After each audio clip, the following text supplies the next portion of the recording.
Morning, Miss Jody. Thank you for coming in. Just getting set up now. Fishing for carp till next month when I start chasing burbot.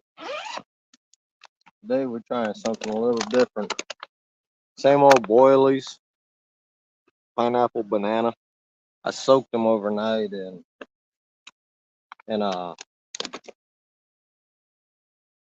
some brandy. Get alcohol flavor on there.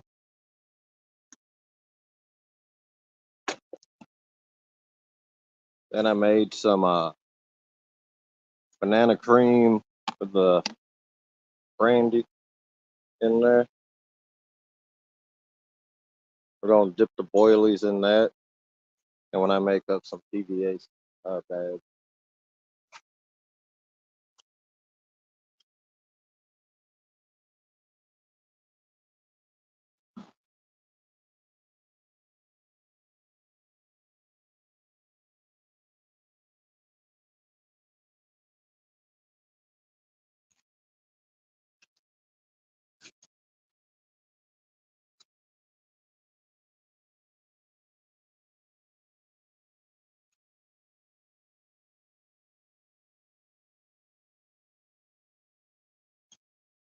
And that's my homemade hair rig.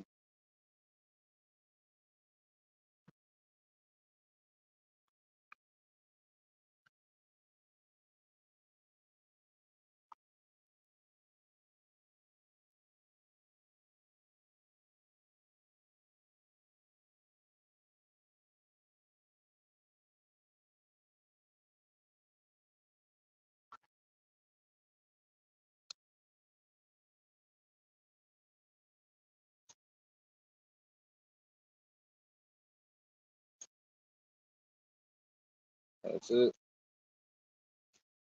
Get a little more scent.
What's up, Redbeard? How you doing today, brother? So that's that pineapple banana boiler. I was soaked in the brandy, pineapple flavor brandy. Like I said, just I made like a dip bait too. Get a little extra scent out there for these carp. 'Cause I know they're in here.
All right, we're fishing.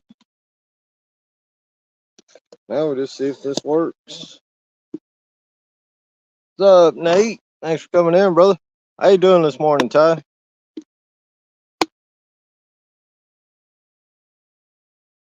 So yeah, that's my little own concoction. It's just a dip.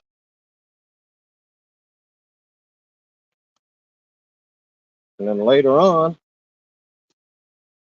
if those boilies don't work, I got a hair rig already pre-made up with JBT's Doom boilies.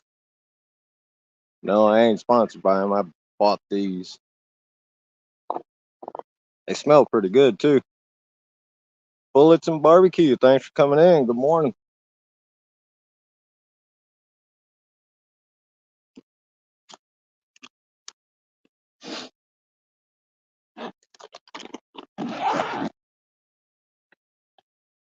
We'll sit and wait. See what we can get.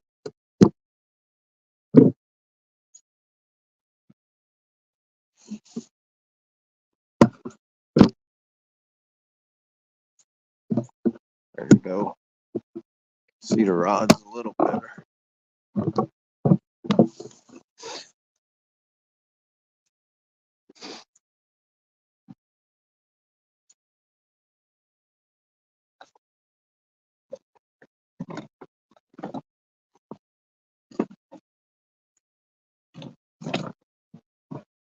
Here.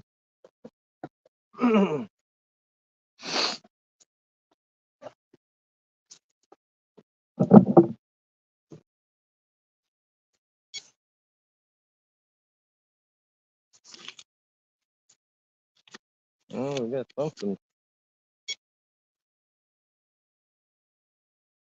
We're gonna let him run a little. That bite alarm's already going on. It's better than ever. Better than before.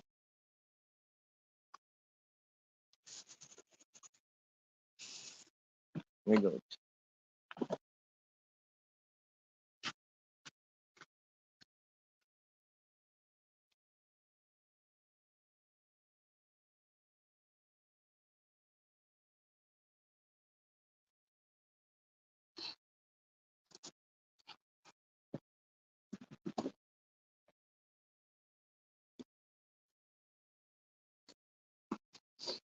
So today, hey Frank, thanks for coming in.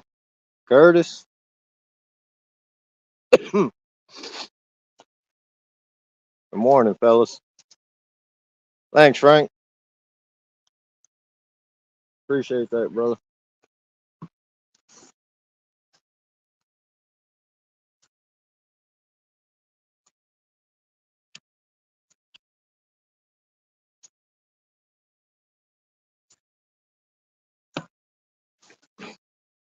Got the rain suit on again today.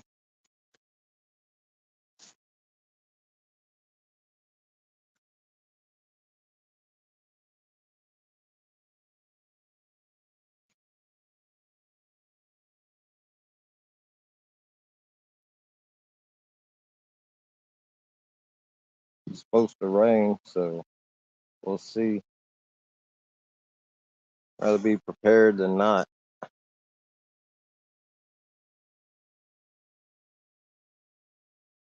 Hey, Anthony. Thanks for coming in, buddy. It's last I seen it was. What's up, Kelly? Thanks for coming in. Good morning. Last I seen it was 44 degrees. Feels warmer now.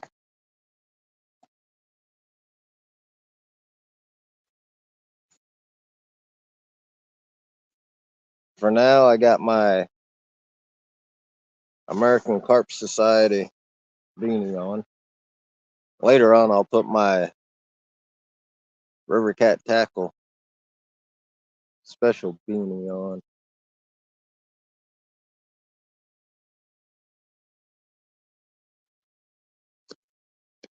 But yeah, from watching YouTube videos from the UK guys and all that, and then talking to Fishing Dream. I said, well, Fishing Dream was in here last weekend, and he was saying that carp are like alcoholic. They love alcohol.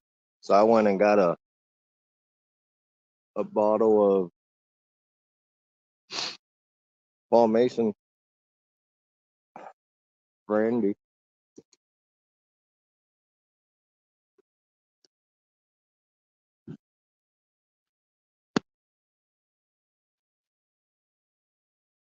Soak the boilies in that and see what happens.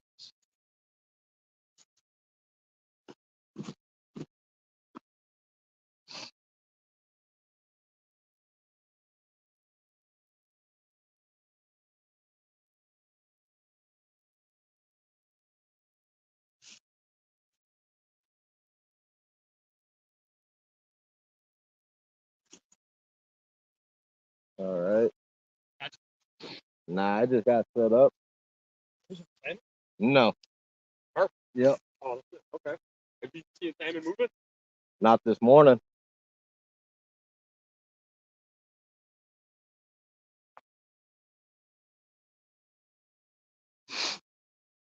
What's up, John? Morning, brother.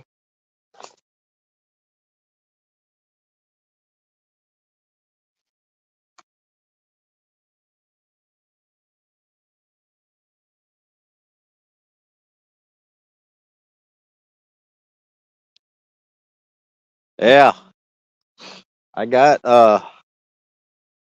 this stuff in here, Anthony. That's just like a dip. It's got some pineapple brandy in there. That's banana cream flavor also, because one of the boilies I'm using, I soaked in the brandy overnight, and I poured out the liquid this morning. So I got the banana and pineapple flavor scent going, and that right there, hopefully that carries through the water.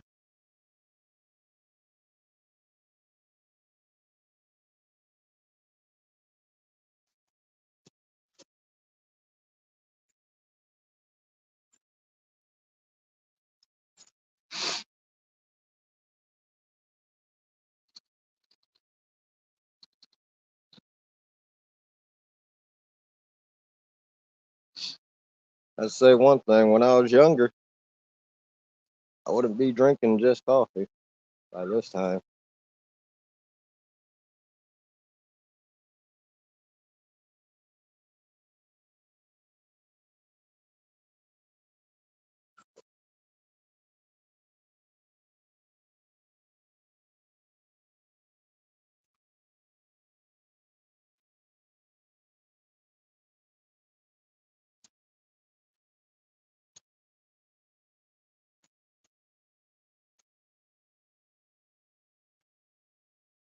And then for my hair rigs, the ones I made at home, I'm using number two River Cat tackle bait holder hooks. It's got that long shank, so we'll see. Some guys like the long shank, some don't. What's up, 205? Good morning, brother. Thank you.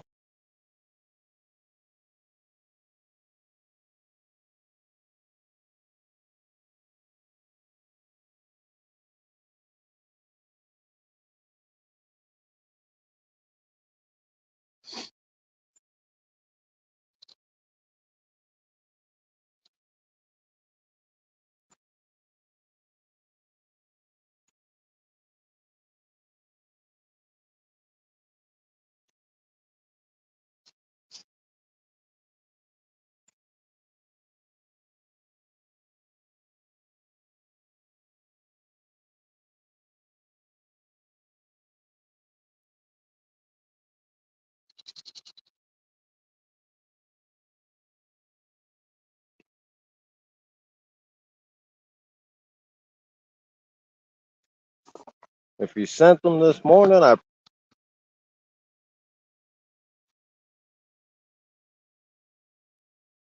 I didn't get no pictures from you, Ty. Not that I see. I'll check after my live.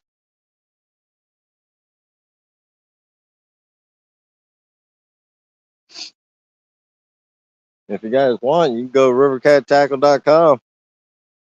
You guys won't miss the live because Miss Stephanie set up the live on the homepage of the website. So you guys can go check out the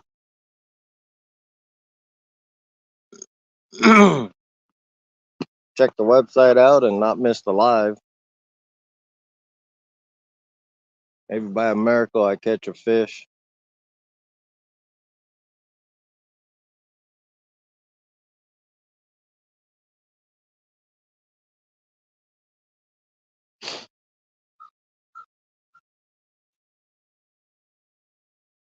That's the link to the website, and that's my promo code LM10.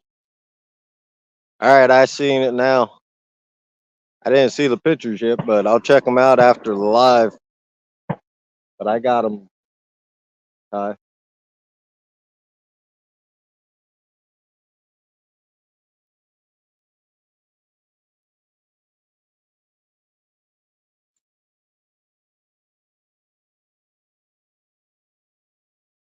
If you guys are on Facebook, probably seen some posts from me, Richard, Creo, coming soon, and Crimson Red 8/0 hooks.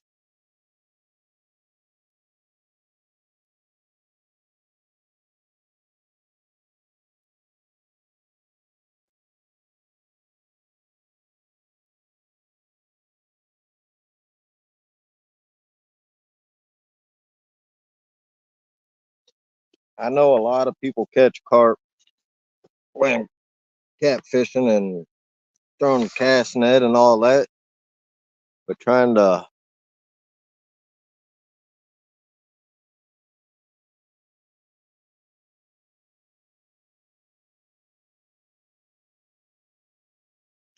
target these carp the way the guys in the UK do. It's a whole different ball game. All the different rigs they use. You got the hair rig, which I'm using today. They got what you call a helicopter rig. I got some of those coming in, and they got what they call a Ronnie rig and all that. It's interesting stuff. It's a whole different ball game.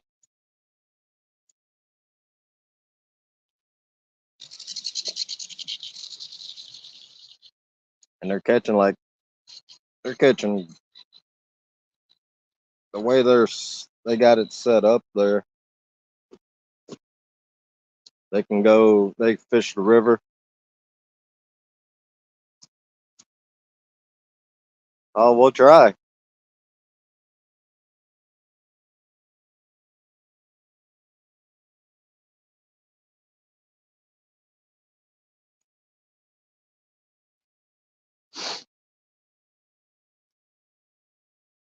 But these guys, there's a lot of guys there that use anywhere from 12-pound test to 20-pound tests. Some use only up to 15-pound tests, and they're pulling in 50, 60-pound carp.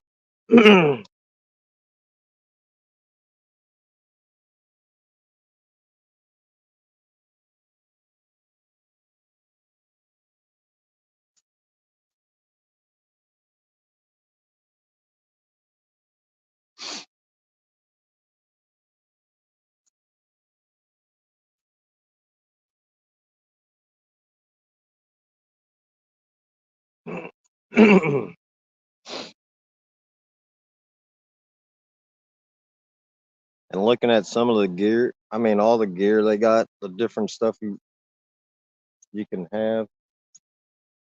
Uh, Last night I was talking to John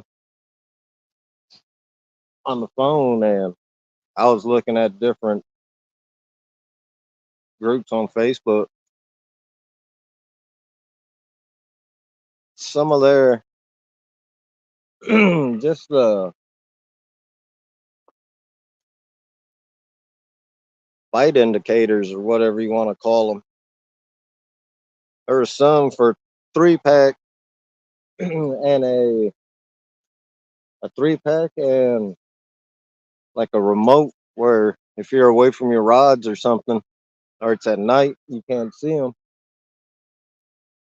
$900 for 3 of them with that remote.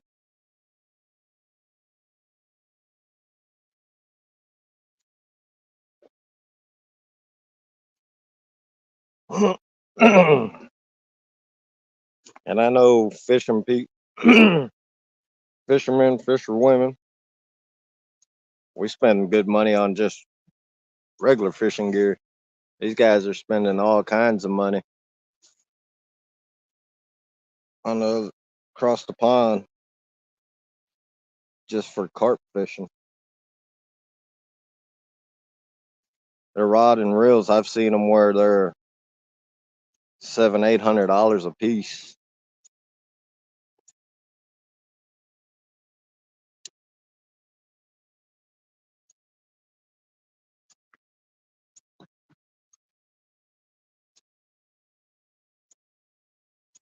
And the rod pods, I've seen them up well over up well over 1,000.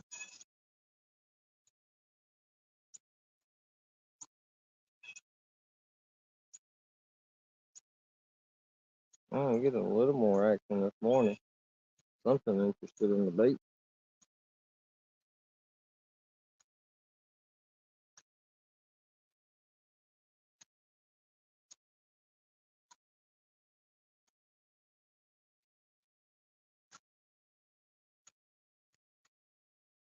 What's up, John? John Euler. Thanks for coming in, brother.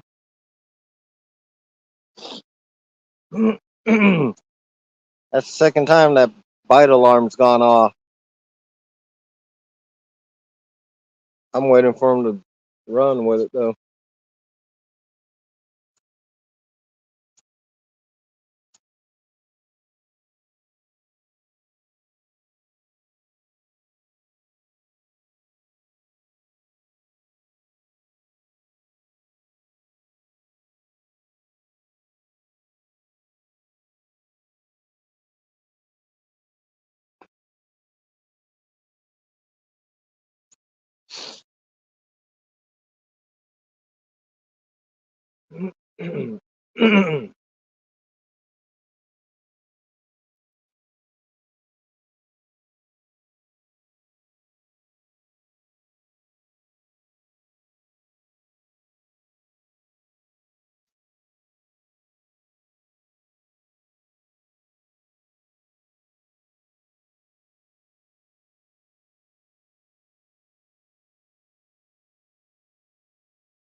And I know that bite alarm's going off because something's messing with it. There ain't no current in this river and there's no wind.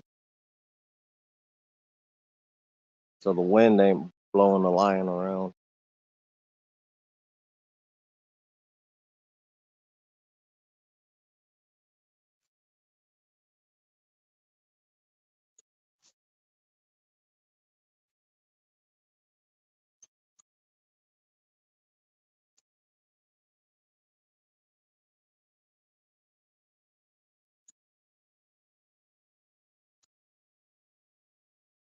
I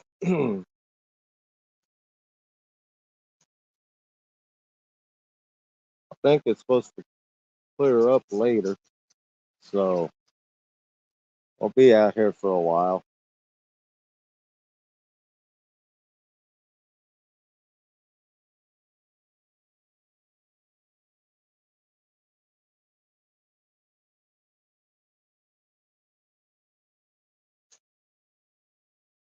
And supposedly today the high is supposed to be 50 here.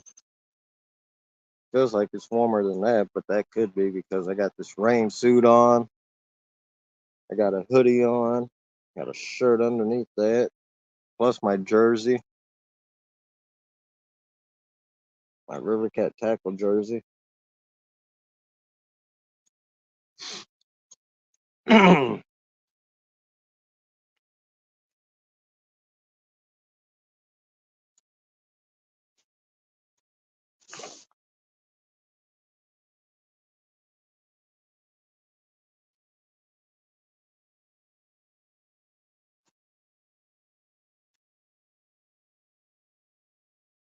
I'm pretty sure you guys on Facebook seen Jerry's. What's up, Sean? Morning, man. We got something messing with one of the rods, but no takers yet.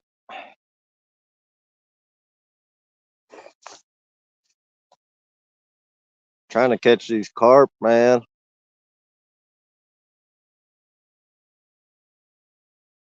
But yeah, pretty sure you guys seen Jerry's fish he caught last night while he was out on the river. You guys know he's part of the River Cat tackle family.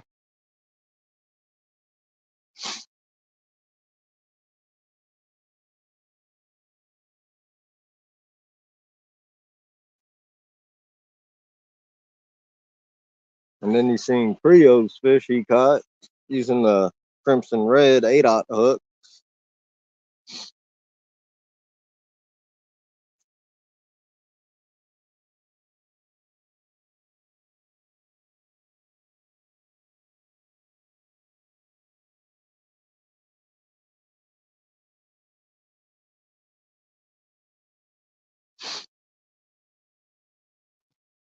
And just so everybody knows, when you order from River Cat Tackle, anytime you order from them, 100% free shipping every time.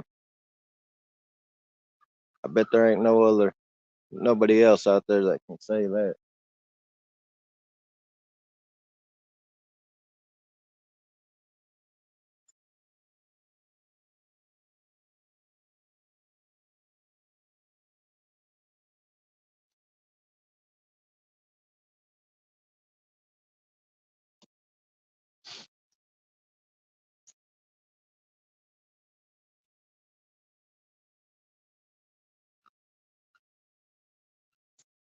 Hey, Tinkerbell, thanks for coming in.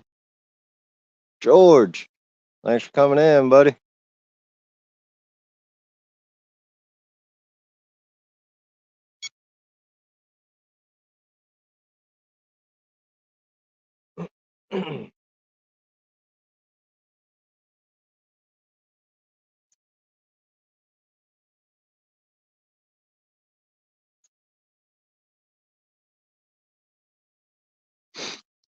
I took your tip, George. I just didn't use Irish cream. I used some brandy, some pineapple flavored brandy, and I soaked my boilies in them, and I made a little a dip where I can dip the boilies in the PVA bags when I make some PVA bags up.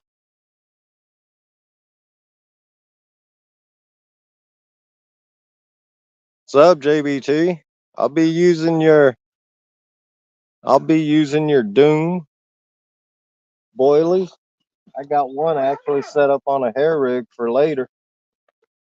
And I showed everybody at the beginning.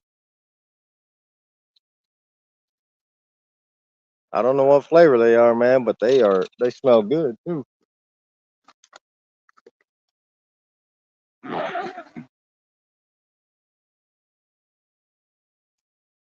Bullets and barbecue. Thanks for coming in. You may have been in here earlier. Can't remember if I said good morning or not.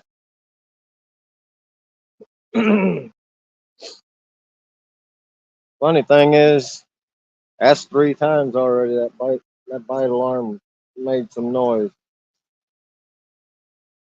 I guess these carp are alcoholics.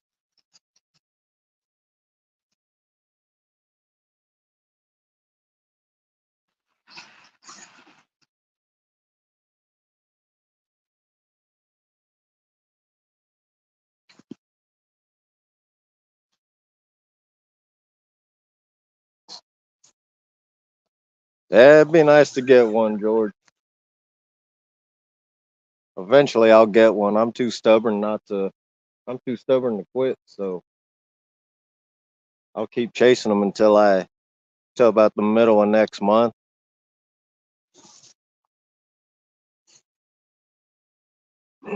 You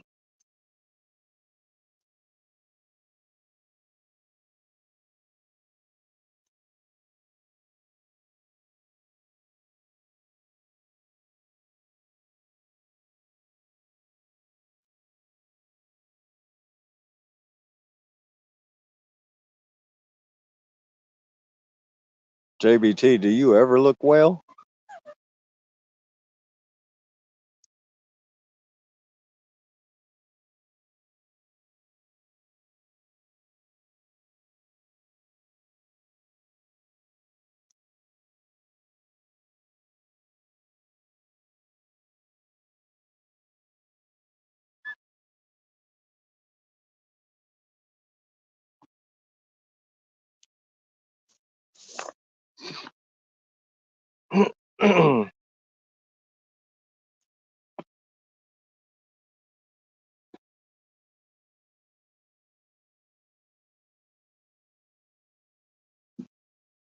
You got that right, John. At least they taste good.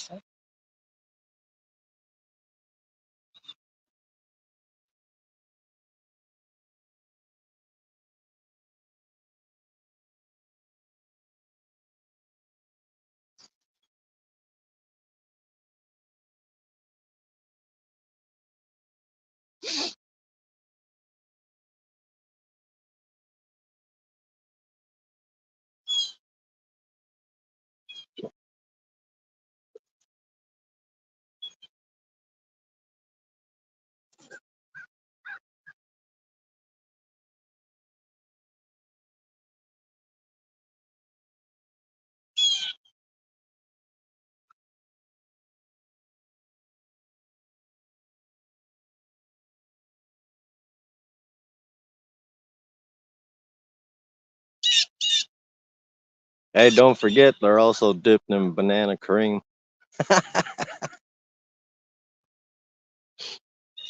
All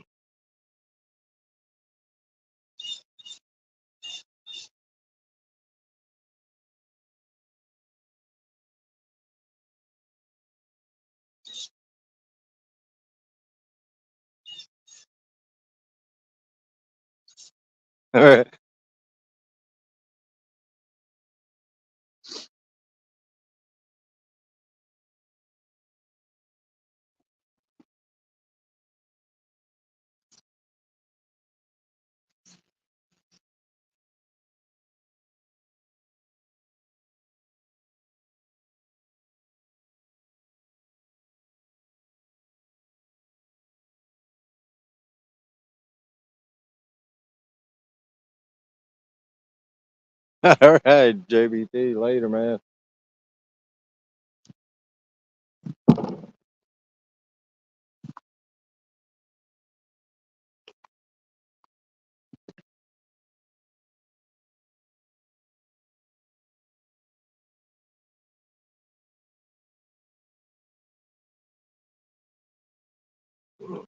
What's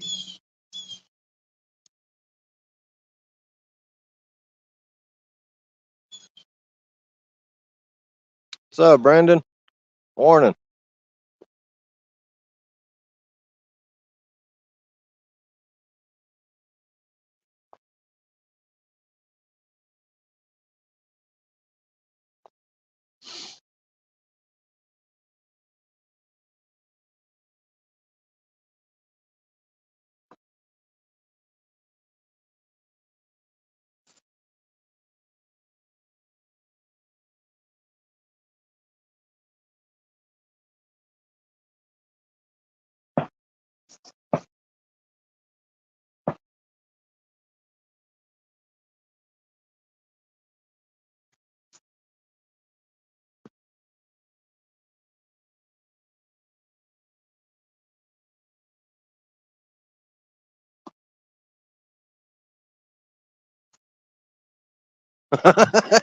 Wow, JBT. All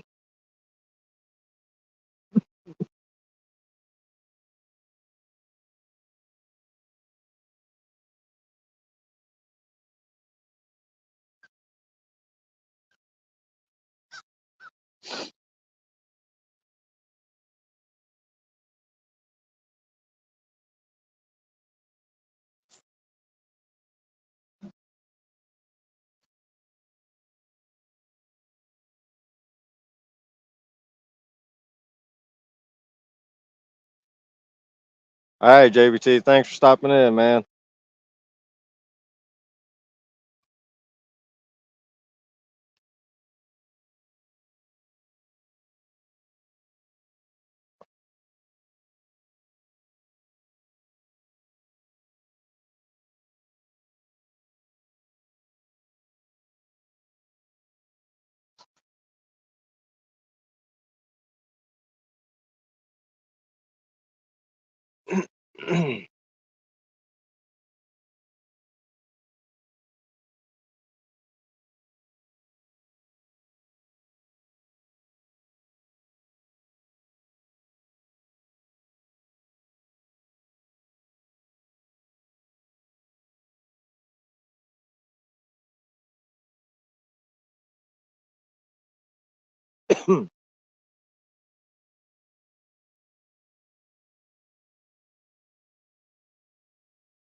Dang, gotta get my fingers to work right.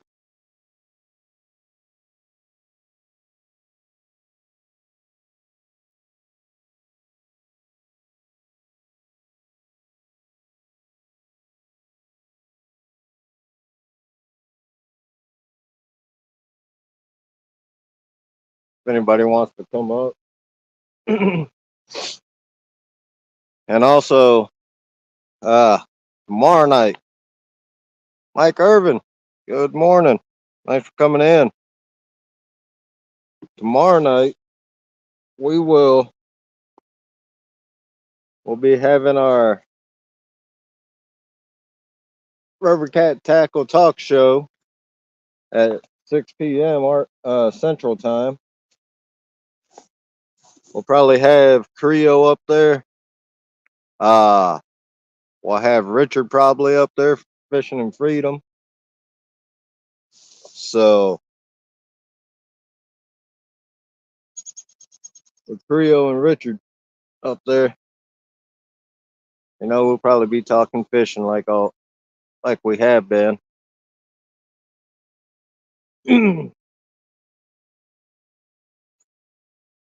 And might have a special guest up there too. Don't know about that one yet.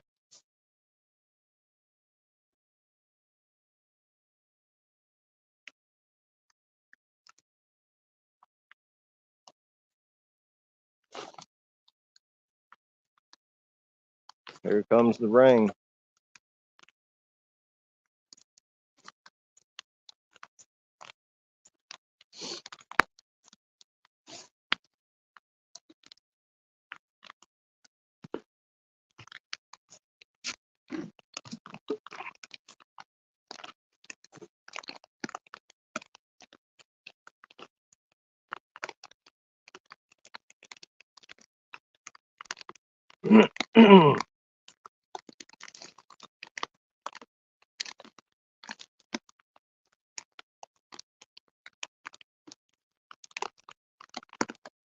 So yeah, tomorrow evening, 6 p.m. Central Time. If you guys ain't busy, even if you are, stop in, say hi. We didn't do a show last week, but we'll be live tomorrow, 6 p.m.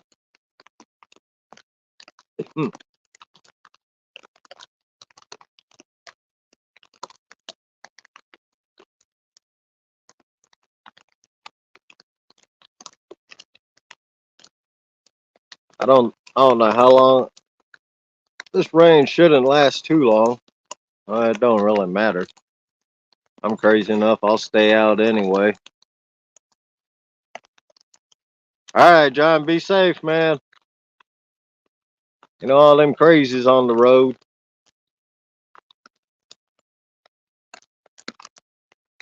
If you driving, that means you probably in your truck. So be careful of them four wheelers, man. Them idiot.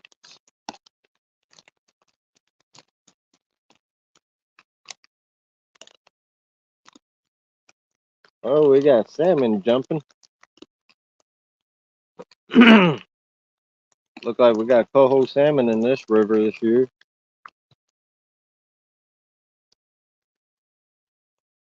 It might be possible. Them dang thing might. They probably grab bait too. I ain't no telling.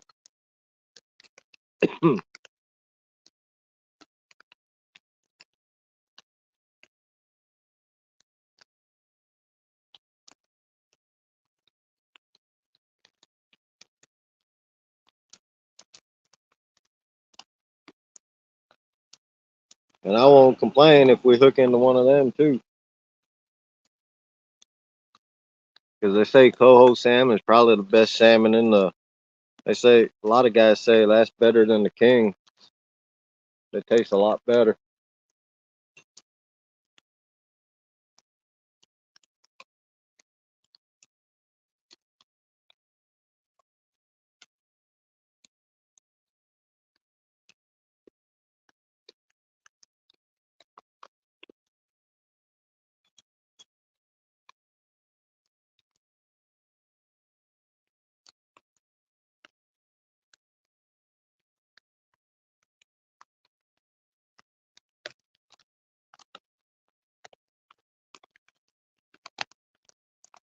Awesome, George.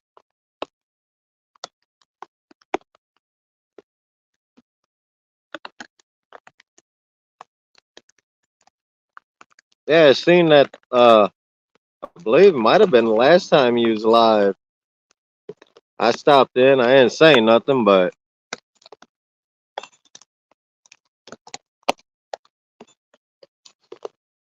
just by the way it looks, I don't know if you guys could see it jump, but when it jumps out the water, I just know how they look. So, and I know it's coming to the end of the run for them.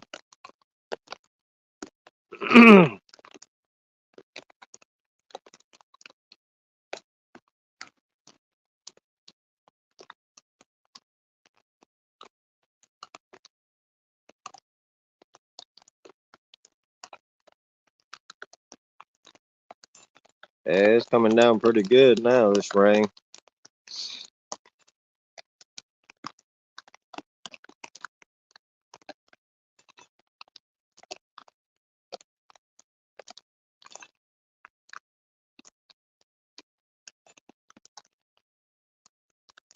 Butterflies and sunshine. Thanks for coming in. Good morning. We're gonna fish through this rain because this ain't nothing compared to when it hits wintertime.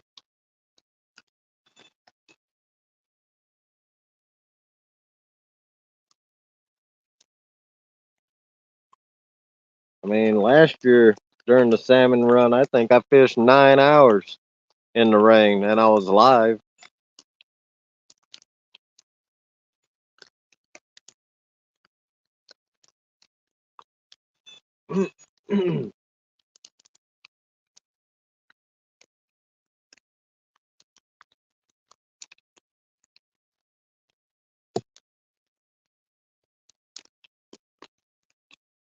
Nice thing. What's up, Stan? Thanks for coming in, man.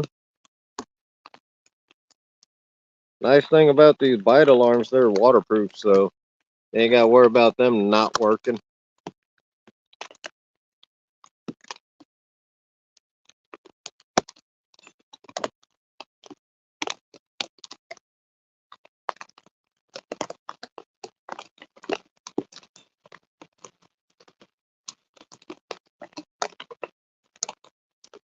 Man, it's gas station coffee.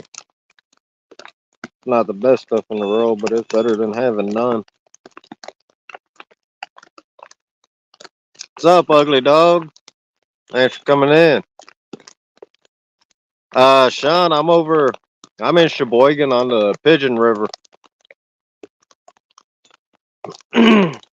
This river feeds into Lake Michigan. I'm at the edge it's at the edge of town, I guess you could say.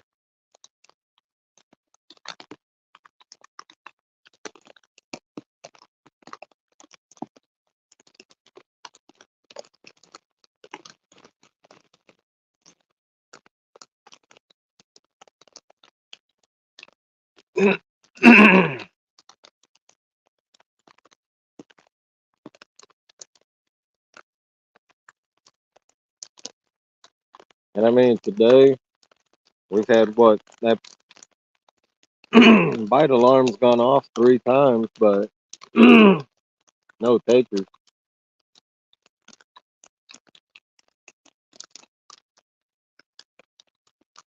I don't know if there's supposed to be thunder and lightning in this storm or not.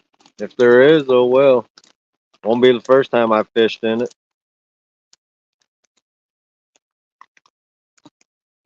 I remember 3 years ago, that's probably one of my best fishing trips on the Sheboygan River. I caught 5 or 6 channel cats that night. And it was pouring down rain, thunder and lightning everywhere. I almost fell in the river twice that night. Yeah, that was a morning, Dallas. Never, man, never.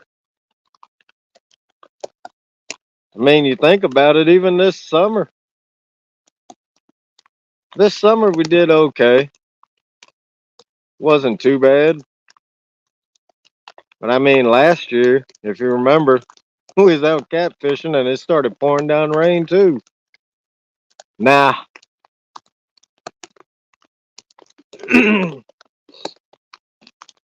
But this little old rain ain't gonna hurt nobody. Go home and take a shot of brandy, it'd be alright.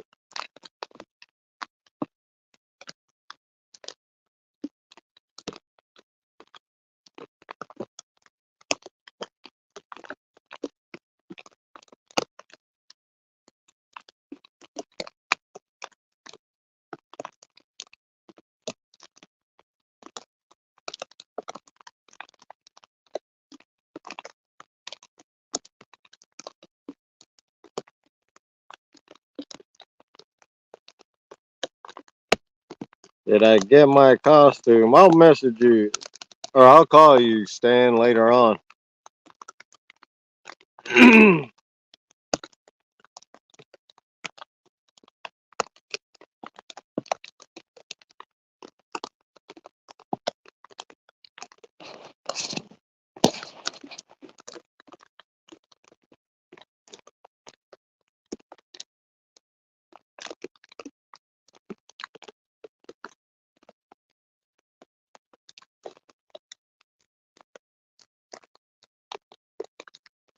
What's up?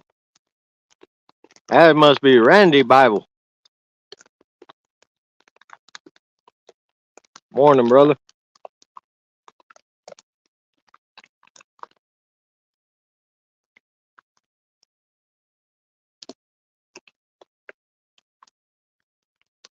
Yeah, right, man. Yeah, I noticed by the last name.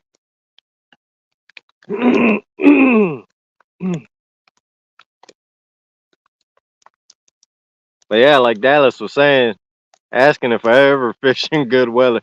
Nah, I don't think so. Man, yesterday it was perfect here. I went out on a quick smoke break at work and it was nice and sunny. But really and truly, I don't like fishing when it's sunny and stuff. I like it to have cloud cover. If that brings rain, then it brings rain.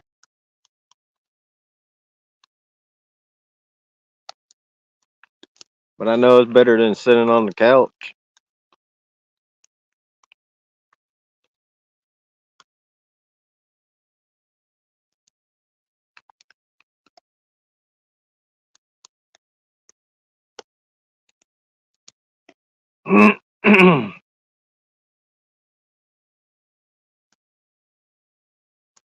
Yeah, I know it's rare.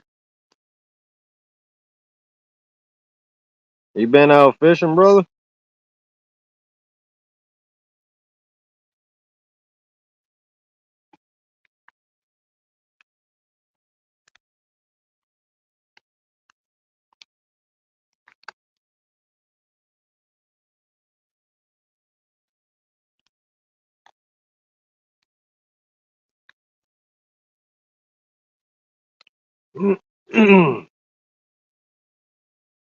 And I did forgot my bait rag. Not like I need it, but I mean it would help keep my hands dry so I can make some PVA bag. That dang PVA bag will melt in the rain, and my hands being wet.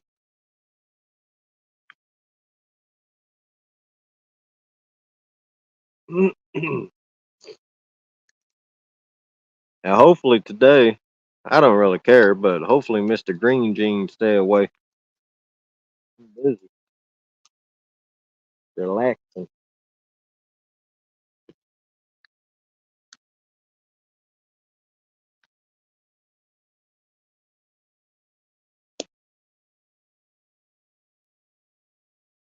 I ain't got nothing against the game warden. At least they actually doing their job.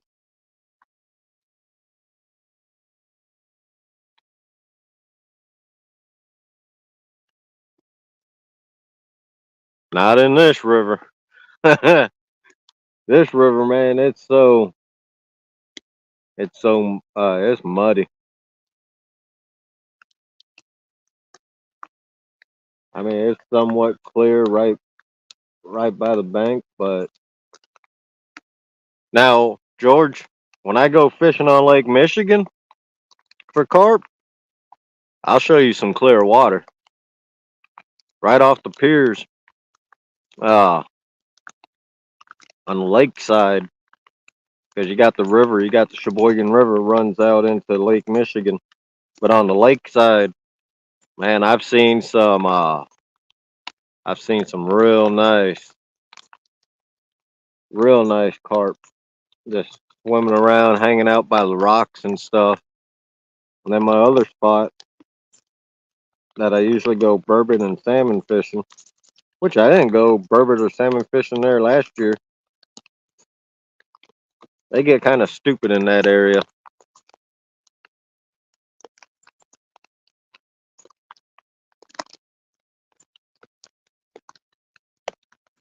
Fresno, what's up, CVA? You missed your boy John in here earlier. Yeah, good old John Oyler. He probably listening. He's driving, he said. So unless you was lurking in the background. Yeah, man. One spot in Port Washington in the marina. That water is so clear, George. I've seen carp. I guarantee they were 30, 40 pounds easy. The only reason I don't go there right now, I didn't go there. I ain't been there. Oh, you waited for him to leave, huh? It's about a 40-minute drive. I mean, that ain't bad. I drive further for catfish, but I mean, Christ's sakes, we went, what, 3.5 hours away,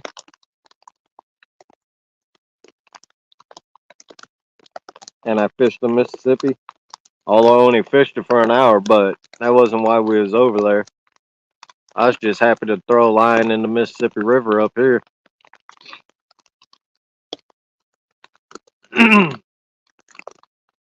But yeah, I can guarantee those carp in Port Washington are good 30 pound, 30-40 pounders. Who knows tomorrow? We'll see what the weather looks like. I might drive up to one of the lakes. All right, Sean, thanks for coming in, brother.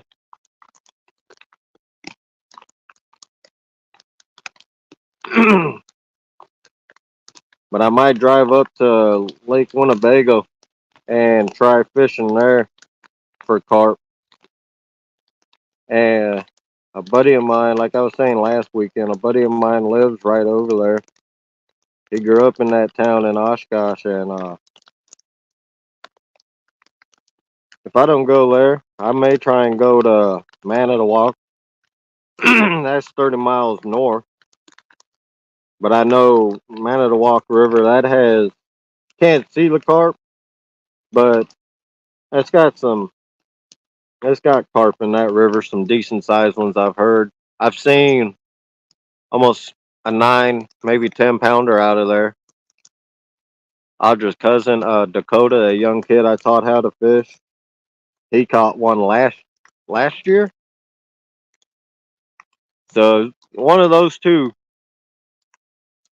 because I'll go live tomorrow morning. We might just. All right, thanks, George. Appreciate that, buddy. I think what we're gonna do, I'm gonna take my happy butt over there, reel in the line, of course, one at a time, and I'm gonna re-dip this bait, get more scent out there, see if we'll get any more hits. Maybe we'll have a taker. But man, I actually watching these UK guys on YouTube. Actually started tying, which I know how to tie different knots and stuff. But all the rigs I made, all the hair rigs I made last night, of course, anybody that knows how to tie a hair rig, you use the knotless knot, and then I tied the instead of using my regular clinch knot, I used polymer knot to connect the hair rig to the swivel.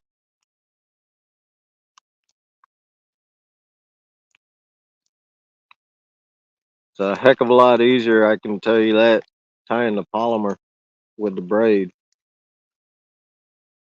than trying to tie a clinch knot with the braid. I can do it, but I figured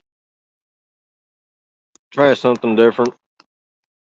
Hey, we got rifles going off like crazy. I swear these people don't know how to shoot.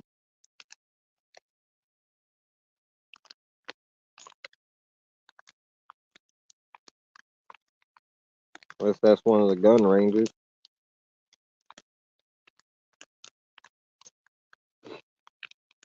Because I don't think rifle season started here. But yeah, I'm going to go over here. I'm going to reel these lines in. First one I'll reel in is the rod to the right, since that's the one that's been being messed with. And with these carp right now, I'm fishing with a slack line.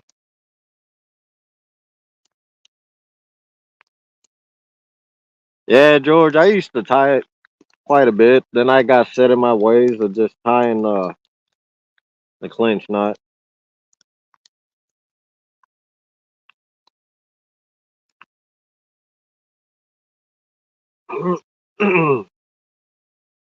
But the way I made the rig is, oh, I can't remember the guy's name, but he's over there in the UK. And I mean, he does he does what he calls the finger test. He'll lay that rig over the top of his finger, and he'll pull it, and that hook, it always turns and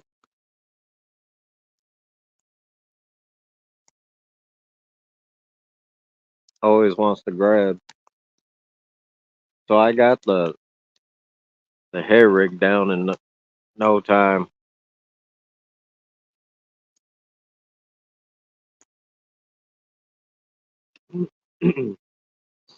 But for now, I tried making them with the first ones I made. I got 20-pound test mono, and then I started morning 351. Thanks for coming in, man. And then last night I tied some up with my 65-pound test braid. That's all I got right now. It's the reaction tackle braid.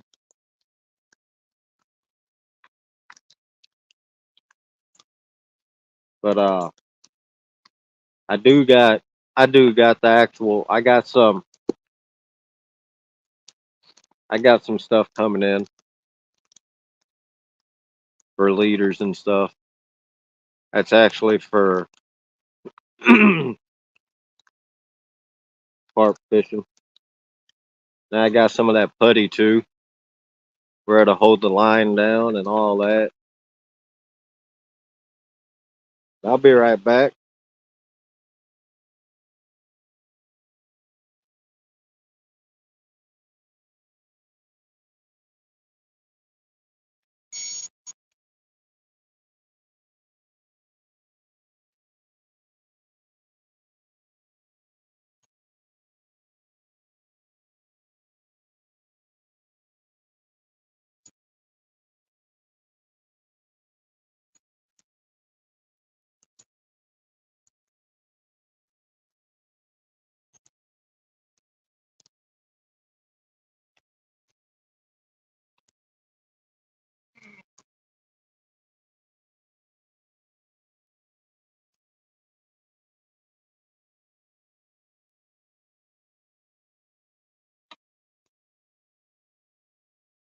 That's one of the first ones I made. That's with the mono and the reaction tackle uh number two hook or number not number two. This is number four, I believe.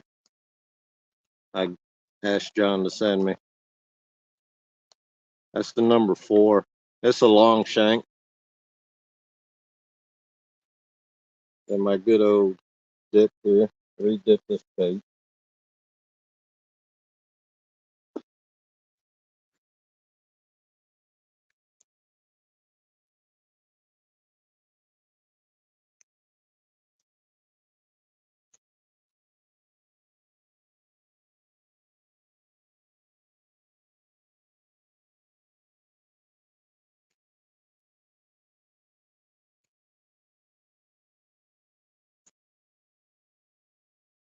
That's all it is.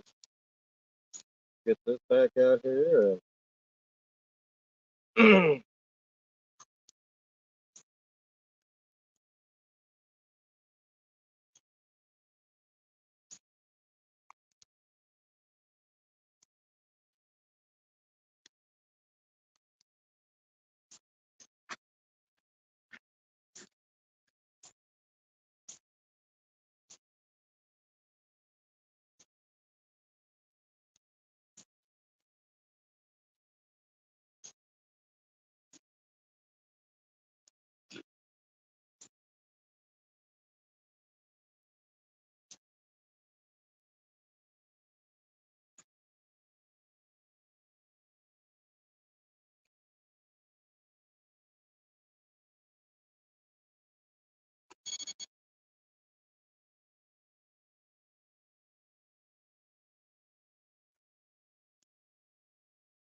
And that's one I made last night with the braid. I actually like how that one came out. I wrap it about like the guy, I can't remember that guy's name, but he wraps it like 15 times, and that actually seems to work pretty dang good.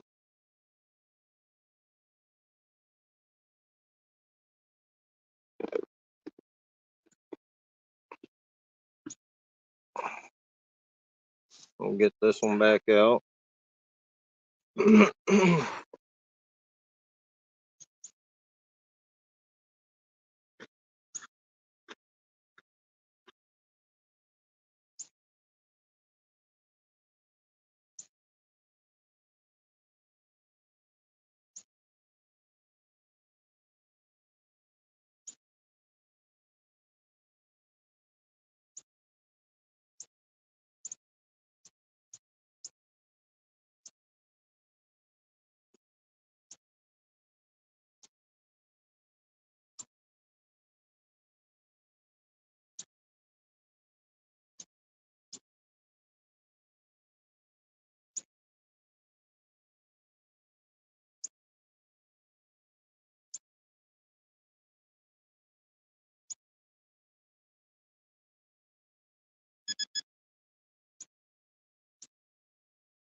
All right, George.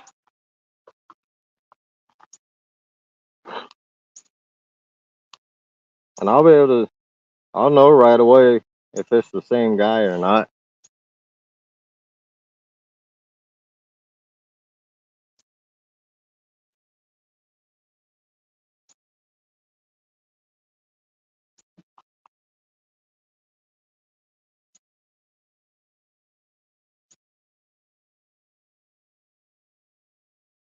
All right. I know the one with the mono. That was one of my first ones I tied. That one is pretty far away.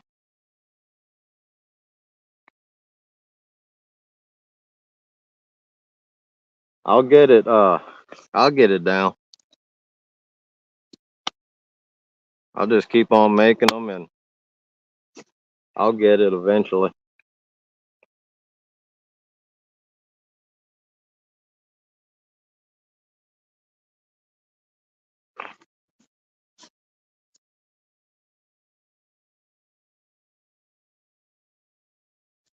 God dang! I should have brought my hat.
Yeah, Stan. One of the because I got my hair rigs made up. One of them I actually got the. I got fake corn on there.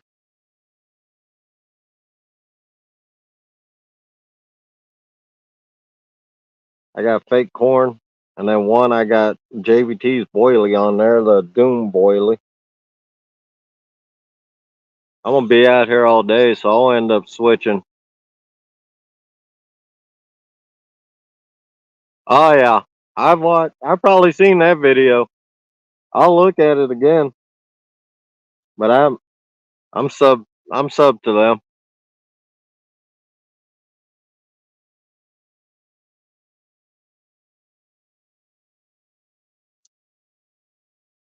If I'm not mistaken, that's one of the first channels that popped up when I put in for carp fishing.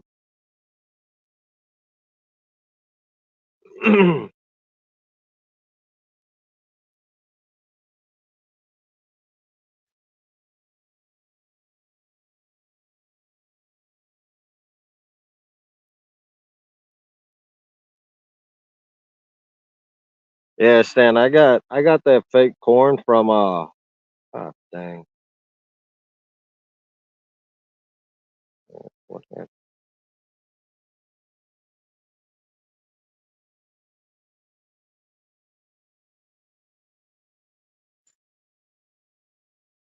I got some fake corn when I joined the American Carp Society.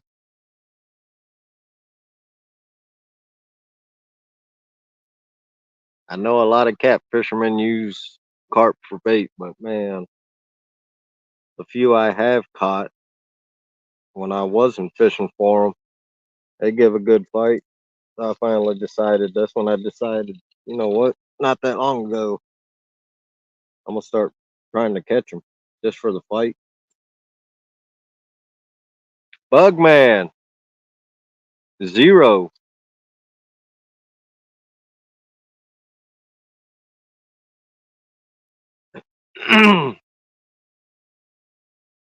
We ain't got none. I had like 3 times that bite alarm went off.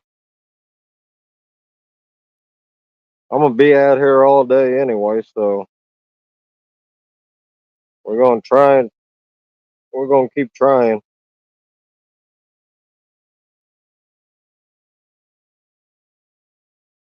And then I'll be out tomorrow.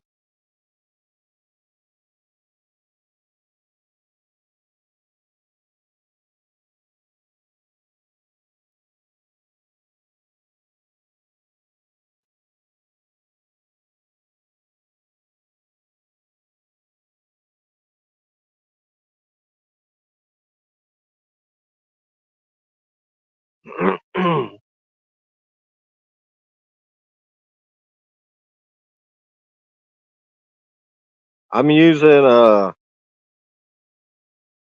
hair rig with a banana pineapple boilie, and god damn, I can't remember what other flavor that other boilie is. And I'm dipping them in my little dip that I made. That's brandy, banana cream, just mixed together.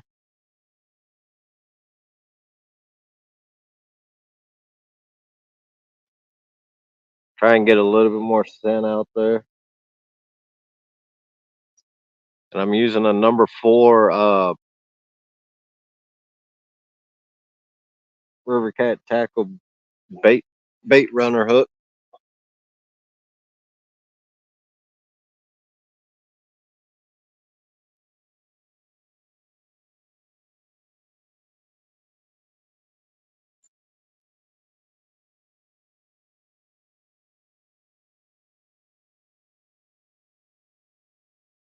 You bring up oats and corn.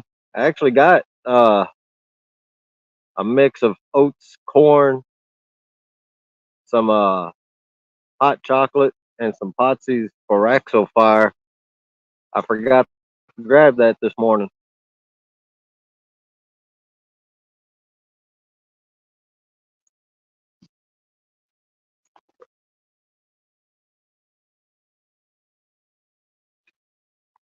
I'll remember to grab that tomorrow. I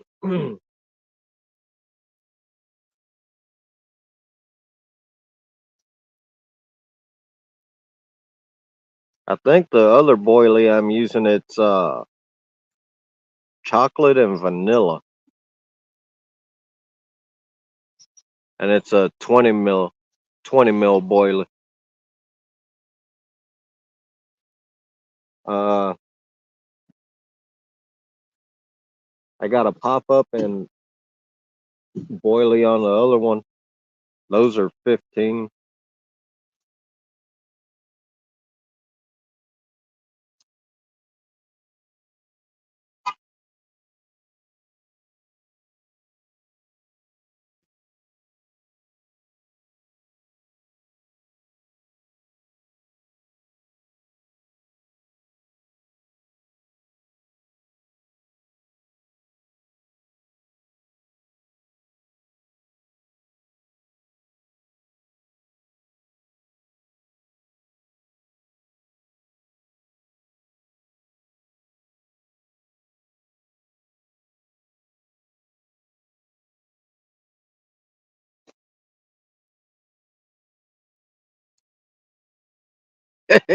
Crazy, John. You must not be driving no more.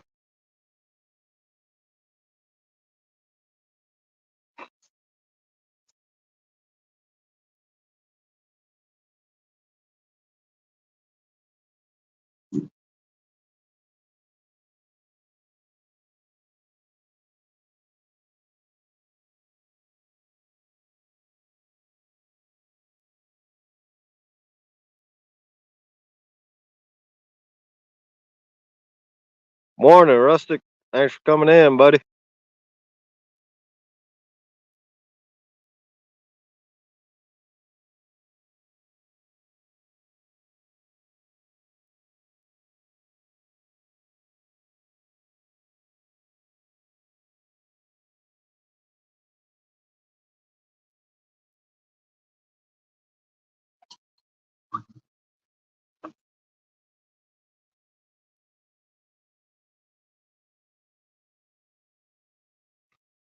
Oh, I swear, you guys still salmon fishing. I wouldn't. I wouldn't salmon fish for nothing right now. What's up, John? Hold up, I got feedback for some reason. Uh-oh. I got feedback, you know how that is. Yeah. Yeah.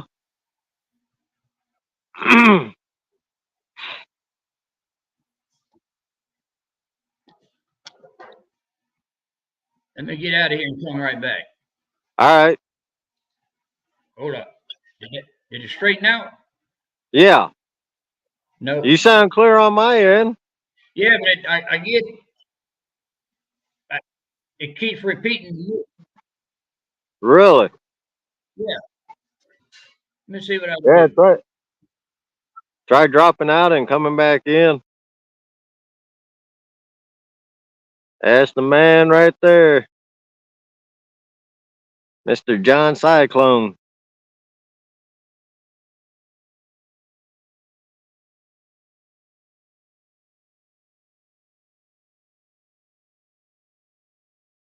You just woke up. Good Lord.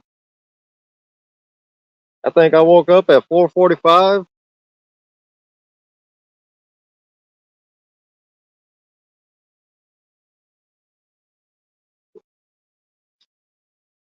Drinking this cold coffee. This cup don't keep the coffee hot for nothing. All right. I see you got that River Cat tackle sign up. Yeah, that might be giving me an issue.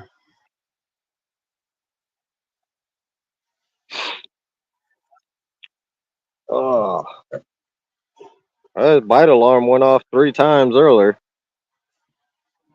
We ain't got no takers though. What the heck?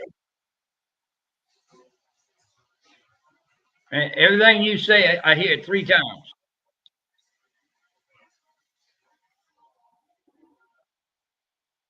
Huh. You on the PC, ain't you? Yeah. Anybody out there know why that would be happening? Hang on. Let me try something.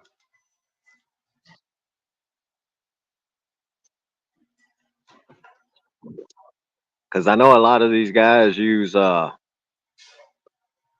Stan said you gotta mute YouTube. You.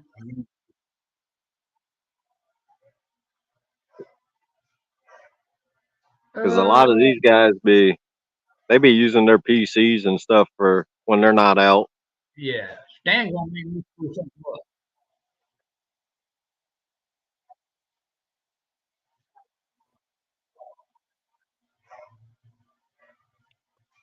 How in hang on.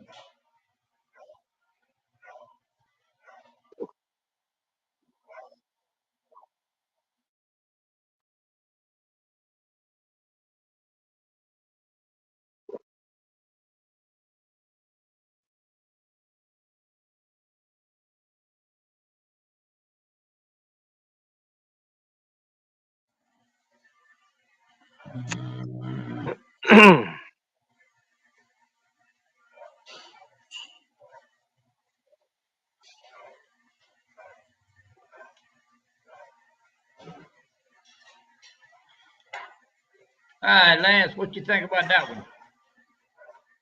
How's it now? Is it What's up, working? Johnny Small Pepper? Yeah, you sound clear on my end. Hot damn. Thank you, Stan. Took me a minute to figure it out, though. Hey, like we say, me and you we don't like that technology. It Man, don't like us either. I'm getting too old for all this, man. For real, who Y'all would got, ever think? y'all got me tied up and all this over here, and I don't know what the hell going on. But it'll be all good, man. We'll make it work. That's for Oh sure. yeah. Yep. But yes, indeed. You ain't got none yet. No, I ain't got none yet, but I mean, you haven't been eating on them ballies yourself, have you? yeah, right. Huh? Heck no. Man, that stuff does smell good though. You see, that's the problem. Now, another question. Stan, if you're still in there, how in the whatever do I find get chat up here to where I can read the messages right along with everybody else? The last time I tried that, I lost the screen.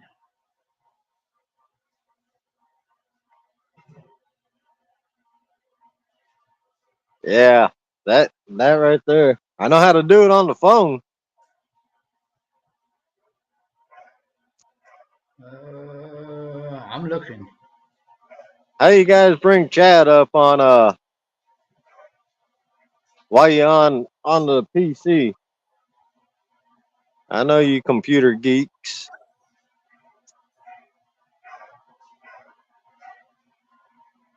Oh, that ain't gonna work. Yeah. I'm gonna leave that alone.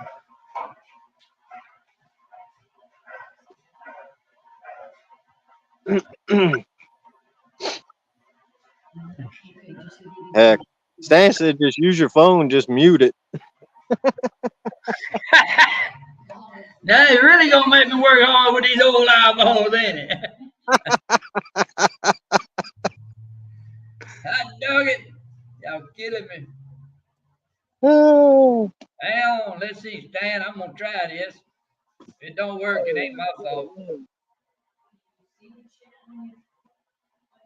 On my phone, I probably won't. let's Blind, see. oh, man. I'm about as blind can get. You know how that goes. Yep. Same here.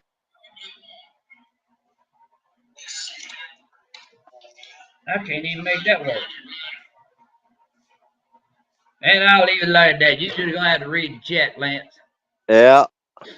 I ain't getting into all that.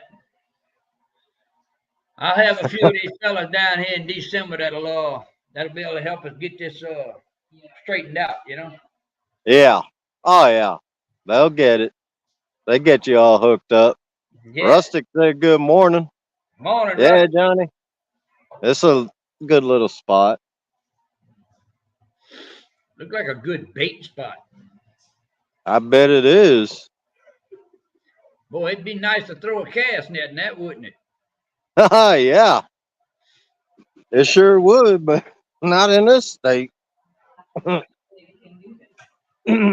I can tell you this much: I wouldn't live there. Either I wouldn't stay there, or I'd be breaking the law a lot. Yeah.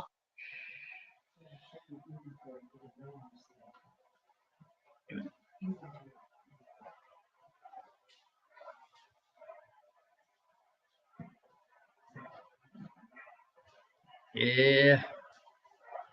It seems like the guys is having good success with them red hook though. With the Yeah. crimson. Yeah. I mean, Creel got one yesterday, and it looked like it done its job and put it deep in the corner. Oh yeah. Yeah, I So noticed that. if That's they the keep, first thing I noticed with his picture. Just like Patrick's picture. Deep in the corner is still a lot of room on that hook. yeah, yeah, but hey, I think they're gonna work out pretty good. Oh yeah. Yes, indeed. But yep, trying to master these different this hair rig, man. It's it's not bad. It's just trying to get that hair the right length. Yeah. Like anything else, I'll get it. Is the number 4 bait holders working for you? Yeah. That's what last week when I hooked into one after I was just fishing, wasn't live. That's what I got them on. Yeah, that's a good Would deal. have been nice to actually land the dang thing, but Hey, it happens though, brother. yeah. That's why it's called fishing. And I thought it was the wind, man, that was taking my line. It Oh, started going down the river. so It it might might have been your issue. it might have been. Uh huh. Old people. Yeah, George. I got these fat fingers don't I gotta get that loop where it's smaller.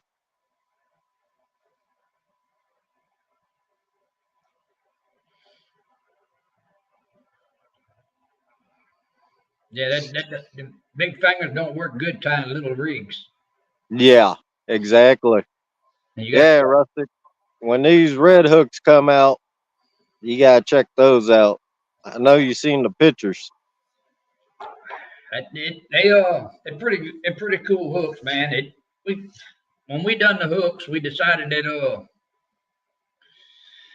anybody can do the same hook, just red. It's just that we decided to change up Yeah, on the hook, you know.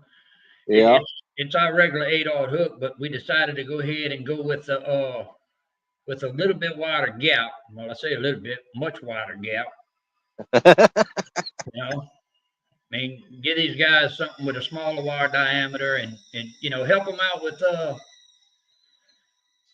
live with the big gap. The Yeah, small wire helps out a lot, and they seem to be doing pretty good. yeah. I can't wait to use them on the bourbon, man. I have a feeling they'll work.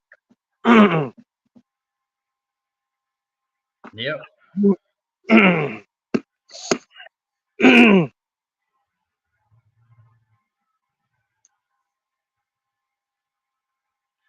And if everything goes right, we should be coming. They should be coming to the public the first of next month. Awesome. It's as soon as all the testing's done. You know what I mean? Yeah. Yeah. We got to get the testing done before we go any further. Y'all guys has got to give me the approval. If I don't get the approval from y'all, we might not have a red hook. Right. You know. And don't get me wrong, I've used them. They work. They stick deep. They work good. Have no issues with them. But you got to have y'all guys' approval. If I don't have y'all's approval, all the pro staff members, if they don't approve of it, it ain't gonna happen. Right. It's that simple. Yeah. And see that's the difference between River Cat Tackle and everybody else. You know that it's got to be tested by all of y'all. Yeah. More Morning, Annette. I can go out there and catch with them all day long. They don't mean Right. nothing.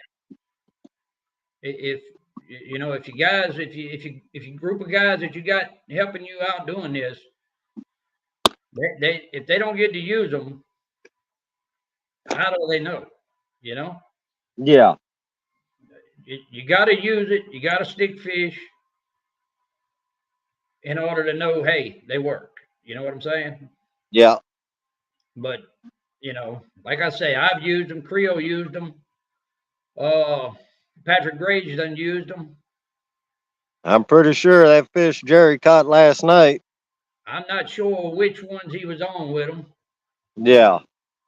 You know, it was either the 12s or the 8s, one of the two. You're right. Yeah, one of the two. Because Jerry liked that big bait now. Yeah. Oh yeah, he loves that big bait. So hopefully, I think he's gonna go fishing again tonight. Yeah, that's what he was saying. Yeah. He's saying he's gonna hit it tonight because he got to work. He was working today. Well, I'm glad that garbage is over with. That's for sure. Old bones ain't made for 7 days a week no more, Lance. Oh, I understand that, man.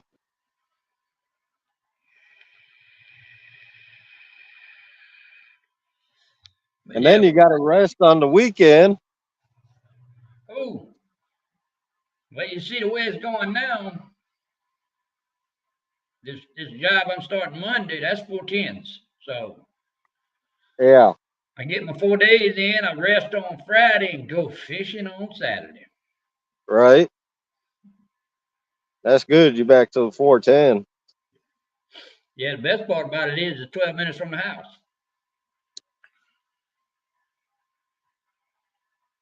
Oh, that's right. I remember you telling me. Yeah, yeah. That's real nice. You ain't got to get up as early.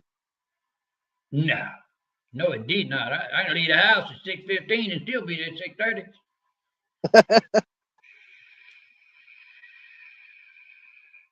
That's the best part about it. Yeah. Yes, indeed. But yeah, you're gonna do a live Sunday, right? Yeah. We're Okay. gonna be live Sunday. Yeah, I gotta get in touch with the special guest we was talking about and Yeah. see if we can't get that lined up also. Yeah. We get that. We get that special guest up. We'll be set. Yep. Let me work on that. I'm pretty sure you ain't gonna have to twist nobody's arm. Nah, nah.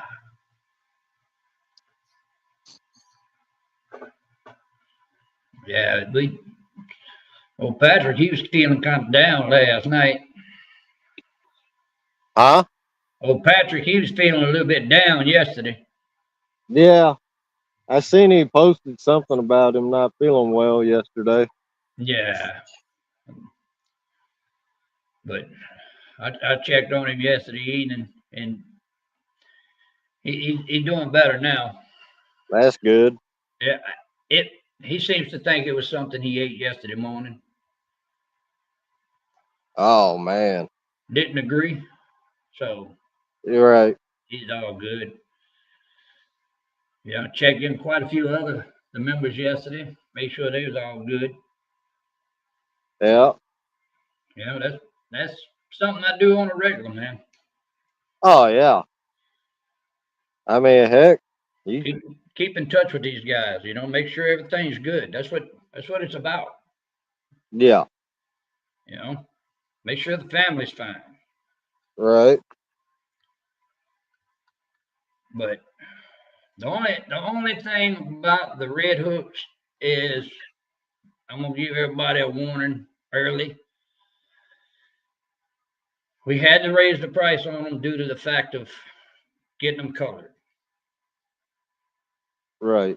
So our normal price is, hold up, don't make me lie. Hey woman, what's the normal price on eight? No,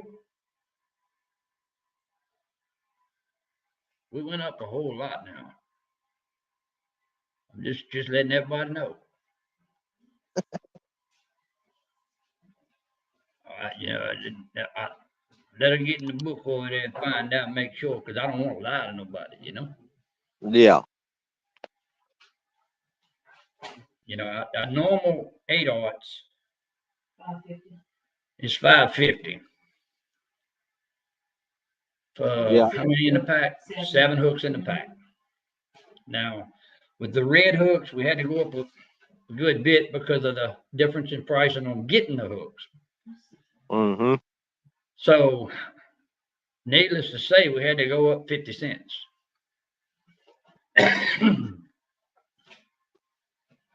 On the pack of hooks. So instead of 550 a pack for a normal eight, a regular eight, it's going to be $6 with 7 in a pack on the red hooks. So we went up a whole 50 cents. But Yeah. you still got free shipping. Yep. That's one thing we're gonna stay with, free shipping. And $6 for good hooks. That ain't nothing. Yep. Good hooks, good customer service. Yeah. You got a problem? Call me on the phone.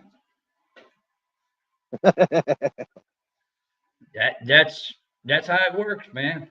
I mean, a lot of people like texting, but I'm giving everybody a heads up. I'm old. That texting conversation might end up way longer than a phone conversation. But it's best to talk to your people, man. You Yeah. got, if somebody wants something and they ain't sure which way to go with it, contact any one of us. Yep. You can get in touch with any one of our pro staff members. You can get in touch with me. Like I say, my phone stays on 24/7. Might take me a little bit to get back with you, but I'm gonna call back or I'm gonna message back.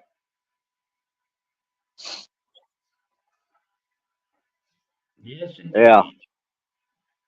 And like I say, we fixing to make that next run on the jerseys and stuff, and that and some more flags. We'll get some more of the flags too. But yeah, we're gonna be all right. Oh yeah. Yeah. If you guys like flags, you gotta get that. You gotta look at them river cat tackle flags. The nice thing is they double sided. Double sided, and if you put a black light on it, it's crazy looking. Yeah. If you guys seen a couple of my thumbnails, that's the river cat tackle flag with the black light. It shines right through that stuff, right through the fabric.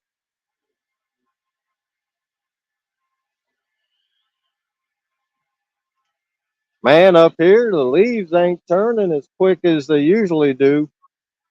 It looks like it's turning pretty good to me. Yeah, I mean, See, your leaves is turning due to the fact of weather change. yeah, All our leaves has been that color for the last 4.5, 5 months due to dry. dry and friggin' heat that'll kill you. You ain't never lied. Man, look, I ain't cut grass. I'm telling you, all I did was cut a few weeds.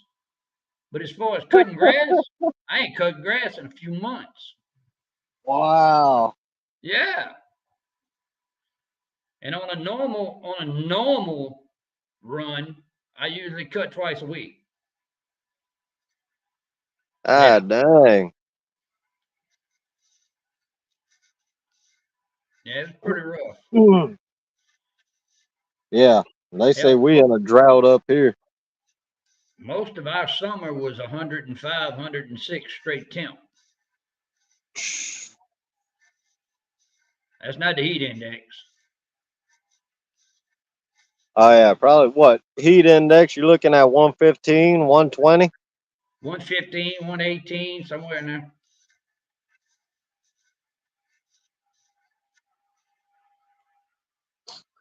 Yes, indeed.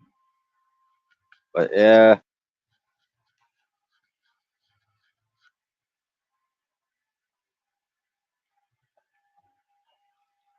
Yeah, sooner or later, something gonna smack that pole, man. yeah, we got fish moving. I know we got the salmon moving upriver. That one jumped earlier. We just had one something surface to the left. Yeah, Usually when they surface like that, that's usually the carp moving. yeah. But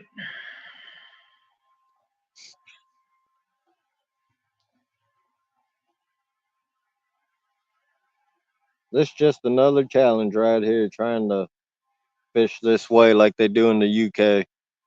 well, Because I could, I mean, that's what fishing's about, man. Trying different things. You know, yeah, yeah, you gotta challenge yourself. you know. I, me personally, I'm a catfish Yeah, freak, and as far as the rest of it is bait. yep, But you know, that's just the way I've been all my life. You know, just hunt them cat. That's it. yeah. Oh, we just had something surface right where, at least near the line. At least the fish moving today. Heck, last Yeah. weekend didn't see nothing jump or surface, nothing. At least today they jumping and surfacing.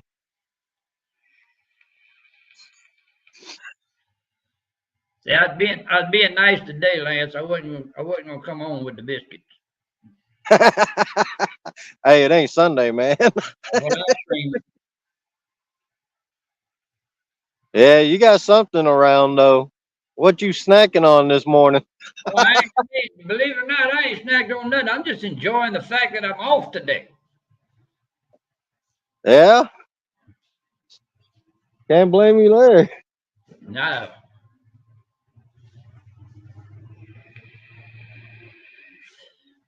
What did that run on the water right there? It looked like I saw something move that.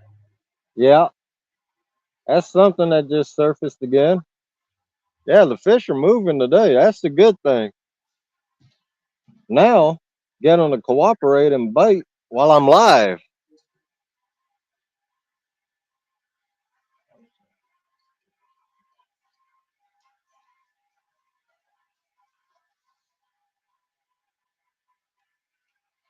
Reason I came to this spot too, it's only five. This spot's like not even 5 minutes from the house. What? Well, ain't you just lucky? Yeah, And you want to rub it in on people. Yeah, just like you want to rub in them biscuits. I will in the morning, that's for sure. That's for sure.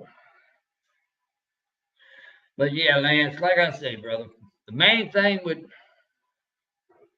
RCT is you know the motto, man. Professional grade hooks for the average fisherman, man. Yep, You gotta, exactly. keep the prices as low as we can. Not trying to get rich on it. We're just trying to keep it going. That's all. Yeah. You know, keep the prices down, keep the shipping away, Mm-hmm. and give these guys a good hook to fish with that don't break the bank. Right. So, And I know for sure everybody that's got them, they happy with them. like I told you before, Lance, I'm old and lazy. I don't change a hook until it break off. Same here. That's the only way to do it. I mean, with these hooks as sharp as they are, you ain't got to worry about the point going dull. And like I said, unless I look, I caught 190 pounds one day on the same hook. Yeah, the proof's in the pudding, man, like Johnny would say. Yep. Yep. That's Proof's in what the I'm pudding. saying. I mean, that was the focus of it all, man. Getting a good hook, Yeah, getting a good hook, and not breaking nobody's pocket. yeah.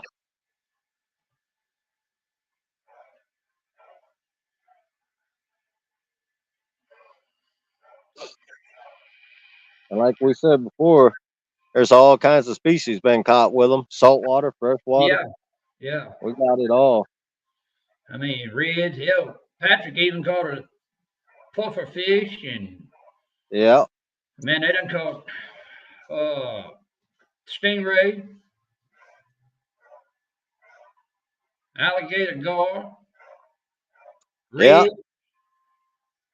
And that's the thing with the alligator gar. I know the white caught one. It went right through the jaw. Yeah, yeah. Alligators. Done caught them. Yeah, Just that was iconic with the 6/0 hook. yeah, on alligators. Mm-hmm. Yeah, I mean, bull sharks. The Creole caught several bull sharks one day Yeah, on the hooks. I mean, it's a good hook. They work. They do the job. That's the main thing. right. And Yes, then it, we're gonna get these bait runner hooks out there too. That's why I'm using them with the making my hair rigs and stuff. Make my different rigs that I'm learning now. yeah. And then next year, I'm gonna get out more pan fishing too next year. Actual lake. Uh that Audra actually showed me. It's a small, they call it a lake, but it really is what it is a glorified pond. And you can Oh, launch your boat. They got they got some nice black crappie out there and bluegill.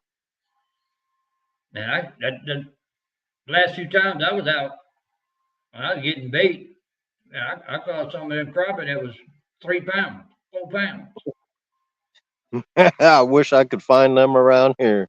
and them things was almost 3 inches thick.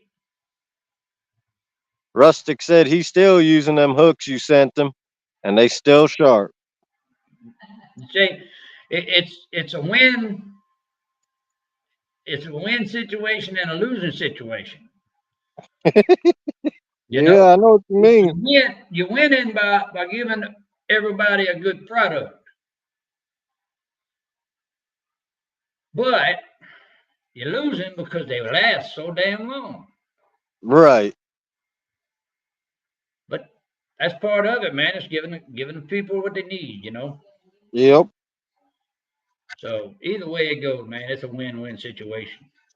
And if you obsess like I am with fishing, you just keep buying hooks just to have them. I got over 100 hooks. Yeah, I don't understand y'all. It's an addiction. Evidently. You remember when we were kids? I don't know if you did, but collecting baseball cards and all that. Man, Don't collect baseball. We don't collect baseball cards no more. We collect hooks. I can tell.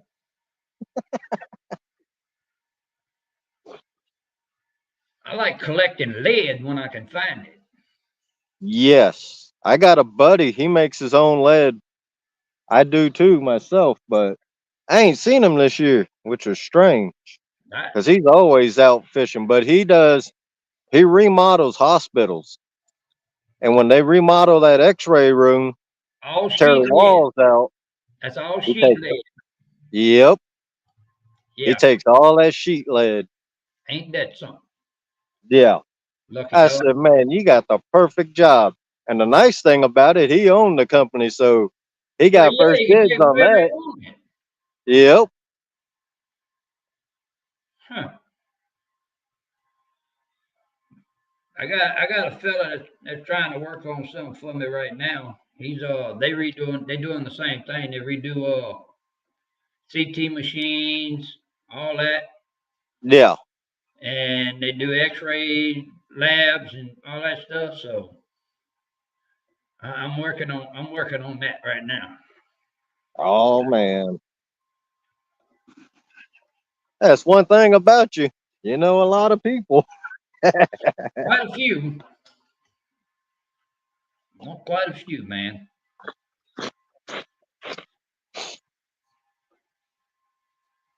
You Yeah. know, I know a few of them is up in rank too. Man. Man, I got a real good friend that's on the U.S. Army bass team too. Wow. Yeah, yeah. Been knowing him for quite a while. And the way I met the guy was actually he's served in Afghanistan and all that too. He done 2 tours in Afghanistan. But the way I actually met him was I took him fishing, and That's awesome. we've been friends ever since. Yeah. And see, that's the thing too about you and river cat tackle in general. In general, we take vets fishing just because. Man, look, I, if anybody comes fishing with me, when they come to go fishing with me, Lance, this is how I am with it. It, it ain't gonna cost you nothing to get on a boat. Right. It ain't gonna cost you fuel. Now I ain't gonna be able to feed you steaks that day, but I will have enough in the boat to feed you some snacks and some sandwiches and things like that, you know. Yeah. But and no, I don't ask for money, Yeah. and it doesn't matter who it is. You know, it can be anyone off of this chat right now or this live that you got going right here. If they can make it here, hey, we can go fishing. Well, there you guys go. You heard it from the horse's mouth. You know me, Lance. I Oh don't yeah. pass up a fishing trip. Right. And I'm not gonna pass up a fishing trip. I don't know many companies out there that just say, "Hey, you come down, I'll take you." It, I mean, I'm going anyway. You know. Yep. You know. What's another fisherman on the boat? Right. Company. Yep. You know, you get to know them and you add more family to the group. You know what that's how it works. Yeah. Yeah. And people remember that too. They remember how they were treated and all that. Well, I mean, there's quite a few that's been down here. You can. All they got to do is ask, and they'll find out. Yeah. I mean, heck, you guys got that get together what in December? December 7th, What's up, Guerrero? we're gonna have a pretty good crowd. Yeah. We got zero fish so far. That Guerrero, man, his boy, I think he's what, 4 now, Guerrero? John, you want to talk about a, a kid that loves fishing? That boy can, if a bell goes off, you got a bell on the rod, he's at it. He don't care if it's his rod or not. Well, this is how I roll, Lance. You know this. You come down here, you go fishing with me. We get in a boat, lines go out. I done got lazy. It's your job. I'm gonna sit there and watch you fish. Yeah, You know, I don't need to fish. What I need to fish for? right.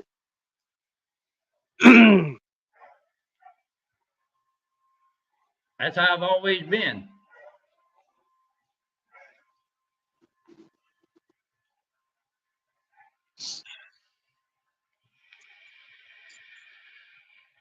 My boat's old. It's been through hell and back. It's all beat up, banged up, but it fires up on the weekend and it goes fishing. And that's the main thing. That's it. Yep. Next year it'll be different for me. You still see me on the bank, but I'll be out in that little boat of ours. Man, believe it or not, Lance, I started fishing this river over here in a 10-foot boat. And from the stories you told me, you crazy. Been there, that's for sure.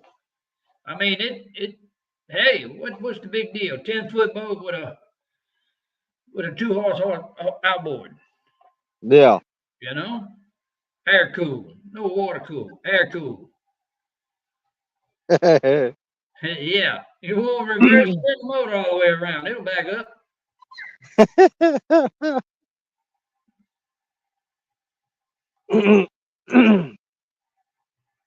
Yeah,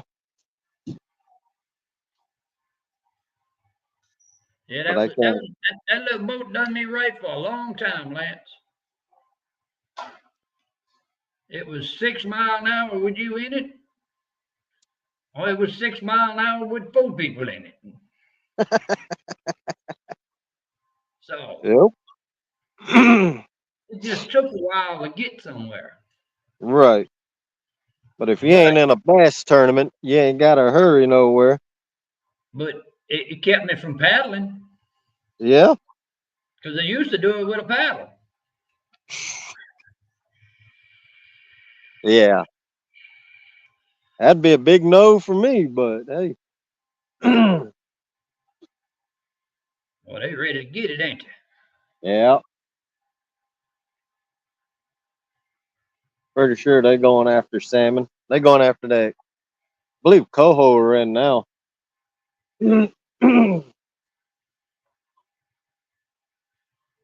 Yeah. He got the coho salmon in came in now. So that's what everybody's after. And them, they just started coming in not long ago, so they still a nice color. Yeah. Have you ever tried any of that for catfish bait? Huh? You ever tried any of that for catfish bait? Actually, yeah. A couple years ago I did.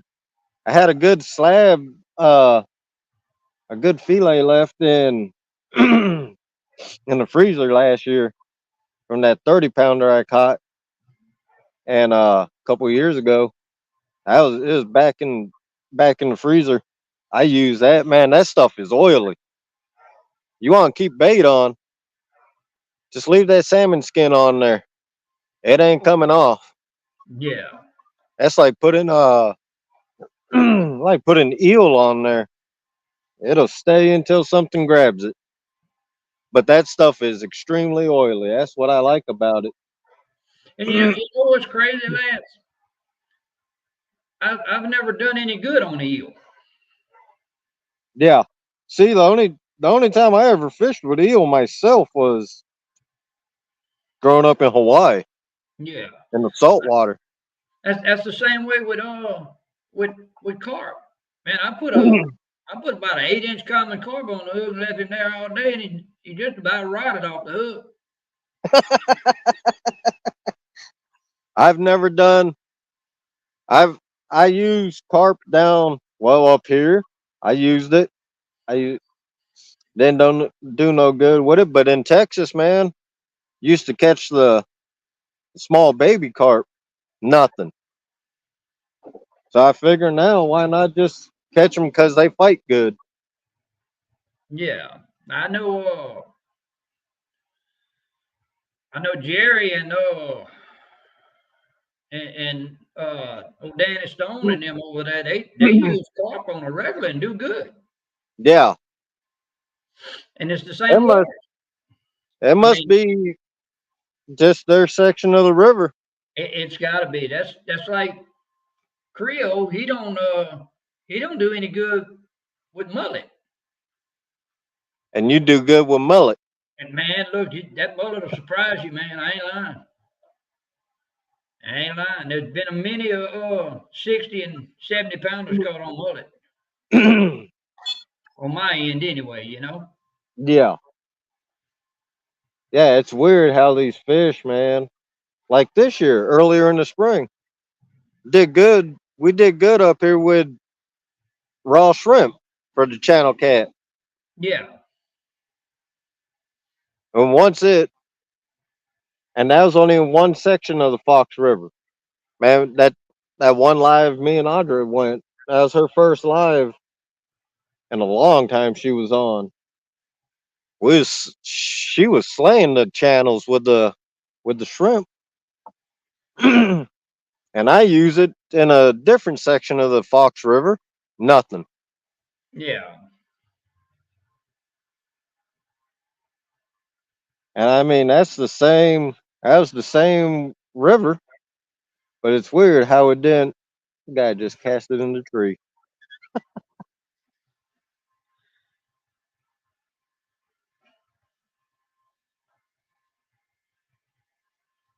But I mean, to me, every bait has its time of the year too.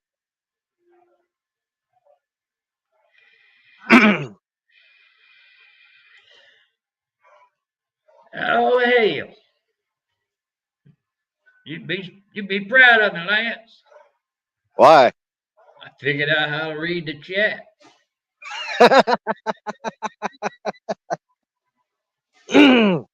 Good. If I ever set up my I might try that tomorrow. I might try and set up on my laptop tomorrow. We'll see. Then I can ask you how to find the chat.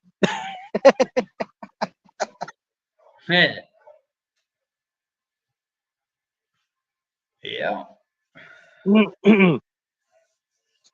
See, now you know how to do something I don't on that dang Yeah, string yard. I bet you $100 bill the next time I try that I'll screw something up. Man, I See, remember the first time I went live, I kicked my own self out of the live. that's a good one. Yeah. Yes, indeed. Man, this is crazy, man. I ain't fished in 2 weeks. Oh man. See, I'd be having withdrawals in a week. Oh, I am. Trust me, Who I am I am. kidding? As soon as Monday hits, man, I have withdrawals. Now mine start around Wednesday because I know it's getting close and I ain't working Friday. Yeah. So Friday morning is let's get the boat ready and do some smashing down on Saturday. Yeah. Do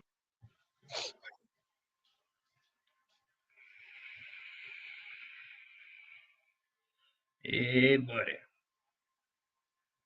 you ever go? You just catfish, don't you? That's You all don't I do. do, Lance. Yeah. And I figured out a long time ago I didn't like all that casting for bass.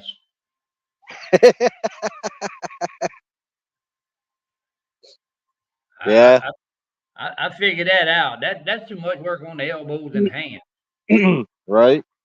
I wouldn't make a good musky fisherman. That's just like bass fishing. Now Casting that and casting. No can do. I won't make that either.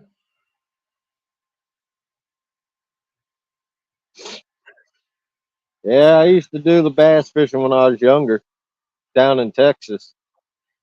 Like I say, Lance, I tried it once or twice, and I figured out that's too much work on the bones.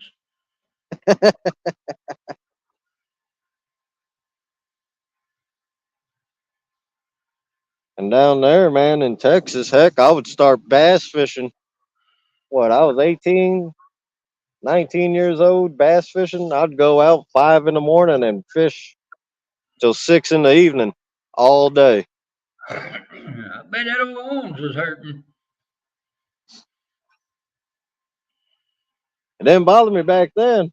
I feel it now. Payback. Yeah.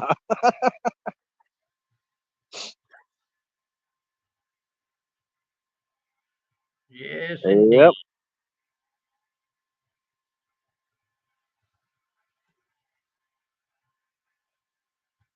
I might change out one of these dang hair rigs and put on this other one. Because I got some pre-made ones I made up.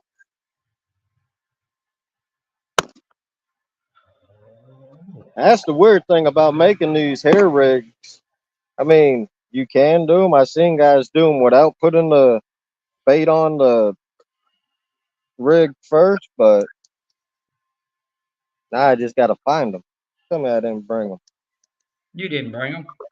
Oh, I did. I didn't forget nothing this morning, surprisingly. I figured you had that old man moment and forgot something. Well, I did. None of my rigs or anything, but I forgot my little dough bait, whatever you want to call it.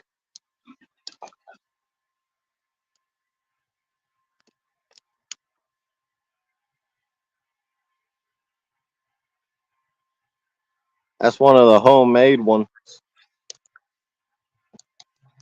And that's that bait from that boy JBT down there in Texas. Yeah. We're gonna see. I'm gonna switch one of them rigs out, put this on there, see how it does. That's another thing too, man. I noticed last night and this morning. Tiny damn knots. I ain't got the best eyesight because I got that scarring on the front of my eyes. It's hell trying to tie these rigs on. Well, you got to remember this. You're getting old, so Walmart reading glasses help out a lot now. Yeah. Oh, I got the pre-made rigs too. Yeah, let me go pull one of these, this one rod up. I'm gonna put this rig on there. I'll be right back.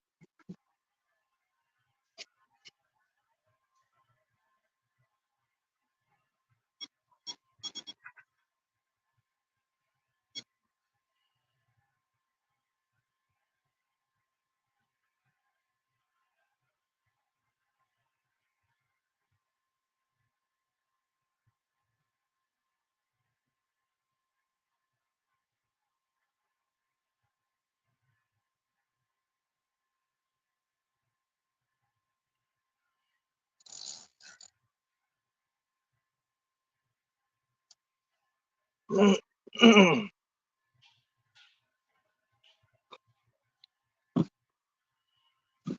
you know how nobody likes losing lead, but the way this dang hair rig is set up, if it does get caught up, this thing pops off and this lead slides right off.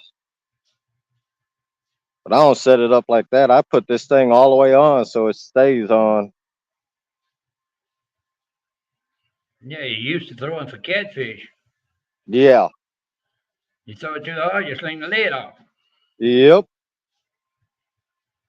And then this, you got to hide your hook.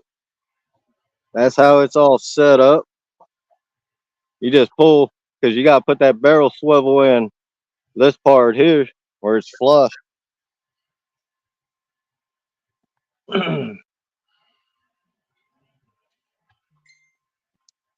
But the nice thing is, but yeah, this and getting used to the casting this light line is that's another story. That's another thing about that. Not used to that too.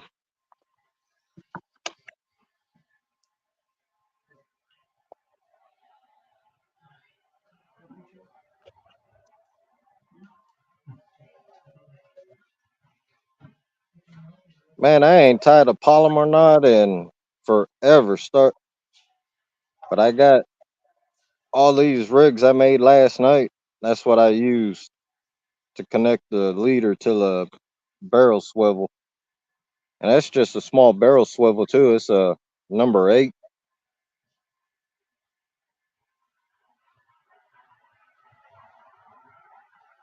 But yeah, you ain't lying. It sucks trying to tie these knots nowadays. Yeah. You got a whole dang river. Everybody piled up under that bridge. They fishing around them piles. Yeah. Maybe that should have been where you went, Lance. Tried it out then. Oh man, I ain't walking on them rocks. It But ain't that bad, but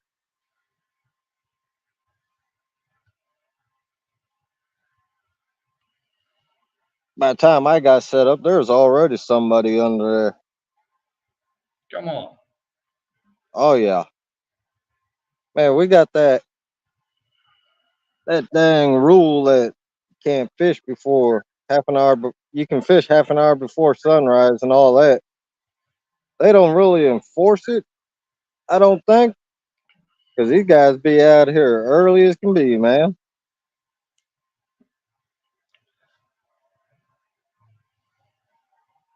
Yeah, that's what I like about this rig, though.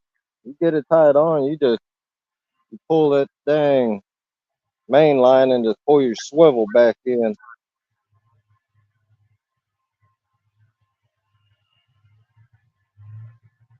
It just and it stays in place.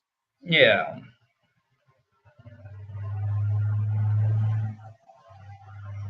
I mean, it's a nice little nice little setup. I mean, everything is clean.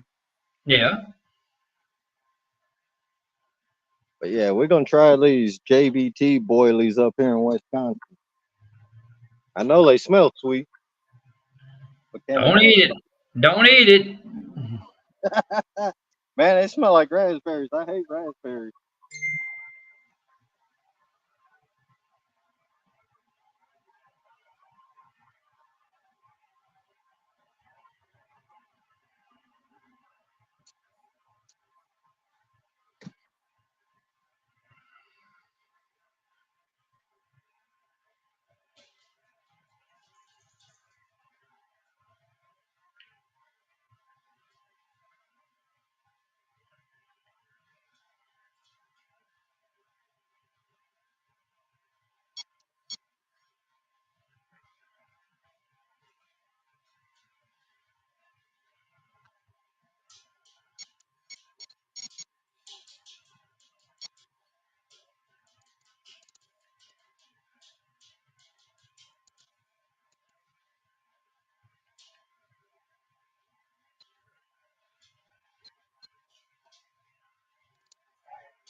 And see, that's the other thing I gotta get used to is using these bobbins that they use for carp fishing. They put on the line. Oh, rustics say all you need is weedy balls and sweet corn. Yeah, yeah. My sweet corn mix is at the house. I got sweet corn mixed in it. I got some hot chocolate mixed in it for the sweetness, along with the sweet corn.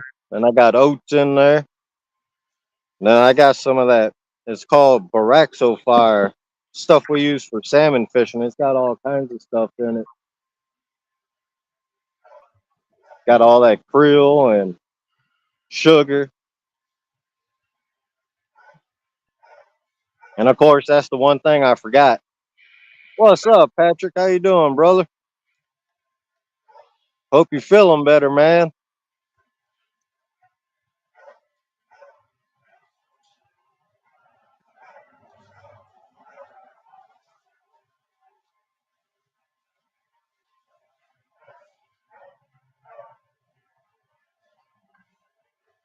And see, that's the other thing too. Bass fishermen, these salmon fishermen, they don't stick around for long. They do like 3, 4 casts and they take off. Yeah, That yeah, I don't, man. I I ain't gonna do that. set, I set up. I'm staying.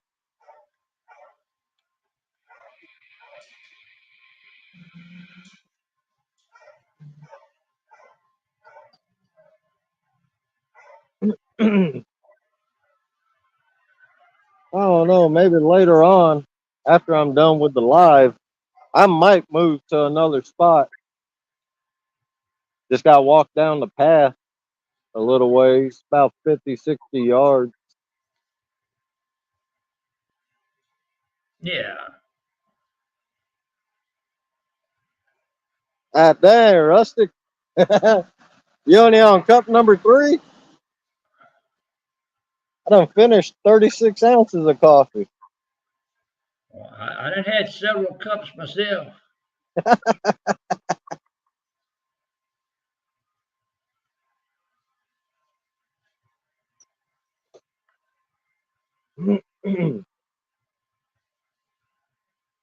Yes, indeed.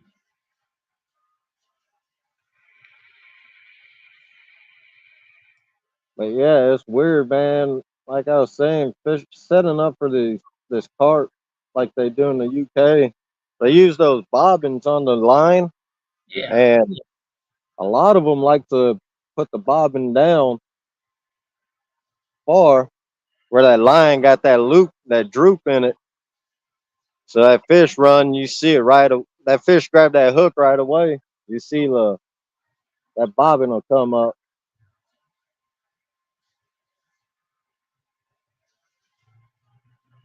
Yes, indeed.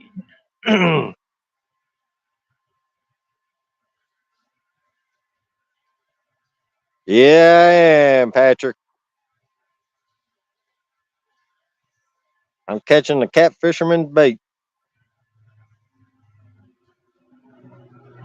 Hopefully, it's a big one. When I do hook into one,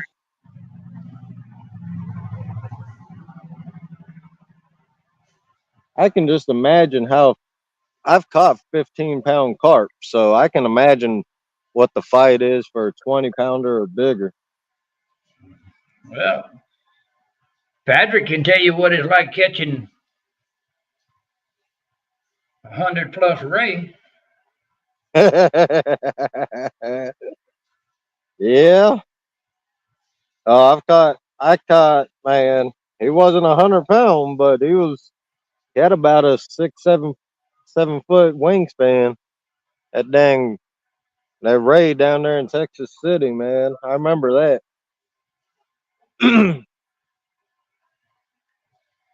Didn't even think we was going to catch nothing over there. They call it the bubble barrier. I cashed right in the middle of that. After my cousin said, don't cast in them bubbles." Like, yeah, why not? Yeah, why not? I did, and I pulled that, man. It was felt like just dead weight. Got it up, figured out why. Hey, 6, 7 foot wingspan on that Ray Yeah. on a little on a little what I have, the intercoastal ugly stick Well, from Walmart. Patrick said it was an hour and 45 fight. Ah, dang. He said his boy was wore out. I bet he was. He should have been.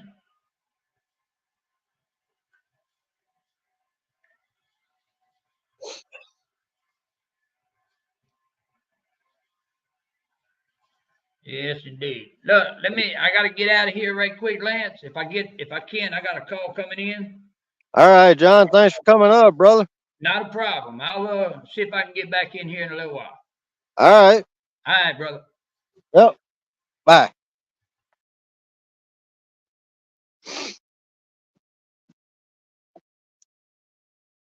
Yeah, buddy. Now it's nice weather. Let me see. I'm gonna post this link. Anybody else want to come up? Just hang out, talk fishing. It don't matter what you talk about. Thanks, Anthony. Good luck to you too, brother. I know a lot of places the crappie are on fire right now.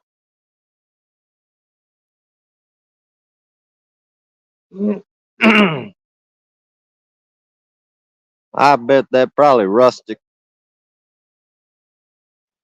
You awake enough?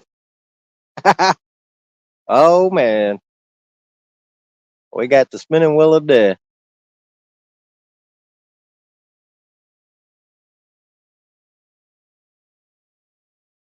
Yeah. Oh, Anthony, I'll be live for. Heck, it's only 9:47 my time. If you ain't seen my lives from before, you gotta go back and look. I fished for like 9, 10 hours straight. Yep. What's up, Rusty? Yeah, I got Nine, this 10 to hours go. straight, never caught a fish. Huh? I fished 9, 10 hours straight, never caught a fish. Yep, exactly. Let That's me why see what. this little rainstorm we had come through, that ain't nothing. I fished in worse than that. 9 hours straight. What's Yeah. up, Dale? Thanks Hey, for coming Dale, in, brother. morning, Anthony. That's understandable, Patrick. If you're feeling better tomorrow, Patrick, you know where. I'm gonna share that link in our group chat. You're always welcome on that panel. Yeah, I mean, we'll be I've been live. out on a 10-hour live fishing, either catch one or catch none. Then I've been out for 4 hours just shooting a video, and I'd catch like 200 something pounds of fish. Man, I swear these fish know when you're live. Yeah. Because last week, about 30 minutes after I cut the live, I lost fish at the net. Oh, man. Dale said I fished 9 to 10 days straight without catching a fish. I have Hey, too, buddy. yep. It's called fishing. Oh yeah. If you put in a 2 hours in a day, you might catch some, but or get lucky catch a nice one. But Yeah. I mean, it's more fishing. I mean, everybody that's ever fished in their life has been skunked. Yeah. I know somebody right now though that's going Morning, December Tide or Rick. May. Retired Rick. Thanks for coming in, buddy. I mean, if you I put know. enough hours in the daytime, you will catch fish. But Yeah. if you put like normal hour times, like if you I got 4 or 5 hours to fish, you don't catch nothing, you got skunked. Yeah. But you enjoyed the day though. Exactly. Yeah, Rick, it does. It's my last cup right here.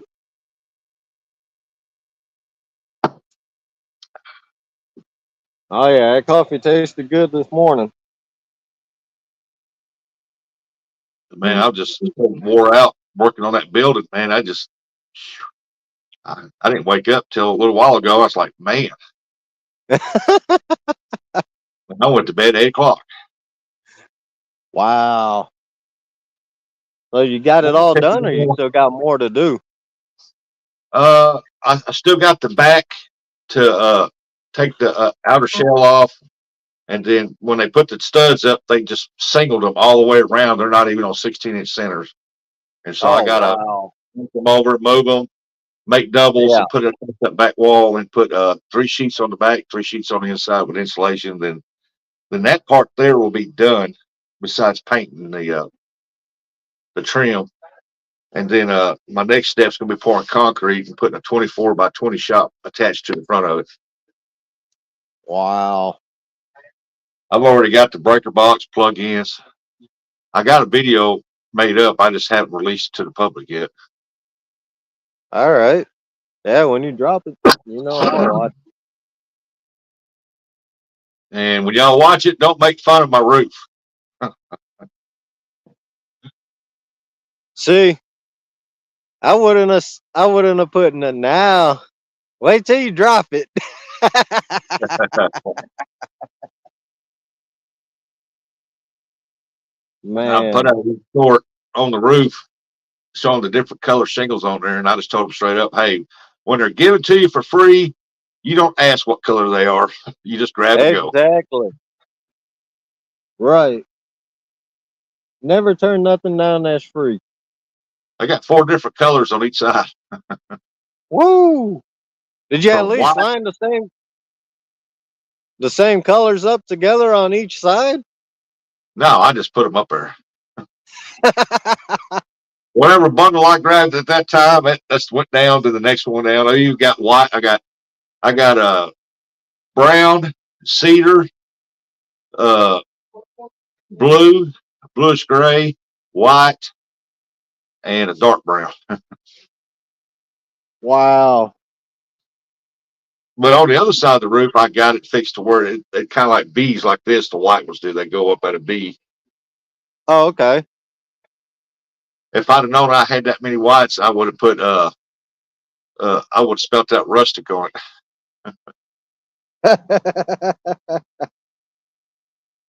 You Baggery caught said I a got a 4 pound flatty in town. Also, Tinkerbell, really? Tinkerbell, Tinkerbell rocks. I thought they said that's the Milwaukee River, ain't it, Guerrero? I thought they said there ain't no flatties in there. Hey, you can Ain't hide it me in the amazing? background that way.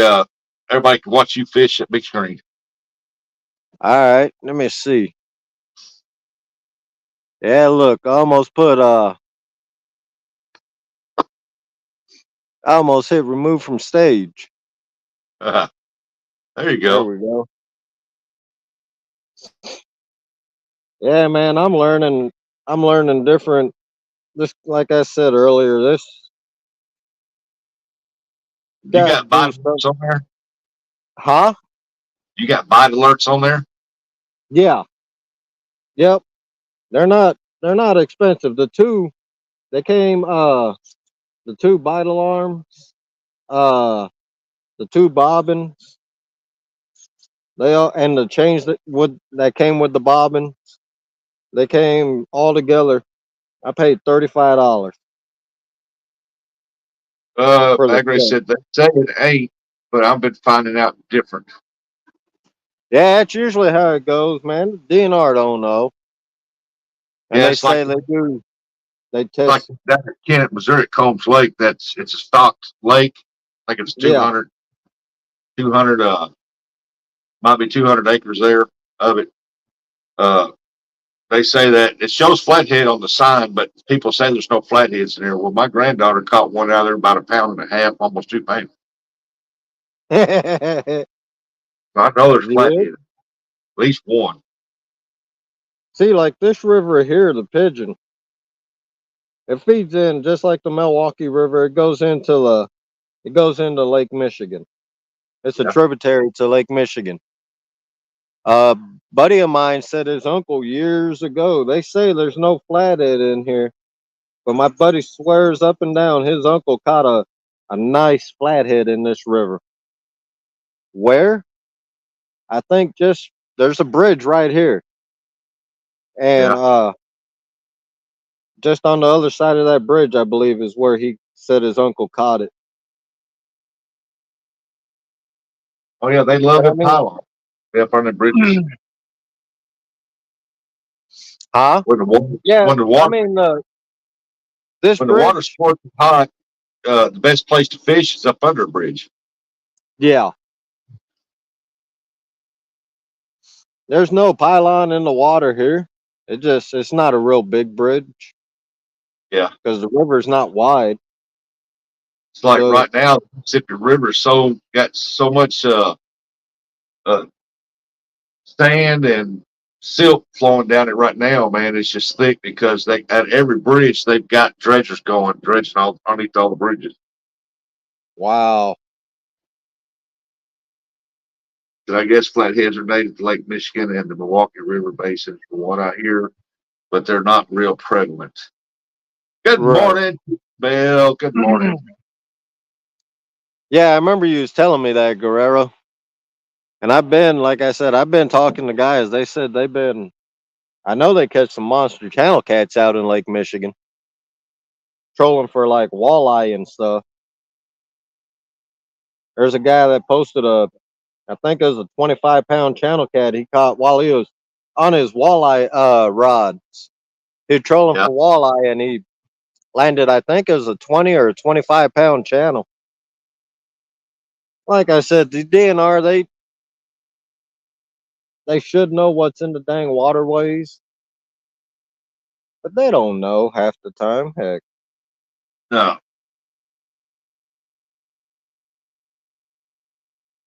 I mean, just like last week when that DNR came up on me when I was live, he asked what I was fishing for. Told him carp. He like, you eat carp? I was like, no.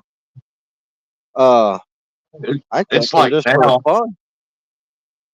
Well, it's like now the Asian carp got so bad here now. They are so bad here now that they're just now starting to think about ways to get rid of them.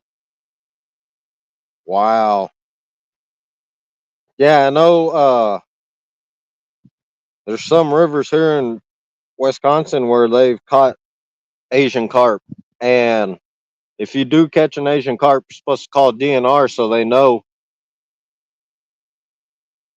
But if there's one, there's Well, here more. they're so bad that in a boat going down the Mississippi River, man, it's like every so often you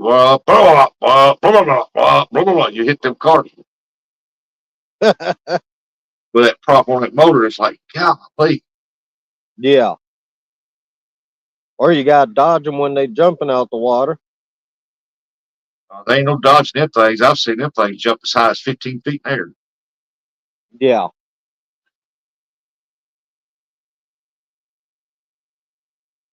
I remember one time going through there and I had like 6 of them jump in the boat at the same time. It's like dodging missiles. Man. Yep, You I've can't seen do that that on down the in steering wheel. You just have to take the hit and go. Texas. Like down in Texas, man, we fished the Trinity River. And there was some nights would go out at 10 at night on the river in the boat. And, you know, shad would usually have to throw cast net. The shad was it was so they were so thick they were jumping in the boat. Huh. The shad were jumping in the boat. We had cut bait. We had all different sizes. We was 12 inches jumping in the boat and all that. Wow. Seen a guy getting knocked out of the dang boat one time. Dang carp nailed him in the head.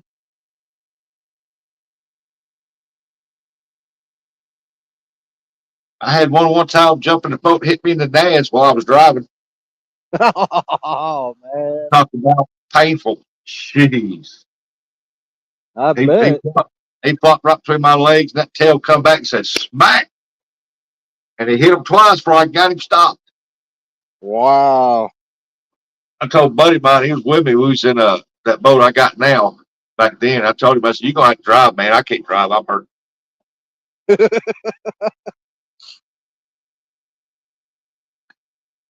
Then I had one Yeah. come up, nose dive me, running my calf. And boy, that left a big old bruise. I told him, I said, man, I think these things would knock you out if they hit you in the head. Yeah. Yeah, that guy, we didn't actually see him get hit, but we come around the bend, man, and got his boat just sitting there. It's like, what in the heck? Where's the guy at? He he was in the water. Oh, mercy. That's why I tell people, man, you're on these riverways around here, you better wear your life vest. Well, I'm good at driving a boat, man. It ain't the boat you worry about, it's some torpedoes jumping out of the water, Yeah. knock your Heck, butt out. if you got Asian carp in the water jumping, you better have a football helmet on. Yeah.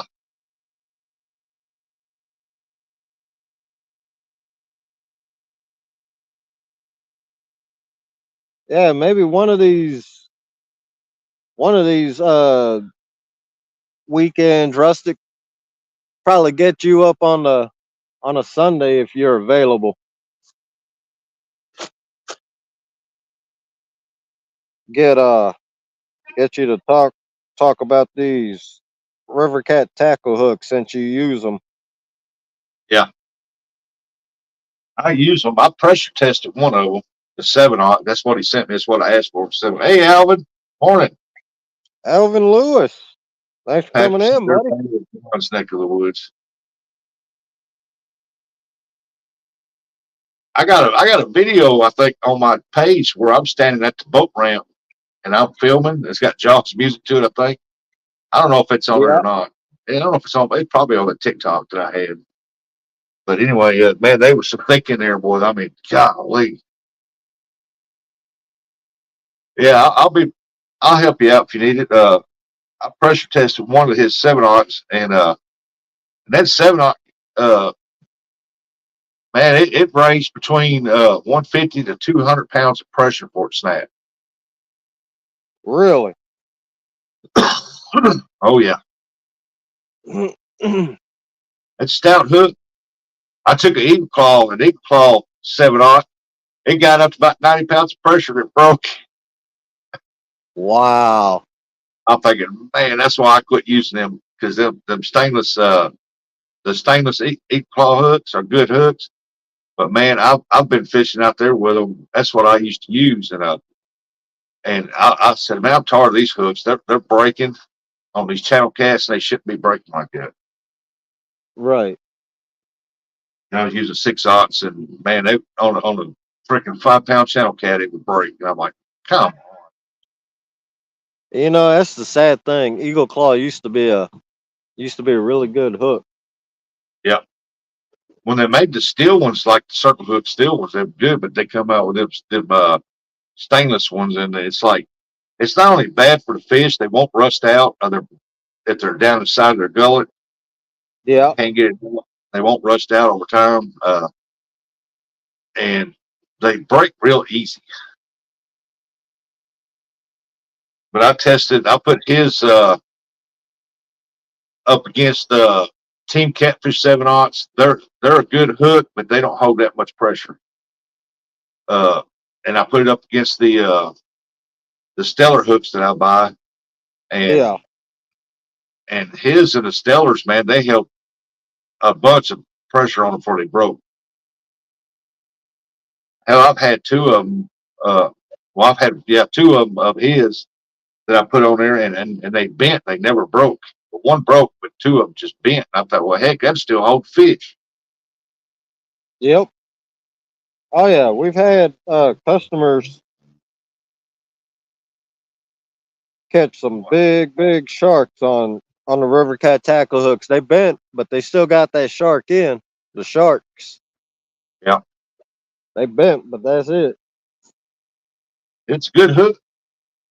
Yeah. It's like talking about them red ones. He said he don't know what other people think. I use the red sickle hooks for my crappie and my skipjack, and I used to use the bare ones, the brown hooks on there with jig heads.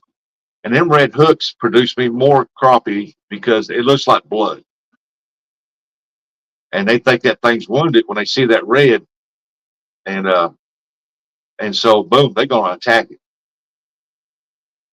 Yeah, from what I've heard and what I've been told, the fish like they hit them red hooks because it looks like the fish gills.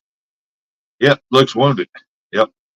Yeah, And so that's why when the red hooks first came out a few years ago, man, them things have been top sellers. yeah. I see. When I lived in Texas and I fished saltwater, I had I used to use 4/0 kale hooks, Yeah. and I'd throw blue crab, half a blue crab on there on my dad's 12-foot eagle claw rod. I think it was no Shakespeare. It was a 12-foot surf rod that he had from Hawaii.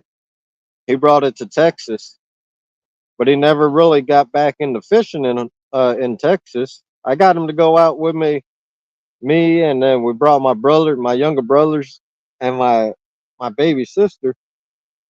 He came catfishing a few times, but maybe twice, and he told me, "Hey, that 12-foot Shakespeare, take it down to the coast when you go again, fish off the pier." I did, man. Just just a cheap 12-footer, and he bought it as a combo. I remember when I was a kid, he bought it as a combo. That thing brought in a 50-inch bull red Cool. using those 4/0 kale hook, the red kale hook.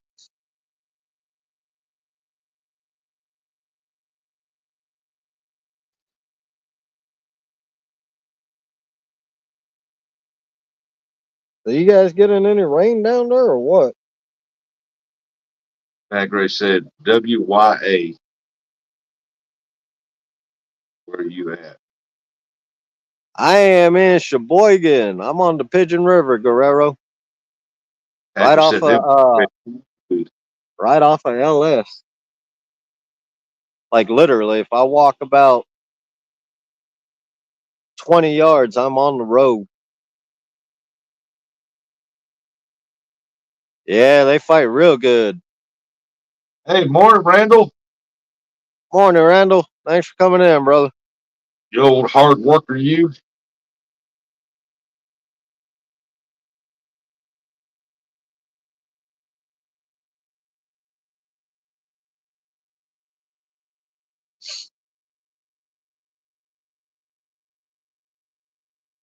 So yeah, we're gonna be out here all day because I think now I don't think it's supposed to rain anymore. Uh, I got to take a break sometime or another and go fishing. I haven't been in almost 2 months. I Ah, think last time dang, I went, man. I took the boat out. Well, whatever, however long it's been since I posted that video where I went took the boat out crop fishing. That's the last time I've been out fishing. Wow, that's crazy. I've been about 3 weeks, ain't it? Oh, it's been Three, over 4. 3 weeks. Yeah, I would have done went crazy by now. Well, it's been so hot. I ain't worked on nothing around here. Just went fishing every now and then and doing other stuff. And then now it's cooled off. I got to get this building done before the winter sets in. Yeah, It's cool right. weather. I can get out there and work on it all day. It's nice Morning. out there. Randall. No, sir. I had a couple hits earlier this morning. Just fishing for fun, fishing for carp. Carp. I thought Yes, you sir. trying to salmon bring it. Yeah, there's a couple salmon I seen jump. Okay. Yeah. Yeah, you should be coming. Yeah, there's a couple guys. There's a few guys that walked down that way. Okay. I don't think they stayed long. At least one group came out already. Yeah. One or Okay. two of them. Have you been down here like for maybe an hour and a half or so? Yeah. Okay. Did you have by chance hear any shooting back here at all? Yes, sir. Back this way, right? Yes, I sir. was wondering. I thought maybe some guys are hunting back there. I didn't know if somebody let them know that they're in the city or town or whatever. But Yeah, I heard when I first got here, I was getting all my rigs on my rods, and yeah, yeah, there's a couple shots at 6:30 this morning. yeah, oh yeah, yeah. I'm kind of jealous. I wish I was the owner, but not when you can't go down there. I wonder where they came in from because it's forested right here. I don't know where they came in from. Unless they on some private land back there, or Yeah, but all the homeowners on both sides know that there's yeah, no hunting. Back in the early 70s, yeah, there was, you could go hunting, but we used to go duck hunting and pheasant hunting back there, but not now anymore. Well, hey, good luck. all right, thank You you. got quite the setup there. Yeah, I'm live on my YouTube channel right now. Oh, okay. Yeah. So, alrighty, good luck. All right, thank you. Yeah. You have a good day. Yeah. He stood there and looked at the camera and smiled.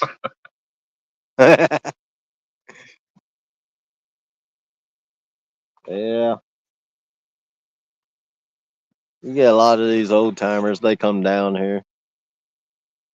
How come you ain't got a catfish rod set out? I don't feel like catching bullhead. Oh, Right here, man. you must I be fishing know shallow. perfect. You Huh? must be up some pretty shallow water for the carp. Oh, yeah. This is pretty. This river is shallow. I don't even know how deep it would be. If I'm not mistaken, I could probably walk across this sucker if I had waders on. Now you are throwing one up close to the bank on far side and one about little I almost got 'em- midway. I got them right in the middle.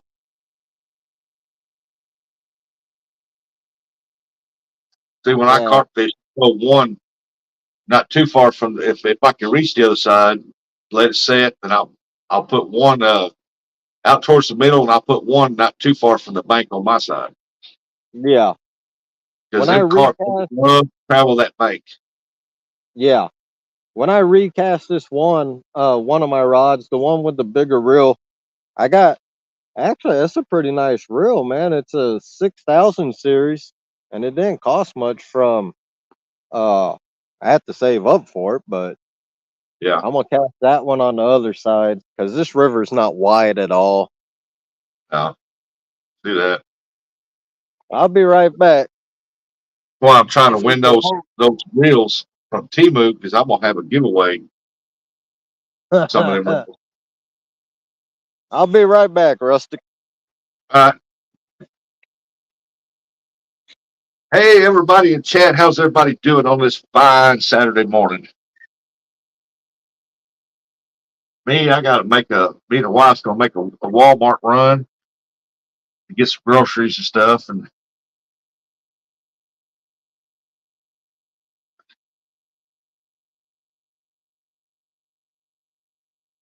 then come back and do some laundry and clean the house.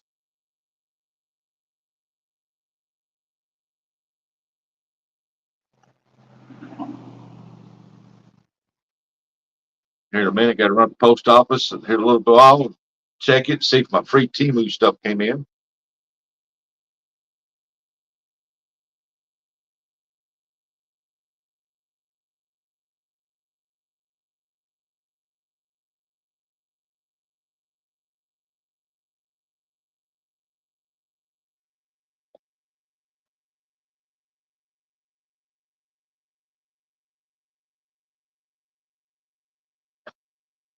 Oh, everybody is well today.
All right.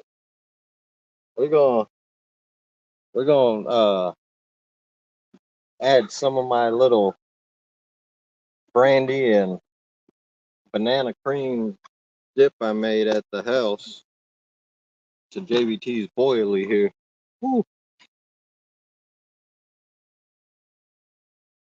Pretty much all you do is just push that boilie in there and get that over it. That lets out a scent. Later on, I'll probably Can add you a hear me? little. Yeah, I hear you. Can you hear me? Yeah, hear you loud and clear. Hey, Lance. Yeah, Lance. yeah, Hey, can I mute I myself? hear you. I hear you. You must not be able to hear me.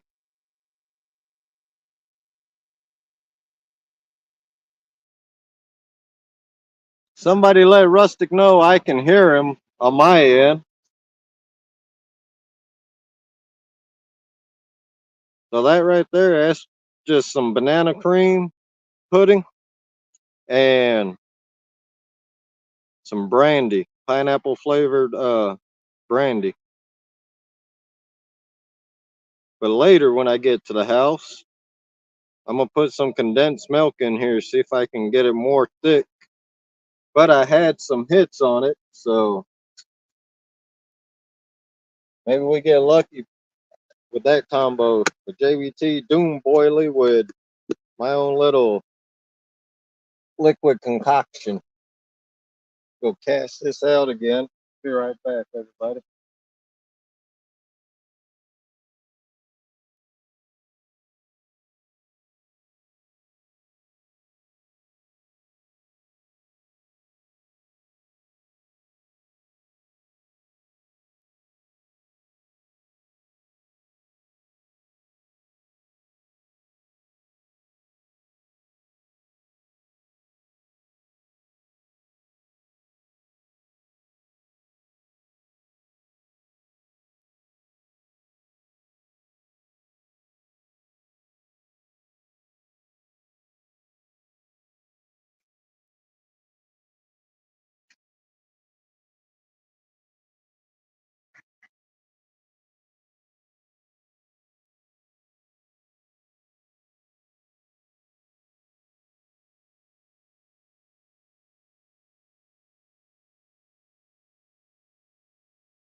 All right, I'm back.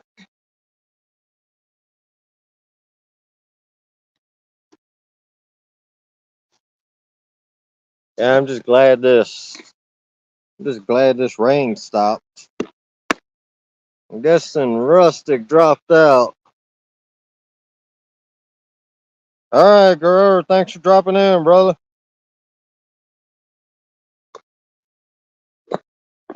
Gonna have to get together this winter, man, for some burbot fishing.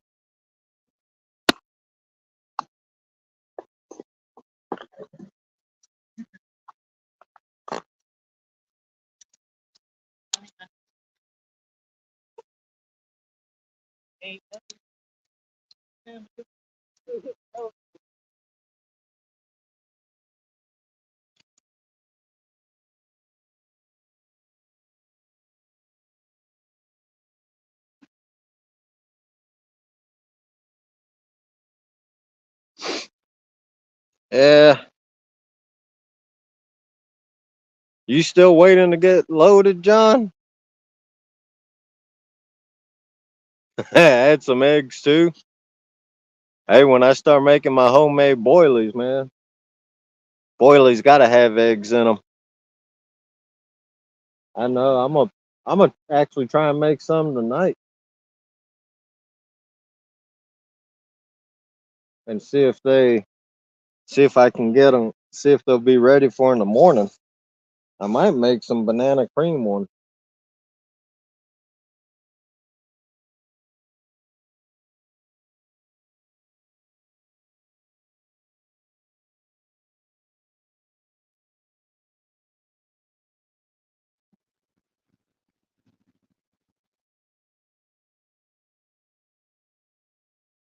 That bobbin on that rod I just casted out.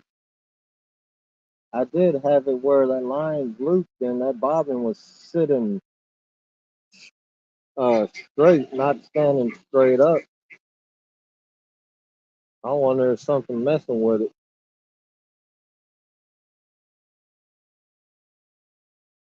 'Cause that bobbin's standing straight up now. Like I said, there ain't no current or nothing in here.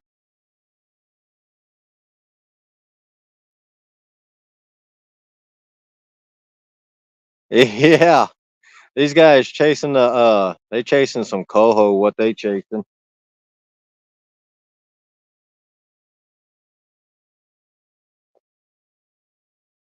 They chasing that coho salmon now.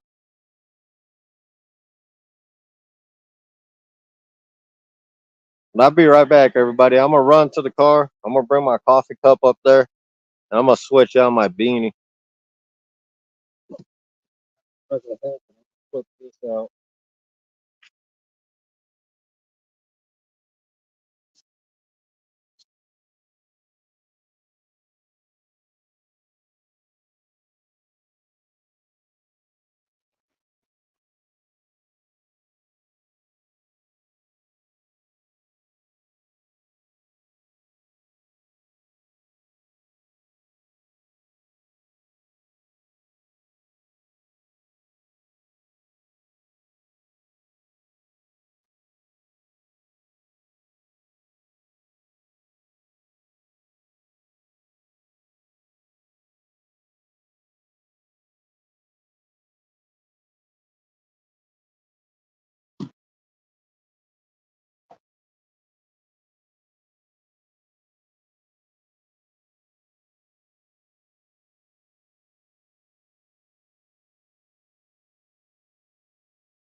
All right, I'm back, as you guys can see, and nobody on the planet got one of these.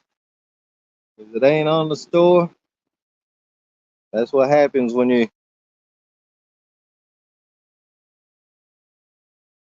your sponsor treats you like family.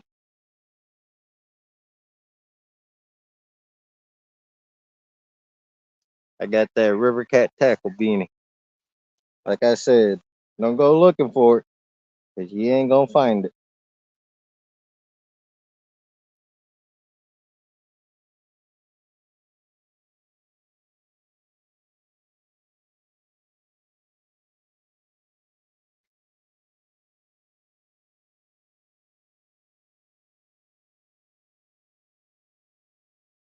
All right, John, brother, you be safe out there, like I said earlier.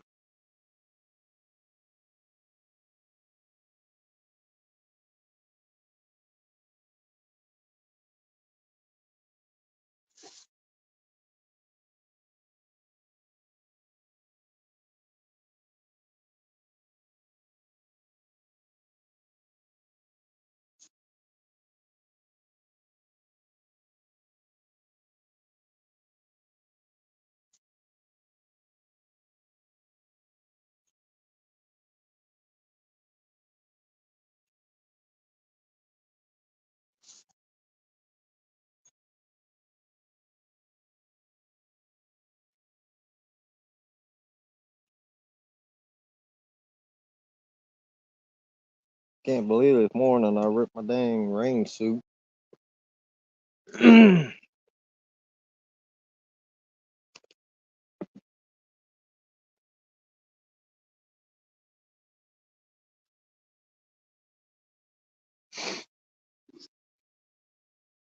Oh, we've been live a little over 3 hours, and we're gonna be live quite a while. That dang thing supposed to be fast charging. It ain't fast charging. I don't know why the heck it ain't charging like it usually does.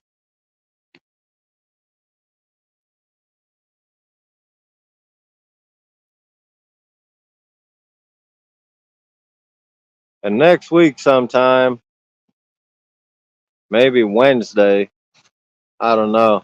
I might make a video uh of all the carp fishing stuff I'm getting in. Should should one package should be here. Stuttering here. It should be here Monday, and then the other one should be here Wednesday. So probably Wednesday, Thursday. I'll make a video, or I'll probably go live or something just to show what I got, what gear I got. And I did get more bait. I got a couple things, couple different rigs too, pre-made rigs.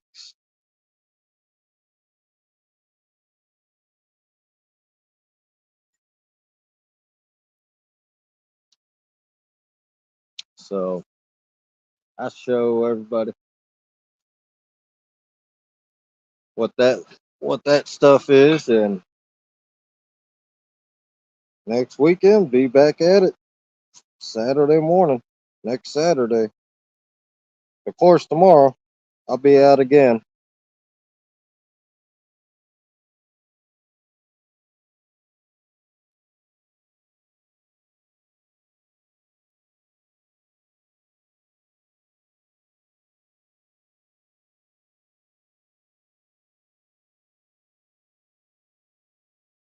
And I could technically put out a rod for catfish next time I go. If I don't come right here, if I go up to Manitowoc, I'll probably put out a catfish rod. I don't know yet. Might be a possibility tomorrow. Have one catfish rod and two out for carp. And then that catfish rod, that'll be sitting in my cat claw rod holder. You guys check that out too.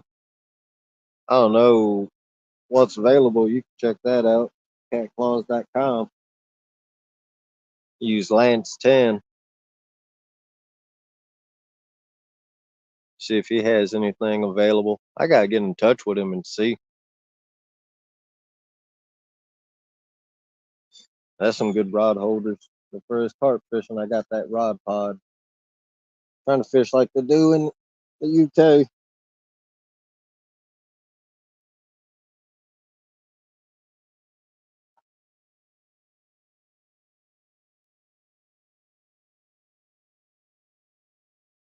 And that's just the real cheap one. And I got some expensive rod pods out there too.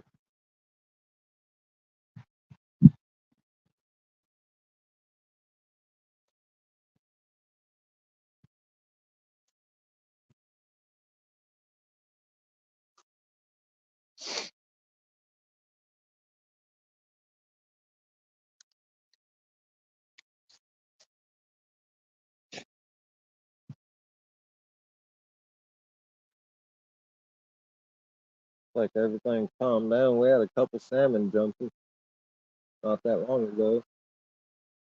And then earlier when John Cyclone was up here, Mr. River Cat Tackle himself, we had, I'm betting that was carp that was hitting top water. what I should do, but I don't feel like doing, is free line, do some free lining, and maybe put a pop-up on there.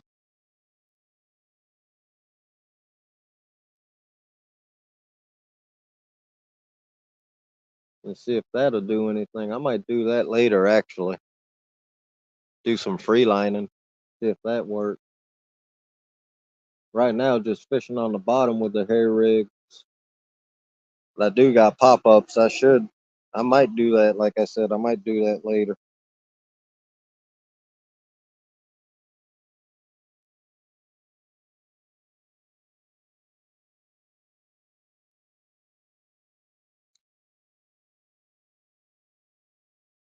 But I plan on staying live for a while, so.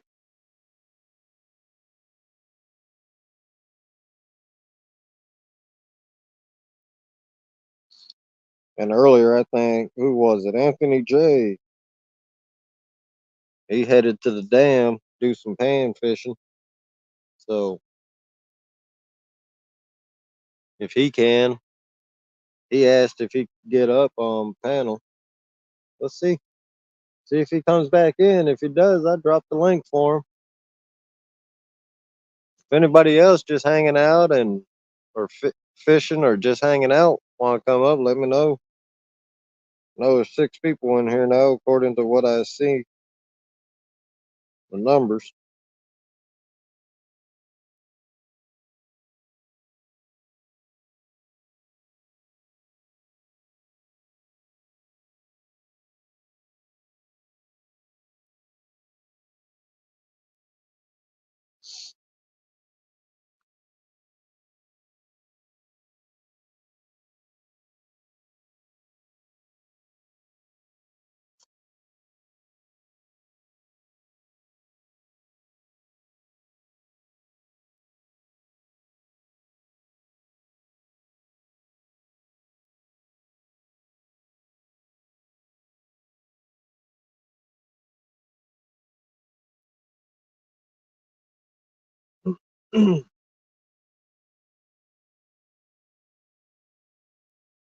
Hopefully we get lucky while we're live and catch a fish.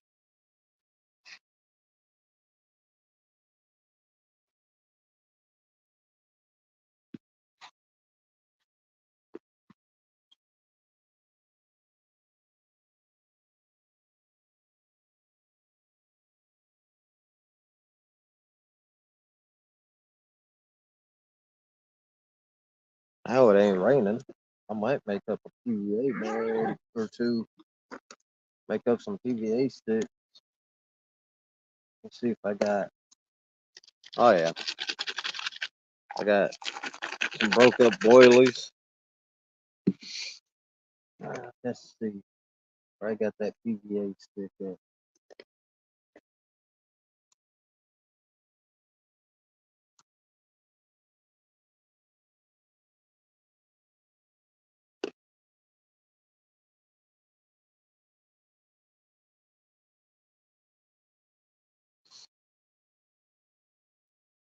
And I got two different things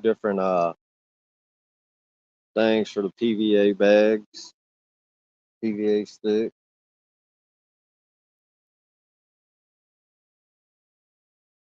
Trying to figure out which one to use, which one I want to use.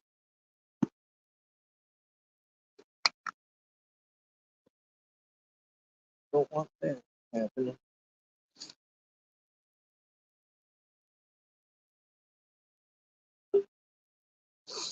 Go ahead and use this one.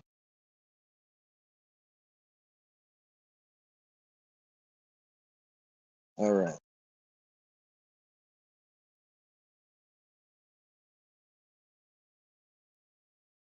Make up a couple of these.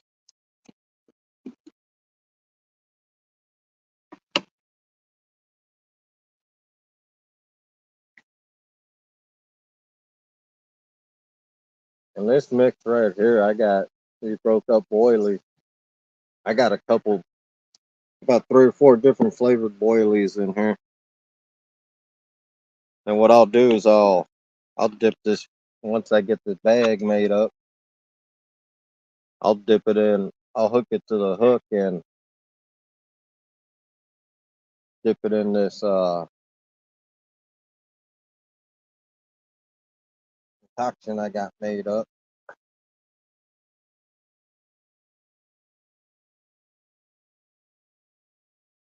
What this does, from what I watched and everything, what these bags do, they help you from getting all your line, your rig tangled up when you cast out. It's easy to make. You got a little plunger here that you fill in after you fill in the put your stuff, your bait in there.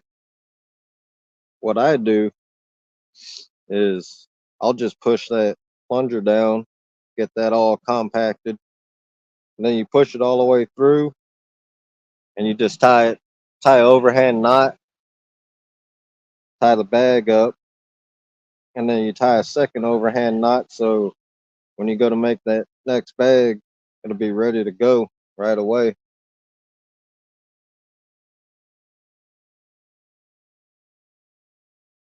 So you just push that plunger out all the way through.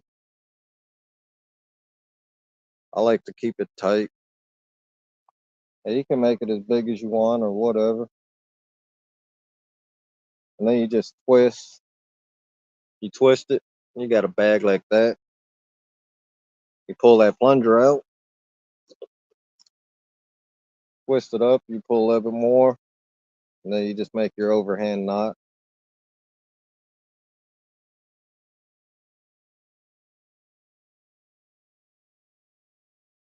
And when you get that overhand knot made, pull it all the way down so you keep that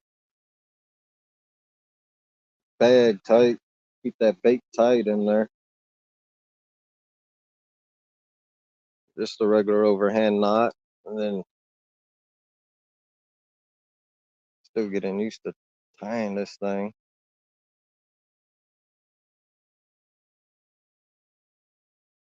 You can even get it further down.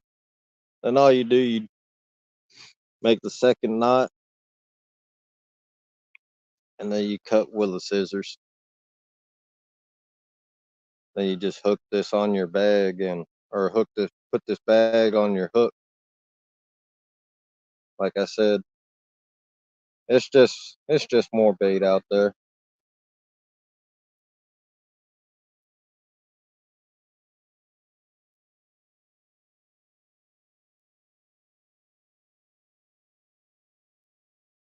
Get that second knot. Now I gotta find my scissors. I know I got. Just gotta find them.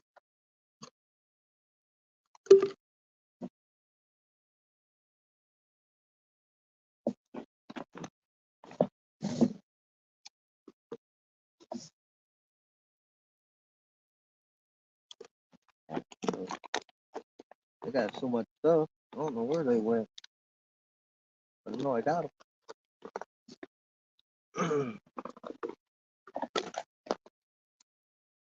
Take that out of there.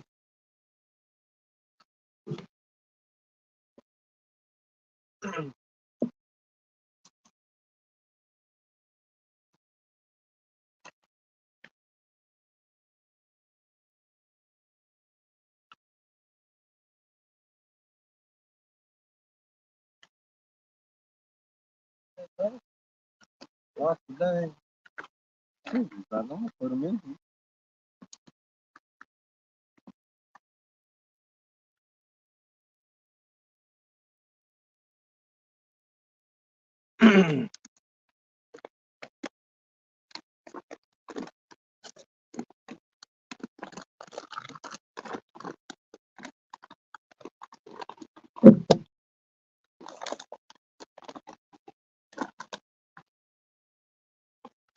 Yeah, I love how you just lose stuff, especially when you know you brought them. No, I dropped them in the bag this morning.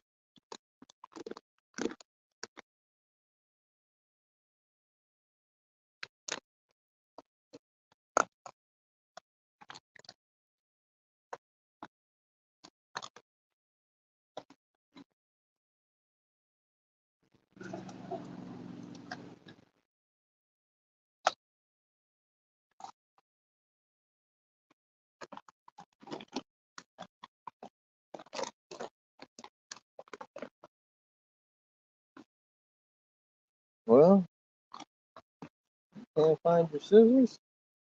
I use something to cut it. I can't get to my pocket knife.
That's why I ordered me a pair of scissors too. Cut braid and everything else. 'Cause I don't know what happened to my scissors. I know I put them in the bag. When all else fails, get your pocket knife out.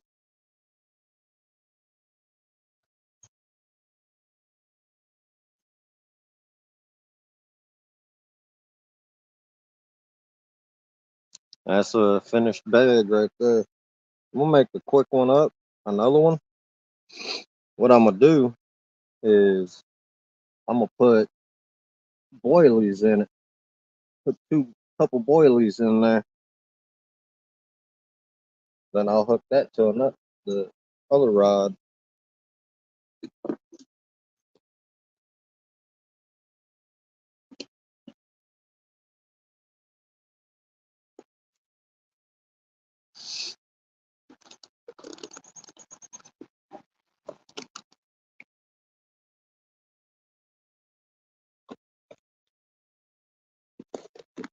I'll put some of these. See if these will work in here.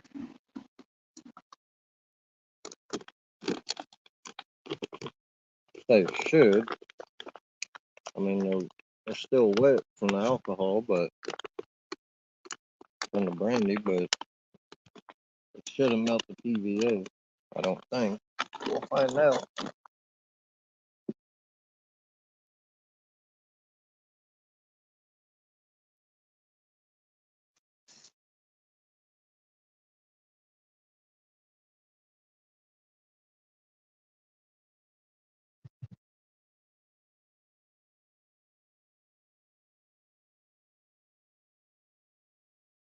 All right, we're good. But with the boilies, you just do that right there. Same thing. Twist, make them tight,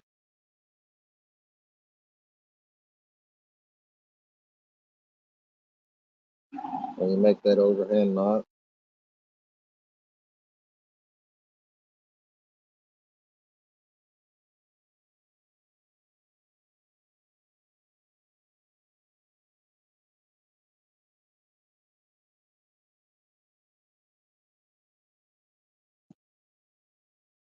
And go again. Make the second overhand knot so you're ready for the next bag later on.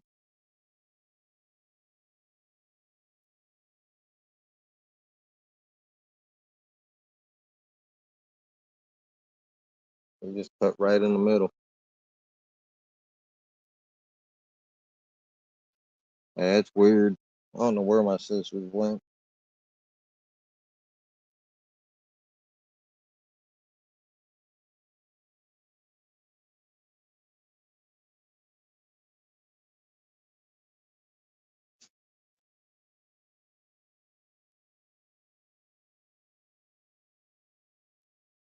Close the knife back up and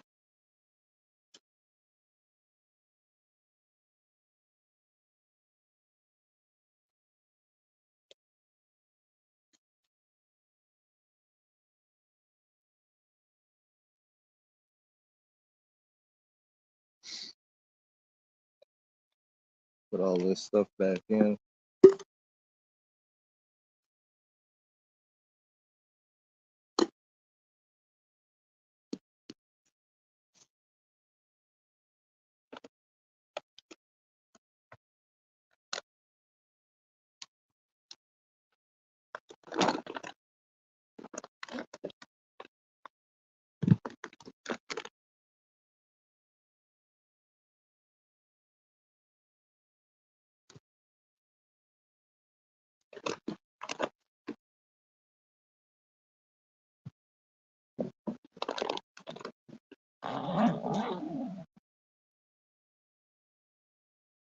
Be right back.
Well, something out there like that boiler had a nice sized crawfish on there.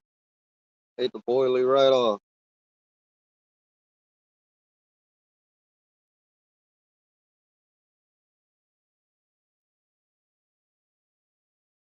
All right.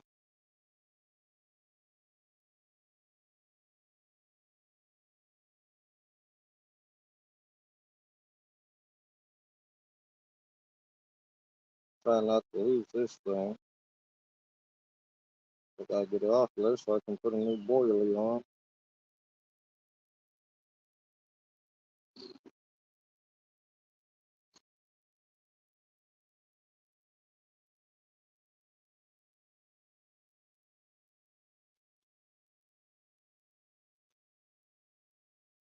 Let's see.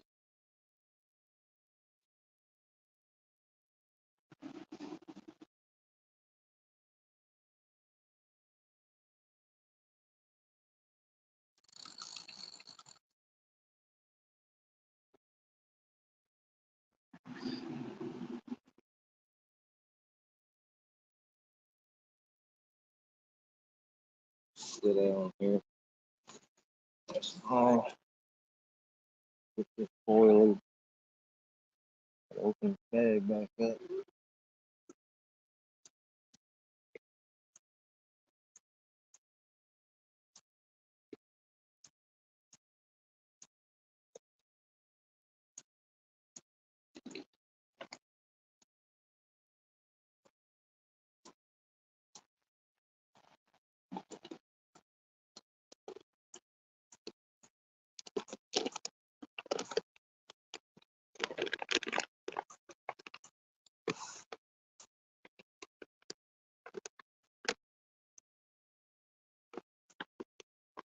Yeah, crawfish ate. That was the bigger boilie I had on there. It was a 20 mil.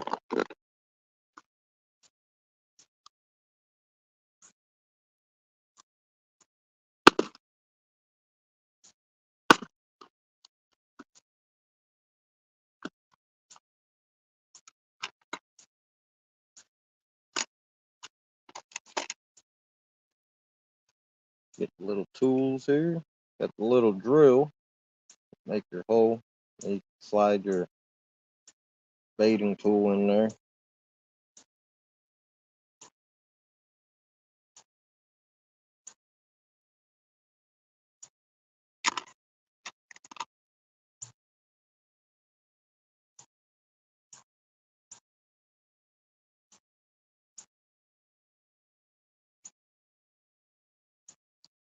That's your little tool that you put your boilie on. You just hook it to the end of the hair rig and slide that on.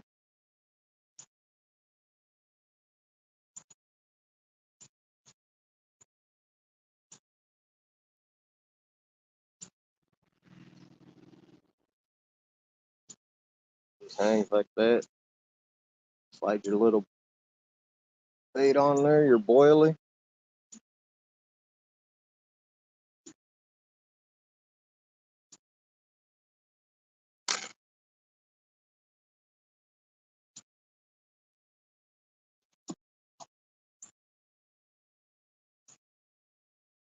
And you get your little bait holder. Get that connected to your hair rig.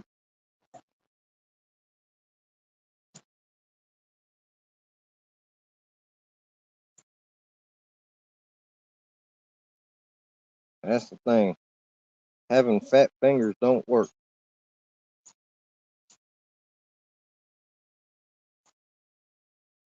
Hard to mess with these little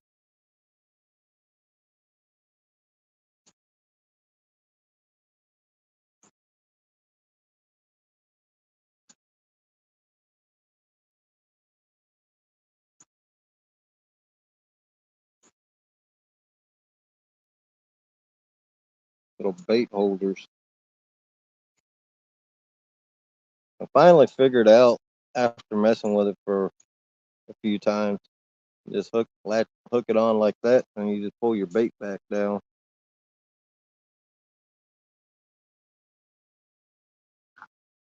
Just like that. That's how mine come out. I don't know if that's too long or if that's good or not. Skipjack Cindy, thanks for coming in. Just rebaiting here.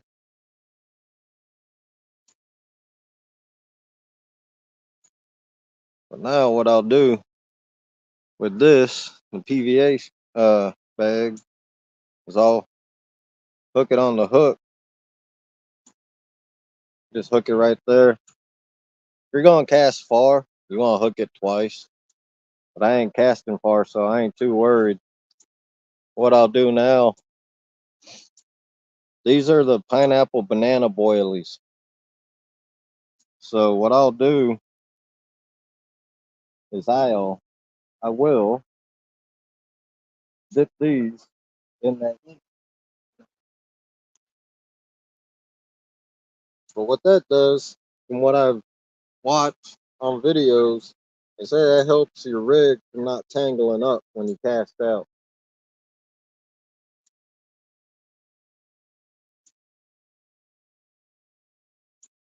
It'll keep that PVA bag will keep that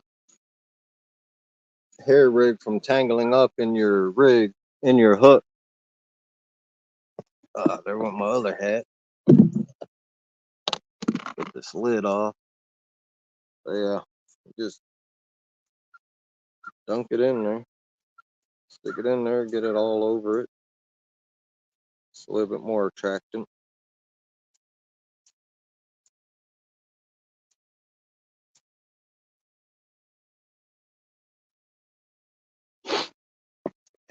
I ain't gonna lie, this stuff does smell good.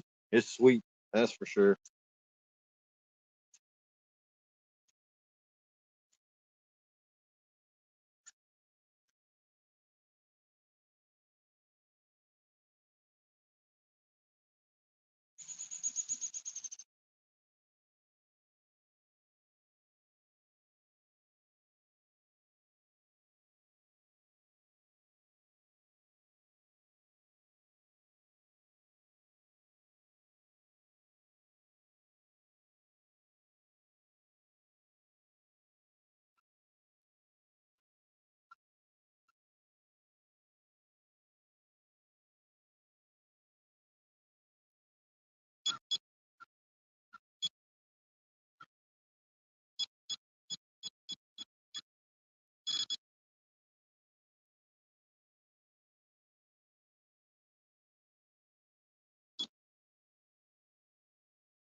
And of course, that's the JBT Doom boilie.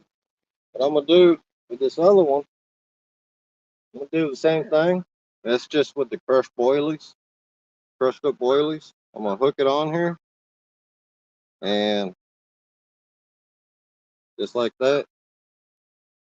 See, that bag will melt once it get the water gets to the bottom, and that water, after being in there for about half a minute or so.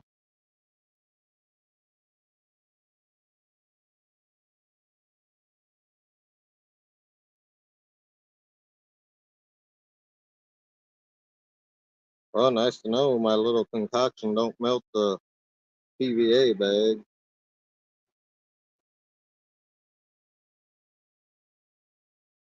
That's all you do. A little bit more attracting. Hopefully a little bit more.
Oh.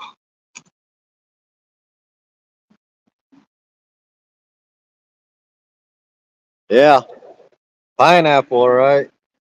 It's got that little mixture.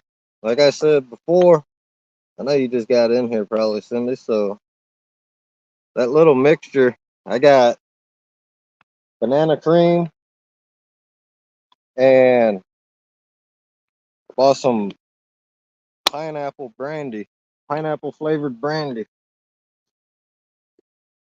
So get a little bit more attracting out there. What makes me mad is I don't know where dang scissors went.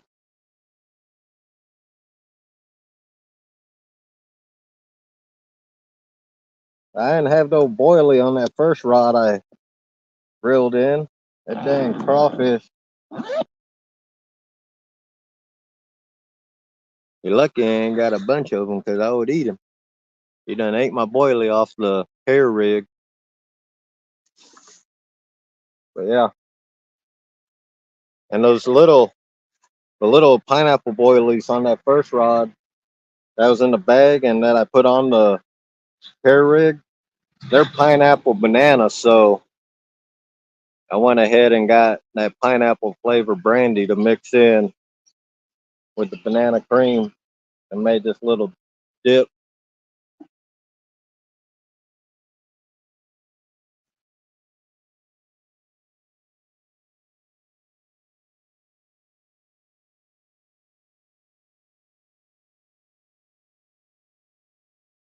We got salmon jumping. We've had, I'm pretty dang sure that's carp that's surfacing. That's that common carp. I would love to catch one of them mirror carps.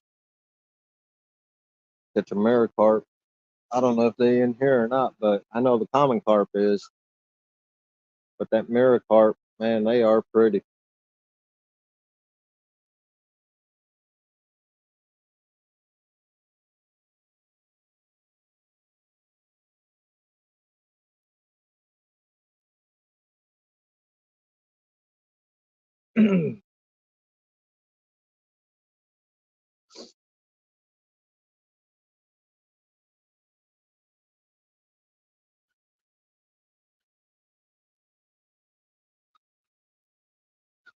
And the way I got my drag set, I can barely pull it through. So when a fish grabs it, when that fish grabs it, he's got a that'll help set that hook in that rod pod and pretty much let the equipment do the work for you.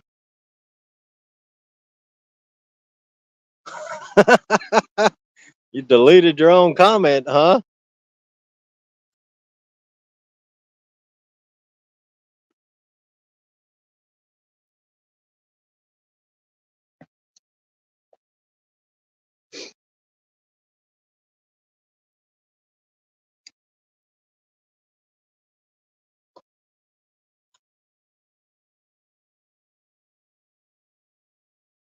Got all kinds of ripples in the water.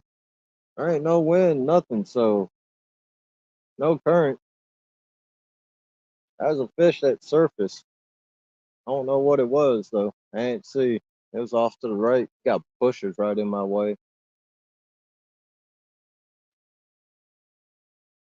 But yeah, those hair rigs I'm using, I made I made them myself.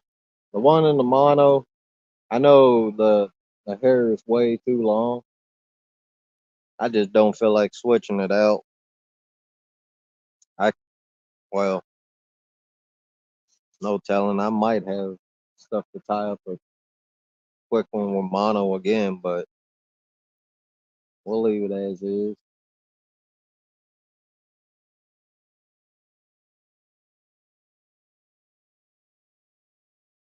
But yeah, that first one I reeled in, it had a crawfish on there. It done ate my boiler. I guess I can say I caught something with it.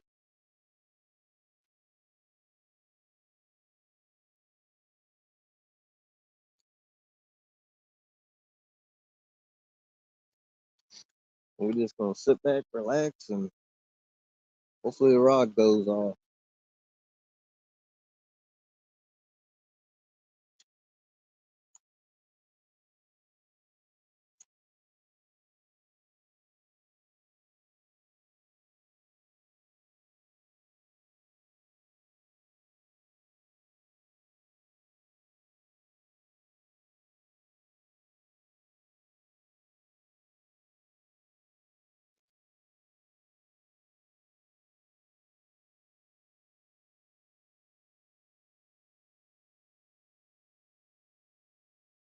You would think with it being cloudy and a little bit rainy,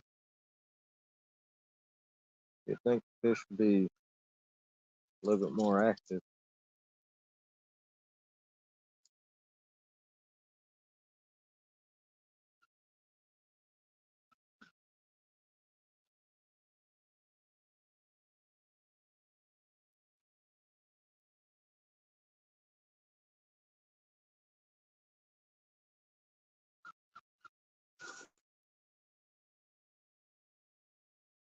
Let's see what that PVA bag with that crushed boilie, what that'll do once it gets to the bottom and it dissolves. That'll be right around the hook bait, so that'll be right around there.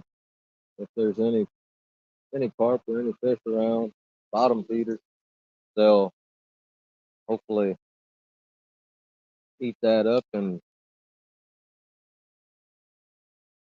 grab that boilie.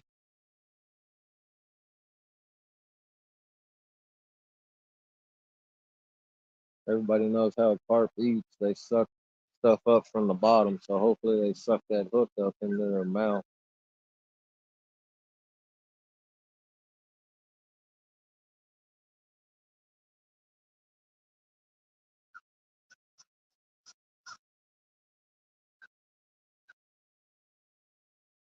Same thing with the other PVA bag with just the two boilies in there. Same thing. They'll be laying around right around the hook too. So hopefully a carp comes around and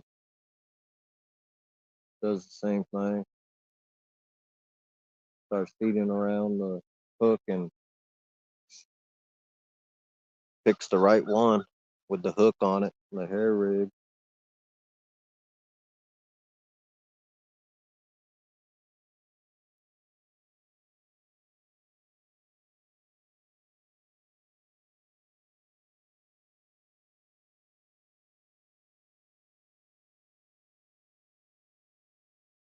I know everybody fishes for catfish and stuff, but if you guys really want to challenge yourself, you gotta get into this carp fishing. Get you a rod pod like this. You can go to Big Carp Tackle. And then they got a section. It's the beginners section. It says beginners.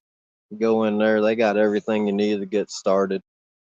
That's where I got all this.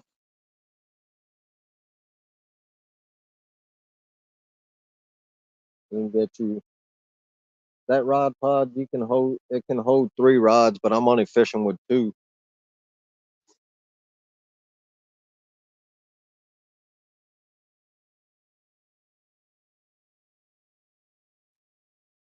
And you just watch a lot of YouTube videos.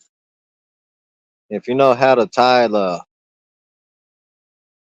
knotless knot,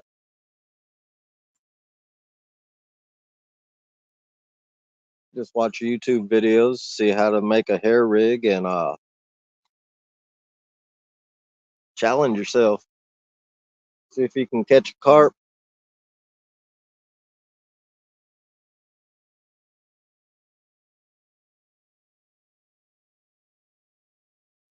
Then you get in touch with JVT. He got some he got them boilies, those doom boilies. And you just get all the stuff you need from a Big Carp Tackle, or like I did at first. I looked on Amazon because Amazon got everything. I got my pre-made rig at first. From there, I got a little set. Got the bait stoppers in there. Got a lot of them actually. I don't remember how many. It's got swivels and stuff. Just learn how to make you gotta tie that little overhand knot and all that. If you want to make your own hair rigs. What's up, Buck? Thanks for coming in, buddy.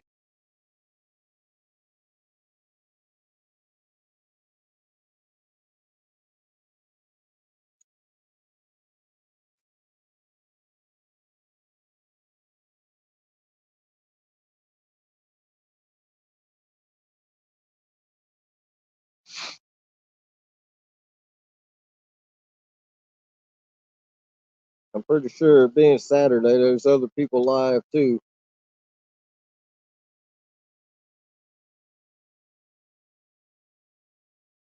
If you guys can, like Buck said, hit that thumbs up, and if you could, don't mind, share me out to on your community tab and your community page and Facebook.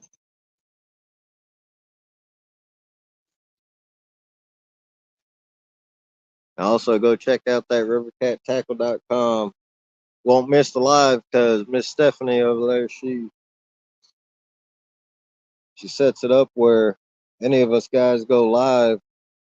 She sets it up where the live is playing on the homepage on River Cat Tackle webpage.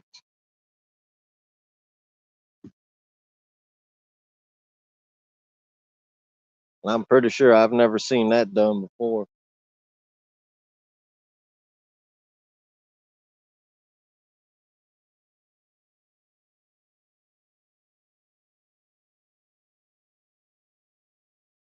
Yeah, John and Miss Stephanie, they go above and beyond trying to get us exposed out there, get us seen.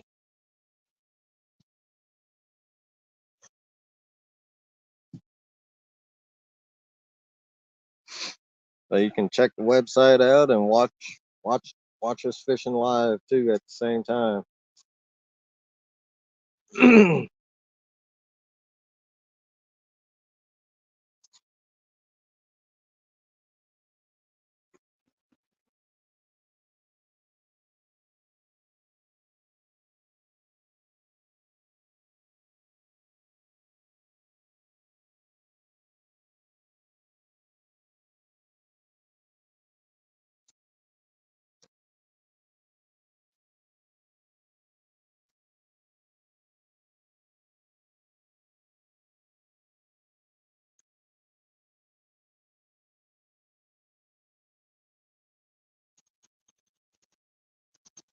I'll say one thing.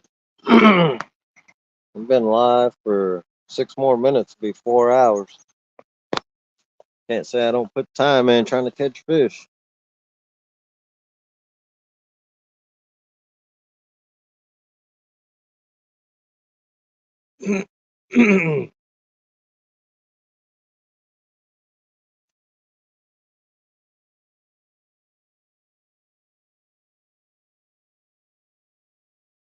And tonight, what I'm gonna do, like I said earlier, I'm gonna try and make me some boilies tonight, some homemade one, and then I'll tie up more hair rigs with the #4 River Cat tackle bait holder hooks. They're long shank. I'm using one right now. It's on mono, but tonight I'll tie up some with the braid I got at the house until I get some of the actual braid they use for carp fishing. Then I'll tie some up with that one.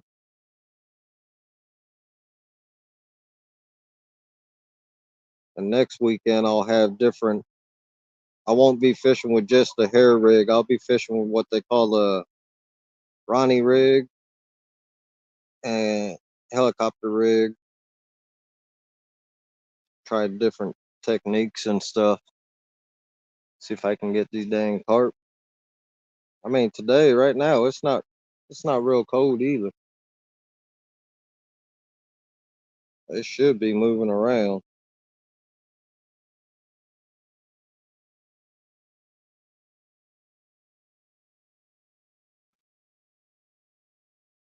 And tomorrow, don't forget to join us, 6 p.m. Central. Be live, River Cat Tackle. Be live on my channel. And hopefully, we have a special guest tomorrow. That's in the works right now. But I believe we'll have Creo up there, up on panel tomorrow night. We'll have Richard Cluck, Fishing and Freedom, up on there. Just gonna hang out, talk fishing.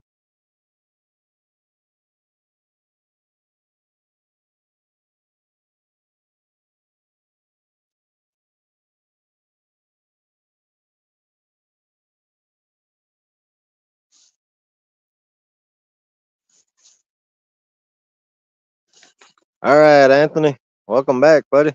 Give me a second. Let me drop that for you.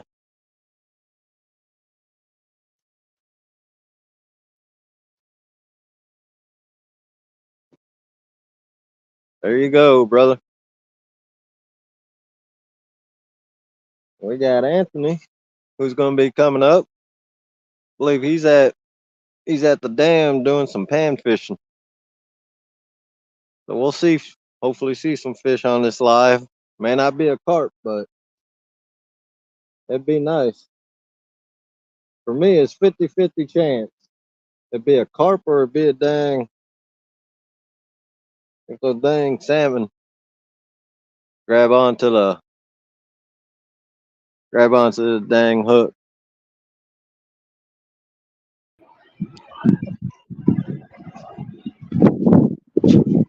Setting up the camera here.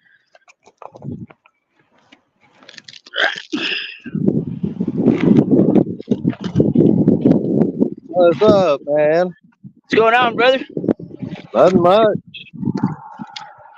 The spot I wanted to go to had way too many people there, so there wasn't really a lot of room. So we're at another spot. I haven't been here in a long time, so I don't know how the action is. All right. But we'll figure it out. Yeah. That's fishing, man. Right.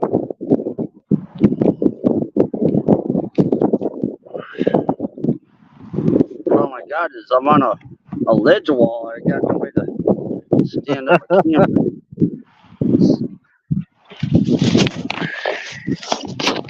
There you go.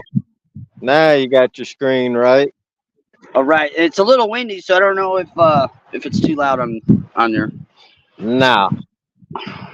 You hear it every once in a while. All right. I got.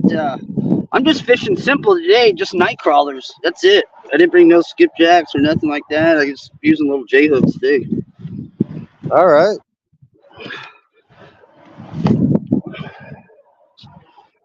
Yeah, we got some of them on the website too. That's what I got. I got a number 4 bait runner hook.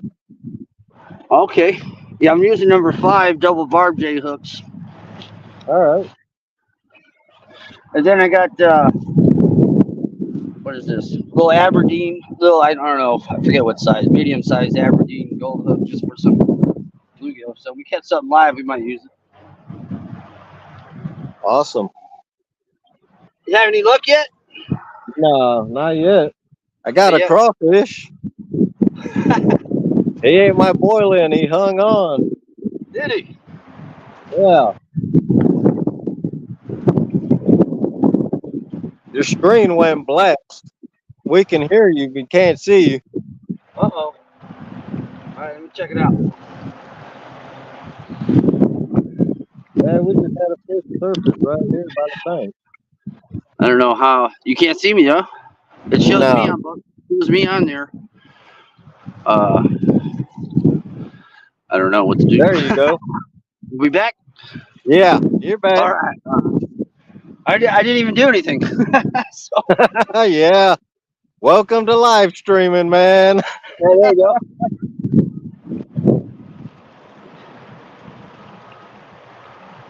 Yeah, I'm not too far from River Cat Tap. Well, actually, I kind of am. Actually, they're on the other side of Tennessee. I'm like, I don't know, 45 minutes from the Tennessee border.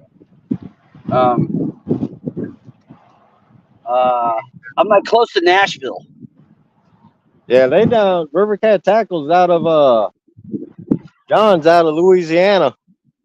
Oh, I thought they were up by Watts Bar. No, they out of Louisiana. Oh, okay. Louisiana, man, I love that state. That's a fun place. Yeah. Oh yeah. I lived in Texas. I worked in Louisiana for about 3 years. Okay. Yeah, I've only visited. I've never lived out there. The most closest I ever lived out that way would be North Carolina.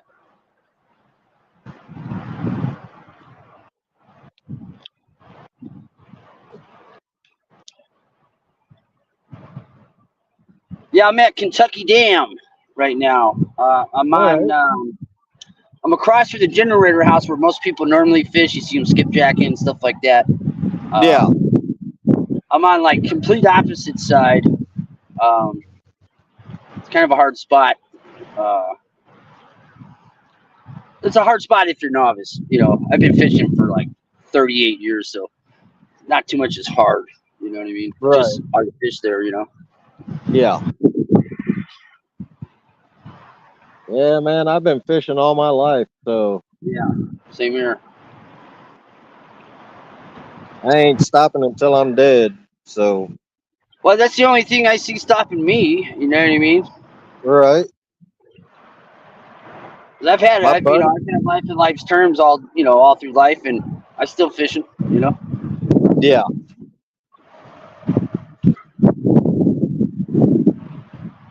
I mean, that's therapy. You ain't got paid to talk to somebody.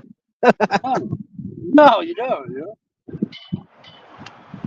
And really, if you don't want to, you ain't got to spend a bunch of money on it. But when you're addicted to it, Right. You know, once you get your gear built up, the stuff you use, just a yeah, matter of finding out what works for you, and then then you got the stuff that works for you. yeah, It just gets fun when you start exploring, new ways of what you haven't tried yet. You know, right. That's why like I you got say, you into start, this. like you're That's saying, why you're I doing the got carp into this carp fishing. You're fishing. trying out the carp fishing, so Yeah, that's pretty cool. Like usually when I carp fish, I don't use the boilies or nothing like that. You know what I mean? But right. not to say that I won't. I just haven't yet. Yeah, man, it's a totally different ball game. It's like, dang. I mean, I'll start, like I said earlier, I'm gonna start making my own boilies. I might try tonight. Yeah, a lot of people do. I mean, I bought I bought the rolling tables and everything to make them, so Right. I might try that out tonight. Like me and my grandfather, he showed me how to make sourdough balls for carp. That was like close to a boilie that I ever been by. You know what I mean? Yeah. Oh yeah. I mean, man, I've watched videos. Guys in the UK, they'll free line pieces of bread. They'll just make a dough ball Right. right around the hook and toss it out. Exactly. Exactly. One of the guys said one of his biggest carp he ever caught was off a piece of bread free lining. Yeah, my grandpa he would use like he'd put a little vinegar in there. He'd use cornmeal and breadcrumbs, and then throw in some kind of bread, roll them up, let them dry up a little bit, and throw them on the Yeah. hook. And we used to rock Yeah, carp on those. We used to catch a lot of bullheads with those too. That was in ponds though. I was reading that last night. You bring up the vinegar. Yeah. They actually they actually do put vinegar in there. YouTube. Nah, Yeah. Buck, I can't chum. I got my loop hose though. The chum bag is connected to the hook. They say Oh it's yeah, not yeah. chumming. What's say, Lance? What's up, John? I'm back. I see it. Did you get to check your messages? Huh? Check your messages. I sent you something that's fixing to come out. All right. Let me I told see. you we was waiting on something. Yeah. Well,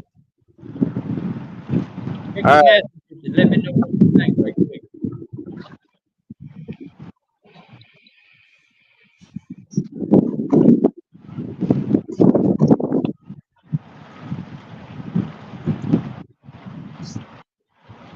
Man, I'm fishing probably 60 feet right now, 60, 70 feet. I'll be right back. Yeah. It sounds like you're in some good water, Anthony. Yeah, this is the Tennessee River here. There's only have one generator on. I'm at Kentucky Dam. There's only Yeah. one generator on, but we're still out Lord here. have mercy. Man, John, brother, all I can say, that got double thumbs up. What do you think about that? Yeah. Yeah, buddy. You think we're gonna shake it up a little bit? Man, I think that's a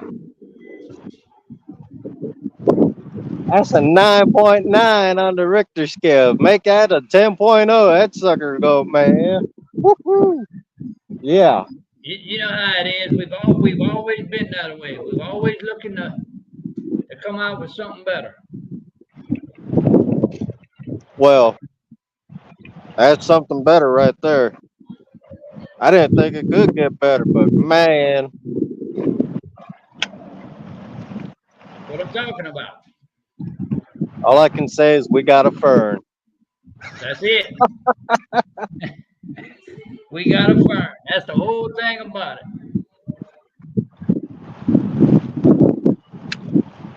That makes sense, Glacier Shark. On a poison ivy leaf, though. I ain't fooling with that stuff. It eat me up. Yeah. He said he caught a grass carp once on a poison ivy leaf. Yeah, I seen that. I stay away from unless it gets snagged on the hook as I'm casting out. That's one thing. But as far as me grabbing it, no. I'm gonna have to tell you a story later about me and poison ivy. I can imagine. Hey, I got an idea where you went with that. Yeah, just to make sure Well, you scratch if down you the know the road. group, yeah. I got an idea where you went with that, and it wasn't good, was it? Nah, Nah. not at all. Anthony, all I can say is don't take advice from this man. All right. You might end up in a painful situation. Oh no.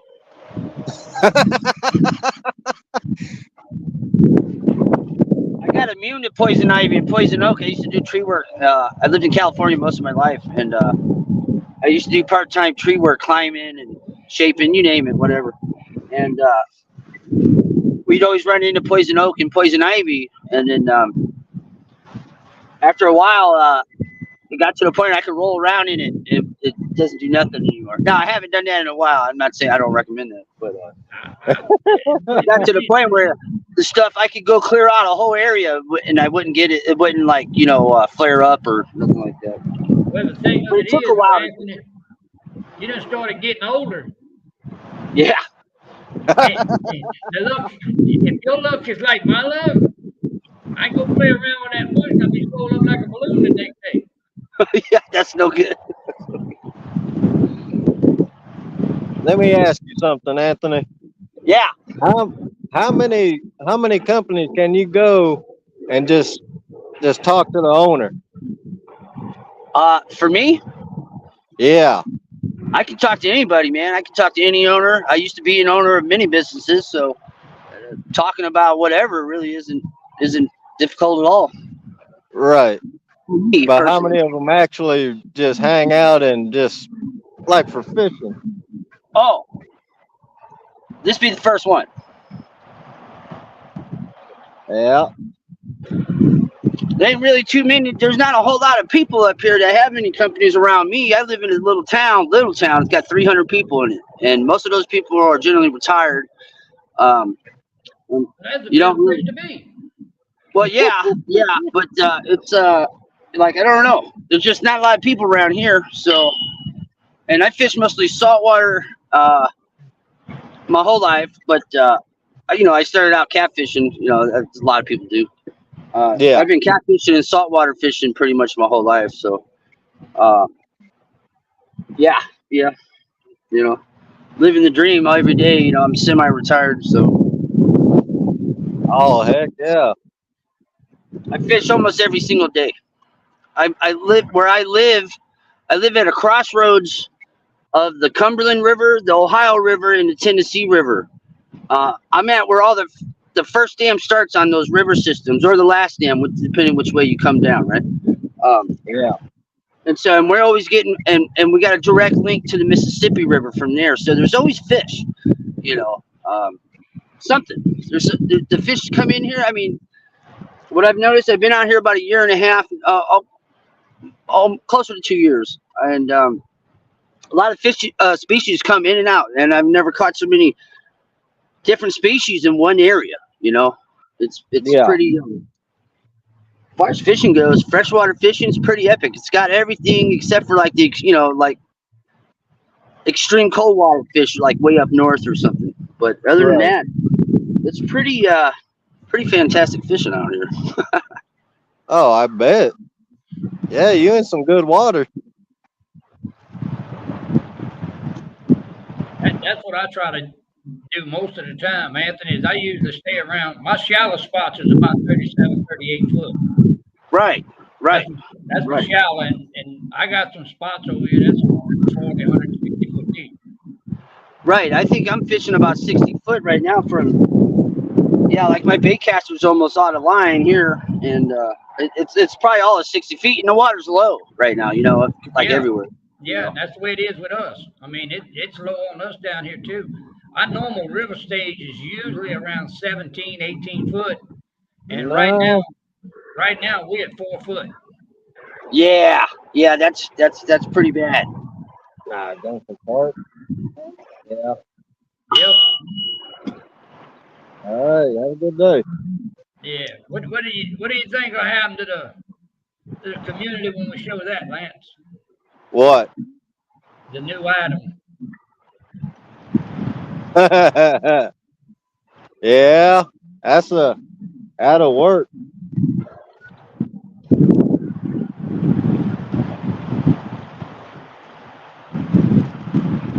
That'll work, man. I scrolled up and I seen that. I was like, oh yeah, that got my vote for sure. Well, you know how it is, Lance. We're going to pass it on all to y'all first to get the approval. Yeah.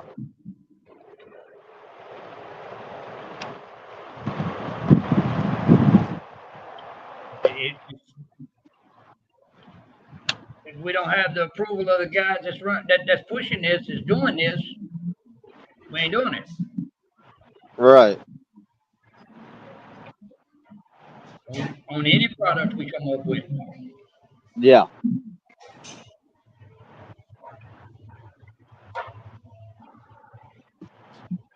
Oh yeah. Been live almost 4.5 hours. Hey, 4 Lance, hours and yeah. look what I got.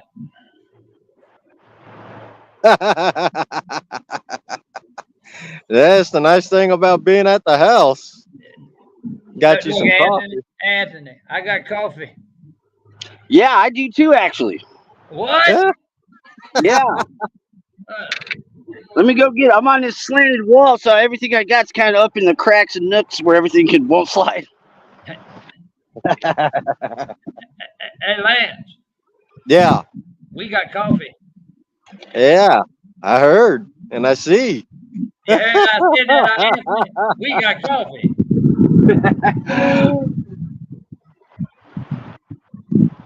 I'm always doing this to my brother. Oh man.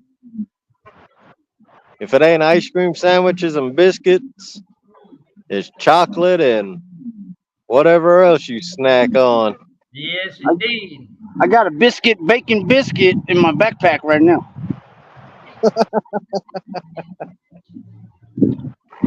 He's as bad as I am, Lance. We got this little store in our town. It's just one store. That's all there is, literally. And well, there's a Dollar General, but it's not that big.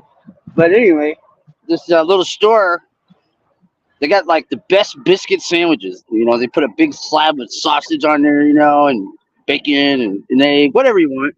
They're pretty cheap, but they're homemade biscuits. They're really good. Oh man. Some country girls cooking. You see, I'm lucky, Yeah. Anthony. I get homemade biscuits every Sunday morning. That's right. That's right. Yeah, and we see every Sunday morning we see pictures of biscuits. Well, I mean, I gotta let y'all know everything's all right. That's right. That's Yeah. right. Y'all have to know I'm doing good. Oh, we know you doing good. If you got a biscuit, things ain't go bad. Yeah.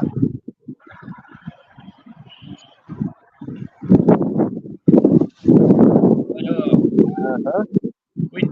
I'm debating on whether or not to make it known tonight or what, Lance. I said, why not?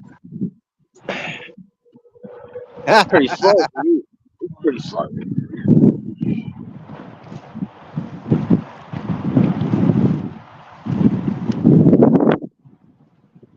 It'll either be tonight or tomorrow evening.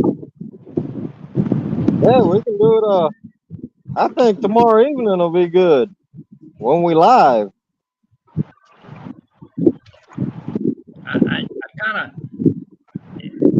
I like doing it, but in a way I hate doing it because Yeah, when we do that thing like that, this thing right here, yeah. it don't stop.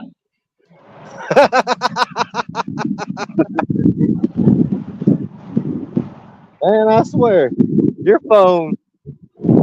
I think you need two of them. You probably be on both at the same time. That's why I'm kind of glad I ain't got but one.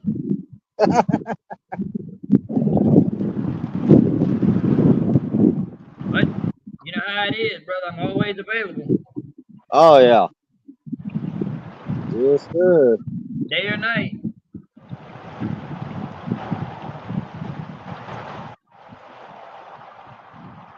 What was that flipped on the water on the other side, Lance?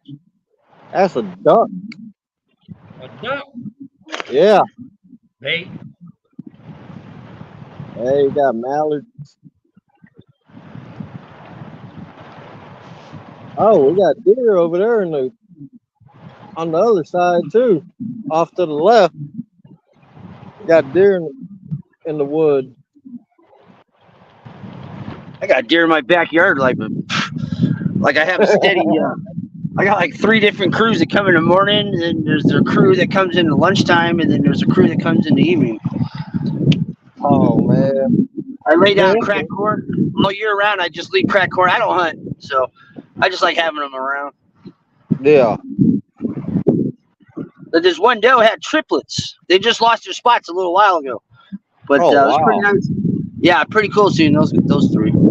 And like I have a carport, right? You can fit like 4 cars. You know, it's just an open carport. And Yeah. like I got a table set up there, blah blah blah. And from my carport to where I put the feed is probably like maybe 30 yards. They just come walking. They'll come. I'll be sitting down. They just walk right in front of me, look at me like, "Hey, what's up?" You know, Yeah. go eat. You know, and then they walk back. They always look at me though. They're always like, "What are you doing?" Yeah, they always watching. I tried to feed a couple, tried to get close, but they're not having it, so I just gave up on them. I'll let you But know now, Anthony. Anytime I'm live, man, if you're around, you can always hop up here. right, cool, man, cool. Yeah, like I said, I fish a lot. A lot of my, like, I have to come up here by Kentucky Dam or Barkley Dam to get reception when I'm fishing. Most of my Yeah. spots have never had reception. Like my go-to spots, like I can't get nothing out. I can't even get a text out or a phone call in, nothing like that. You know, so if I'm up here when you're fishing, I'll definitely jump on. You know. Oh yeah. Yeah, sometimes it's good not to go live from certain spots. No, I hear that. Well, you Man, know, I Next go thing, live I invite people to try to fish my spots. First of all, you're going to have a hard time just getting to it. You know. Second of all, you're going to get so upset from losing gear because I fish like the snaggiest places on earth. You know, I figured it out. But it took a long time to figure it out. But I tell you what, man, I've fished, I've caught a lot of monsters out here. I mean, and I'm not lying. I mean monsters. You know, there's big fish out here, man. There's some big fish out here, and I'm talking all types, man. I'm talking everything from giant hybrid bass to giant blue cats and everything in between. I wish I was around waters like that, but I'm fishing for stuff people ain't able to fish for. Salmon. Right. Like, yeah, you know, like back home we catch salmon, but home kept me in California. But I've never seen salmon out here. Yeah. Yeah, they ain't got no salmon there, that's for sure. Yes, indeed. Anthony, it's like this, man. I don't know exactly what all tackle you're using and all that good stuff, but if you need anything, just get with me. Yeah, you're River Cat tackle, right? Yep, yep. Yeah, Yeah, I'll have to check. I'll check you out for sure. you can call me on Messenger. It don't matter. Okay. Yeah, no worries. Usually I just get like usually I'm like a 3-way swivel kind of guy with some type of circle hook. Usually I don't drop below 8 odd. It's usually 8 odd or above. We got one that all the guys is testing right now. Nobody's got it yet.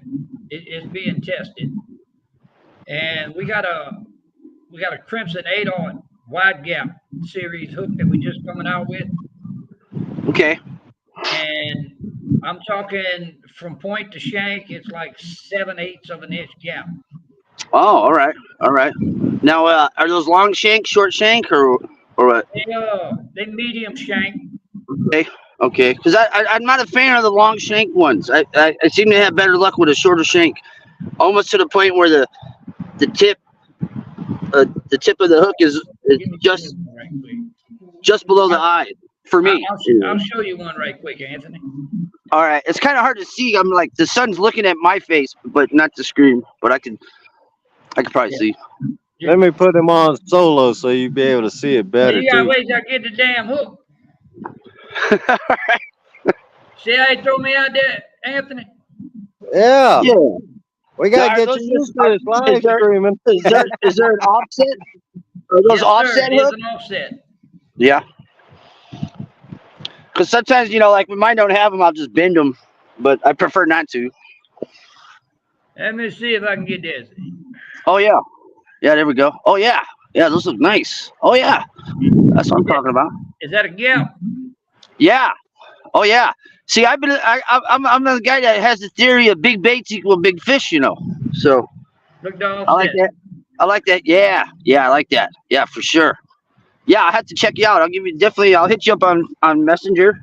You go by River Cat Tackle, I assume. Yeah, no. You hit me up, John Cyclone, on Messenger. Say what now? John Cyclone. John Cyclone? Yep. Okay, sure. Yeah, John Cyclone. He'll Yeah. answer you. And those hooks, man, they got a 15-degree offset. Yeah, 15-degree All right. offset. And trust me, I'll put them to the test. I'll put them to the test out here. Well, we done had some mid-20 redfish on them. We done had some mid-20s and 30 black drum, Nice. and we done had several nice blues on them. Okay. That's what I'm saying. They're still in the testing phase right now. Is it thin wire? Because I'm not really a fan of the thin wire personally. It's a thin wire. Oh, is it thin? How flexible thin or? No, it ain't watch it. Look, let me show you. Look. Because it didn't look that thin to me when I saw it. Yeah. Okay. Yeah. Yeah, that thing ain't gonna bend on you. That's why I don't like using. That's why I don't like using aluminum hooks and stuff. There's too much flex in them. Yeah. You familiar with Creole catfishing? I know who they are. I don't know them personally. Yeah. Well, that's they use them. Okay. I watched some of their lives. Yeah, Richard Clark uses them. Danny Stone's using them. Oops. Jerry Parker. All right. Okay. All them guys is using them. Well, if everyone's doing it, I got to do it. Yeah, we got 2 guys out of California, out of Imperial Valley, that's using them. Yeah, I know Imperial Valley. Okay. See, these are like the ones I use. I don't know.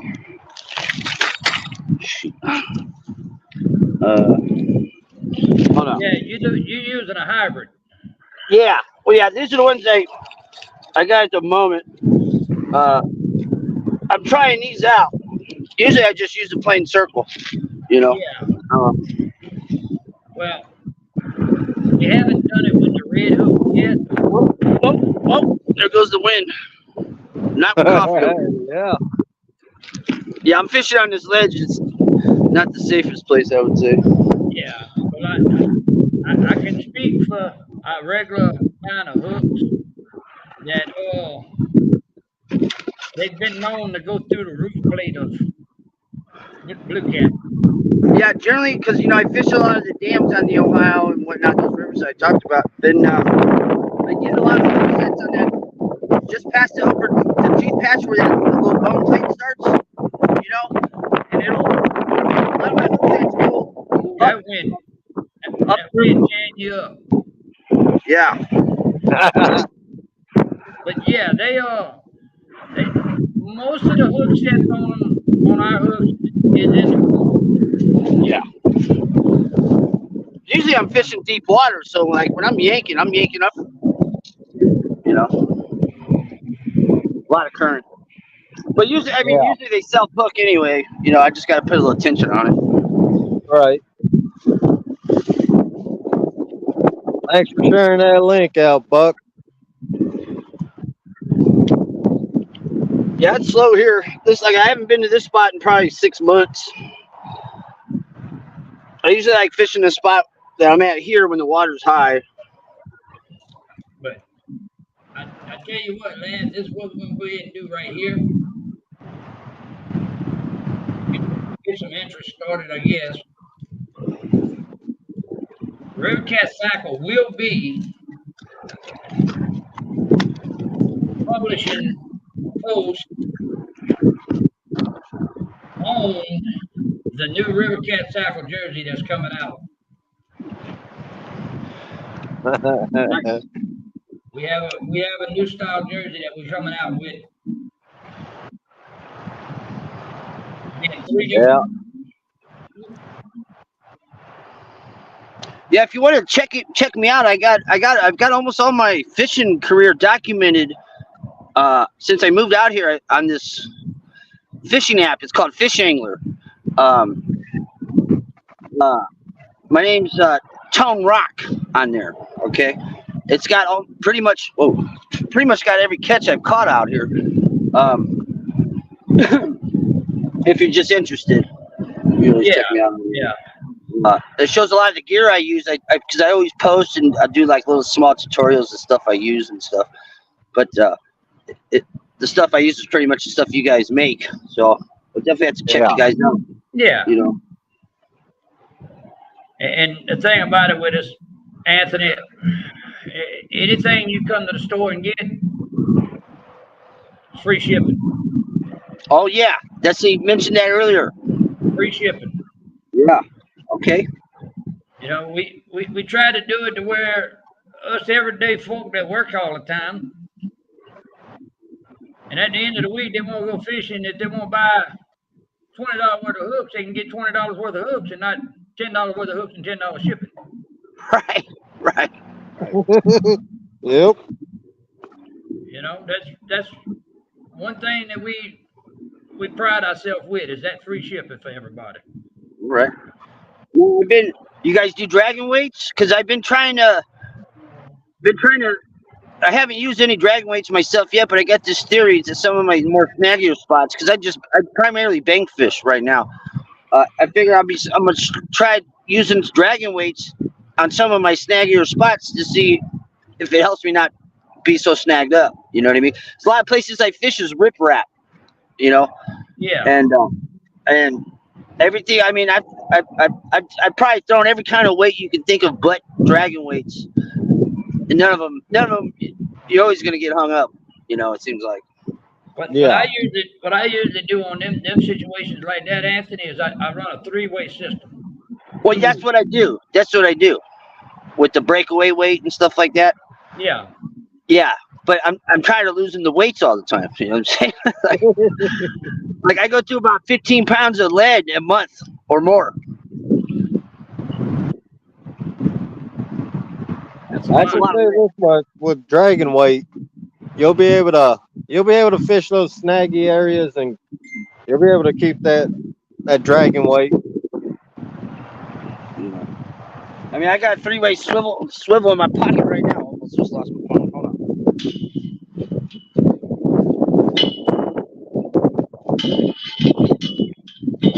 Yeah, this wind's killing me. Made a change, Lance. I'm gonna,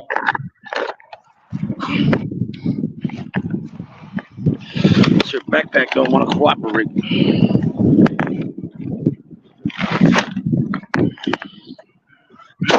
Uh-oh. I did something here. Yeah, I did too.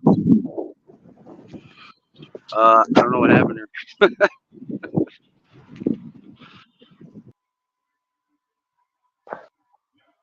what happened, Lance? You locked up?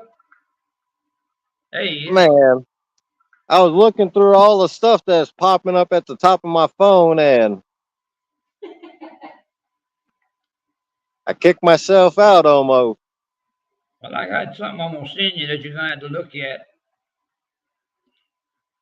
because we made a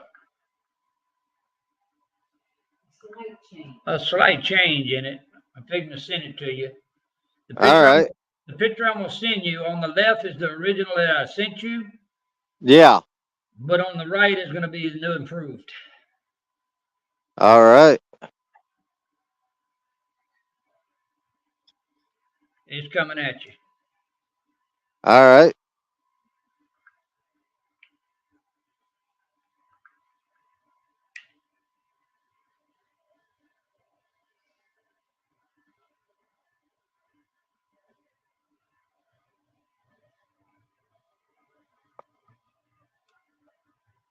Let me see. Yeah. Yeah, that change right there. That looks nice. Better, right? What's up, Parker? Parker said he's on his lunch break. What up, Parker? Ain't catching no fish, but we doing good.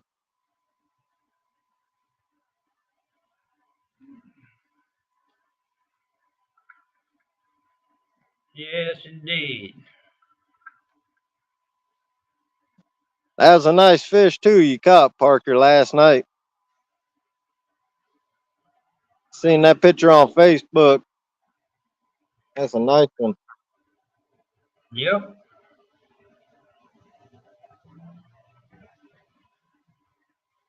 Talk about somebody that catches some fish consistently from. Oh, he's All good right, at it Anthony. now. Yeah. Talk about somebody that catches some big fish from the bank. Yeah.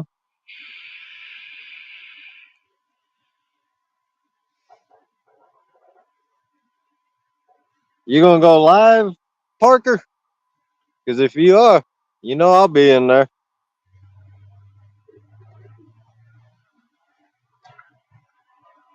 If I ain't chatting, I'll be listening.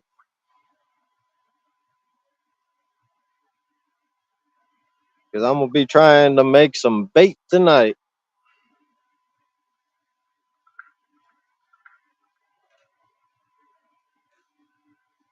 Anthony said he's having technical difficulties. He's gonna move spots and be back shortly. I hear you. Seem But like a good old boy. you think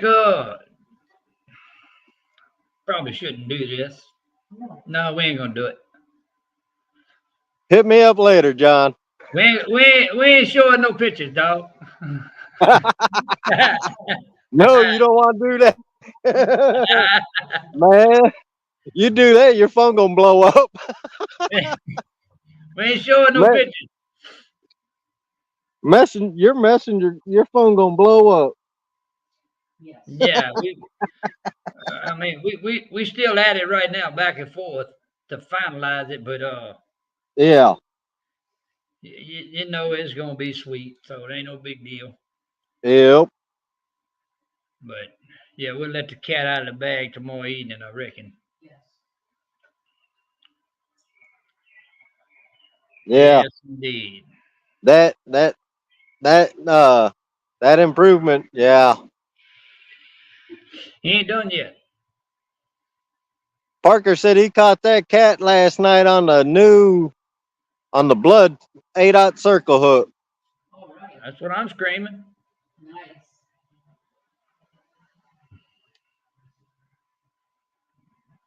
So you know it's Jerry Parker approved. Hey, like I said, all y'all guys got to try them before anything. And we got only one we ain't but a few left that hadn't stung any with it yet. Yeah,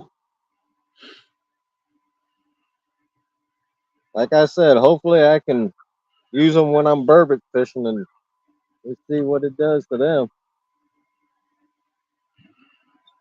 Because I have a feeling if I throw a big bait out there for burbot, if there's a big one around, hopefully they grab it. Yep.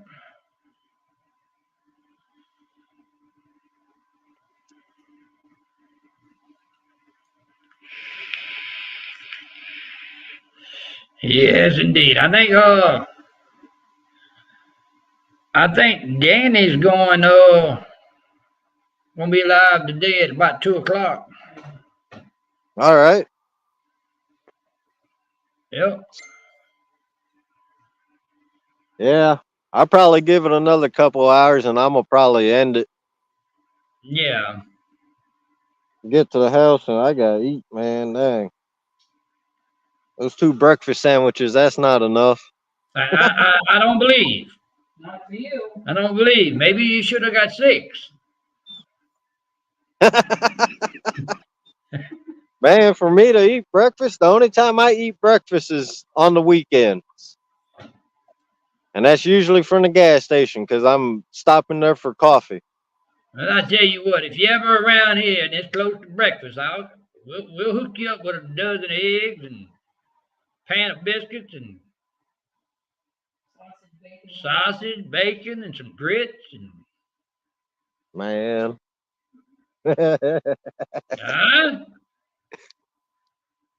Don't forget the boudin. Well, we got that too. I figured. Yeah. I see Gray Wolf come in. Hey, Gray Wolf. Thanks for coming in, buddy.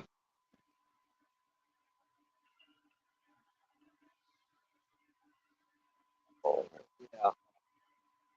Yes, indeed. Yeah, I got to get to the house. Audra, I seen she just messaged me about hers. And she got a snake too. He ain't as big, but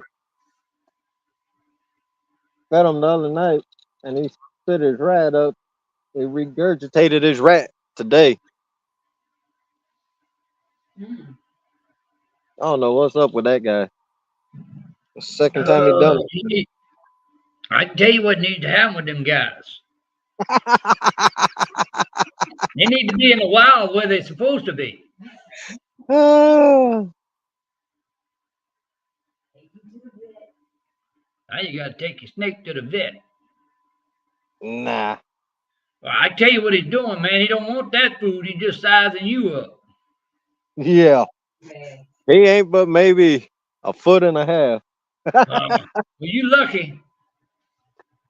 Now mine, the picture I posted, she about 4.5, 5 foot. You might be all right with that one.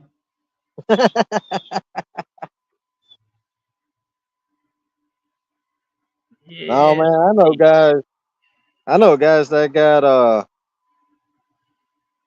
they got Burmese pythons and stuff. All right, I see that, Parker. I see how you want to be. You think I couldn't see the chat this time, but I figured it out. He said, "Boys, got to get back to work. Good luck, Lance. Eating." He said, "Good luck, Lance, and that other ugly dude on the panel." Oh, I got him. I'm gonna get him.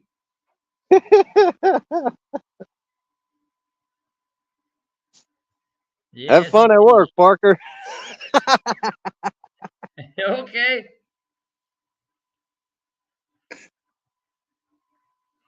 Oh man. Yes, indeed.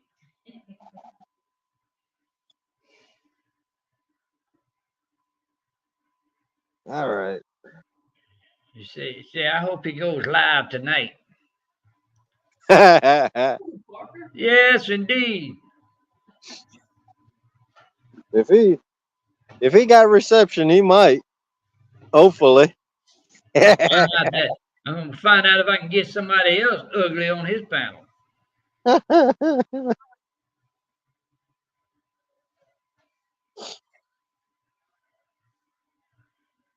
I'm just glad it stopped raining here. I hear you. Well, we had hang on, let me tell you right quick.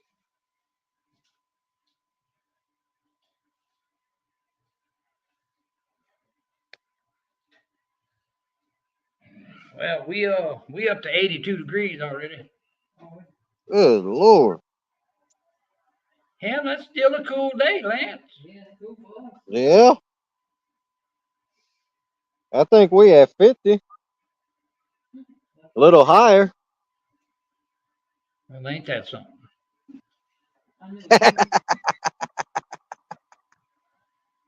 You ain't right, Lance. I gotta get you somehow, man. That dang homemade biscuits I'm always looking at every Sunday that I can't eat. Ron usually gives me way more trouble than you. Oh.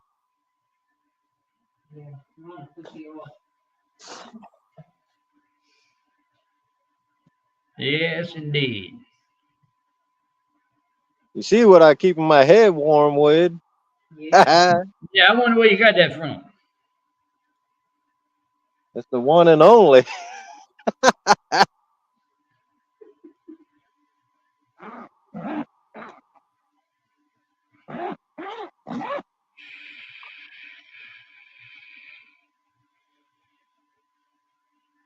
Yeah, buddy.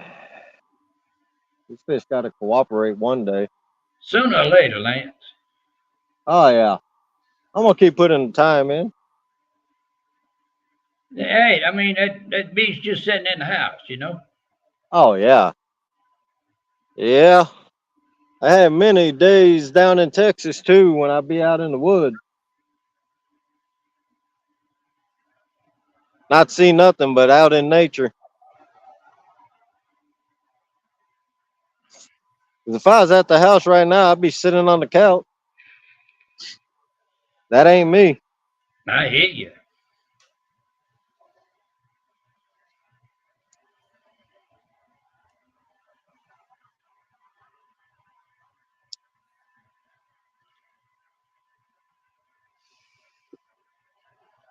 The only bad thing about me fishing is I go through cigarettes like crazy. I done went through half a pack.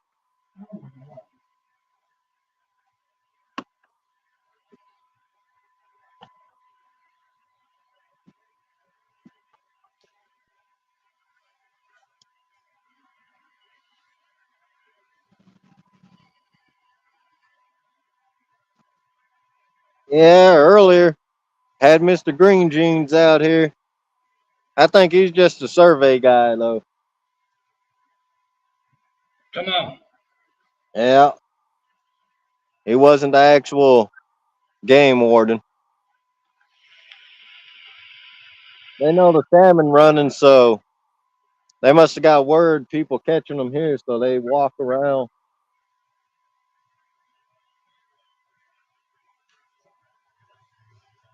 And the parking lot's full, so yeah, he stopped. I seen him pull in, and he walked down the trail. Of course, he had to come up this way and see what I was fishing for. Yes, indeed. They gonna learn eventually. They see me out. What you fish for, carp? You eat them? Nope. Catch them for fun. They go right back in the water.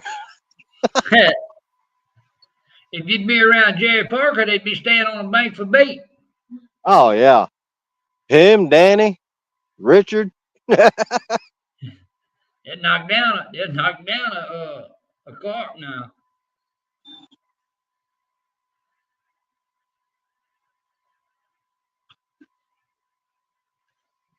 Like we was talking about earlier, I've never had luck with it It using is, carp for bait. and that's crazy because I mean the river has them, and I mean, like I said, I let one hang out there all day and just about ride it off the hook. Yeah, yeah, Buck. I used to do that too.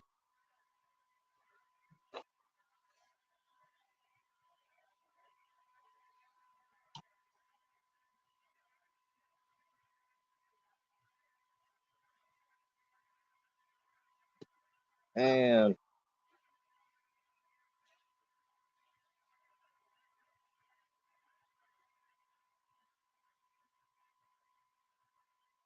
I put this cigarette out. I'm gonna make me up another couple bags of TVA with boilies in them. Yeah. Well, Lance, I'm gonna go ahead and get over here. All right, John. Thanks for coming up again, man. And that ain't a problem, you know that. Yeah. Enjoyed it today. Taking it easy and not working. So, Yeah. I can guarantee you this much: I'll be back on the water next weekend. You know that. Oh yeah. So, I know that. That's for sure. you have a good evening, All right. and You too. everybody in chat. It was nice seeing y'all and talking. Y'all all have a good day. I'm out of here, Lance. All right, John, brother. Thanks. Not a problem.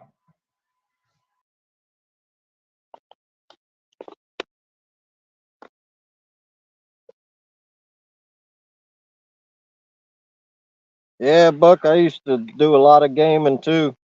Used to go through the cigarettes like crazy. Yep. Just like you, they would burn up in the ashtray. My gaming was though. I did a lot of oh, what do you call that? Dungeons and Dragons and stuff, and all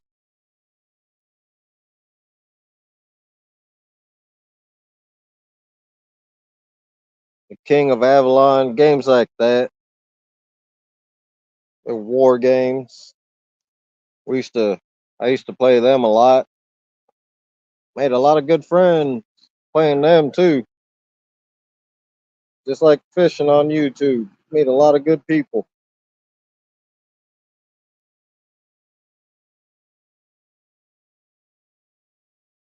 Like I said, I'll probably be up for until 2 o'clock. Then I'm gonna get to the house, figure out what the heck's going on with Audra Snake, and he keeps second rat. Gave him 2 weeks in a row. He spit up. He regurgitated them. Got to figure out. Eventually, that sucker gonna get hungry. The first one he did good. He kept that down, but now he wanna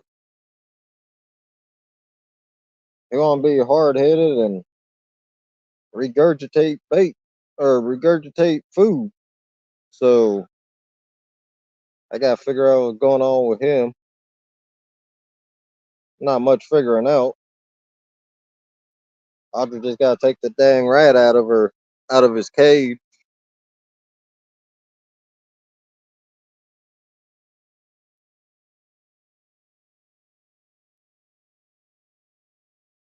Just have a bag made up.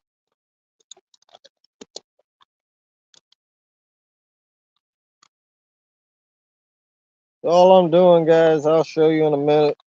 That's the nice thing about these PVA bags. They're pretty versatile. You can put crushed up boilies in there, or like I'm doing now, you can put whole boilies in there.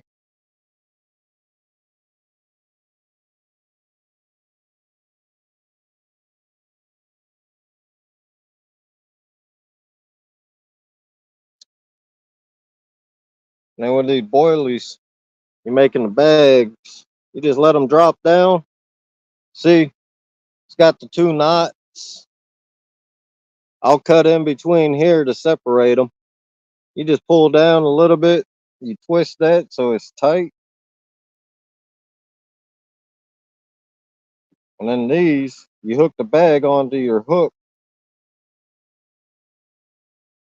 and you be good to go. I'll do the same thing like I did earlier. I got that little concoction I came up with.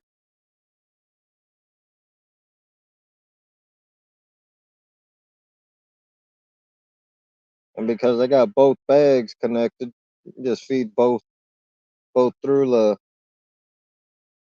little through the hole. Make a second knot or third knot technically. Well, fourth if you want to get technical.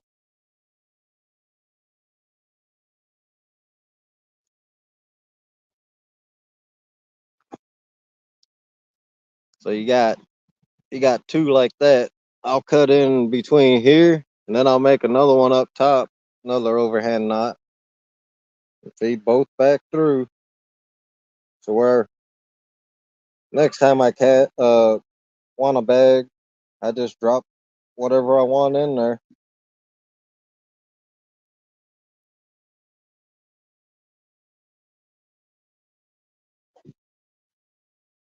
I know not everybody fishes this way, so that's something you guys can learn. So that's 2 PVA bags right there. That's with the whole boilie. And because let me look again. They're driving me crazy because I know I dropped my scissors in here. It's driving me crazy. I can't find the thing. Where they went.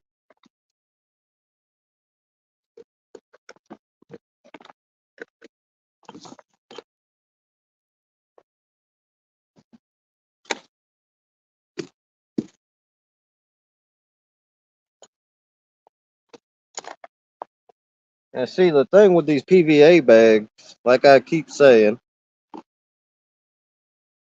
after they're in the water for 20, maybe 30 seconds at the most, they'll break down. And these boilies, or whatever you got in there, they'll, there they are. I found them. Yeah.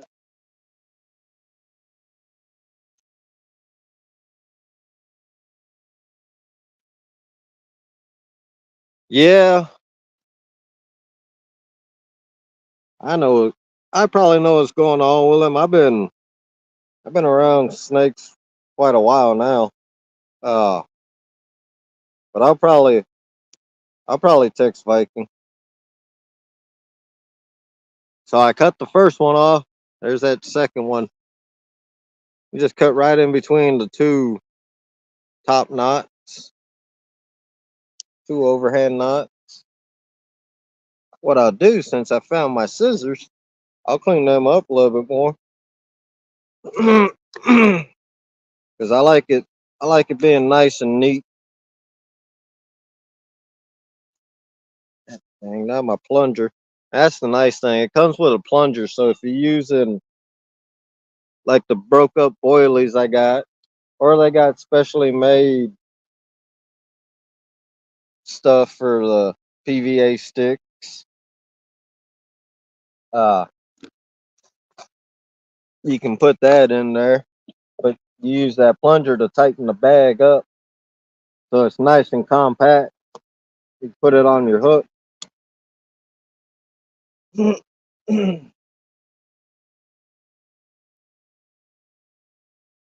Yeah, it'd be pretty good. I like it. I like to have a little room.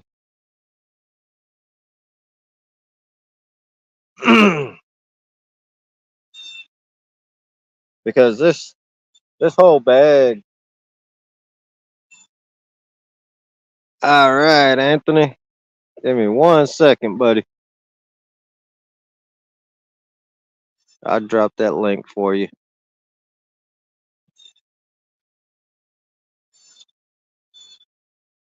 There you go, buddy.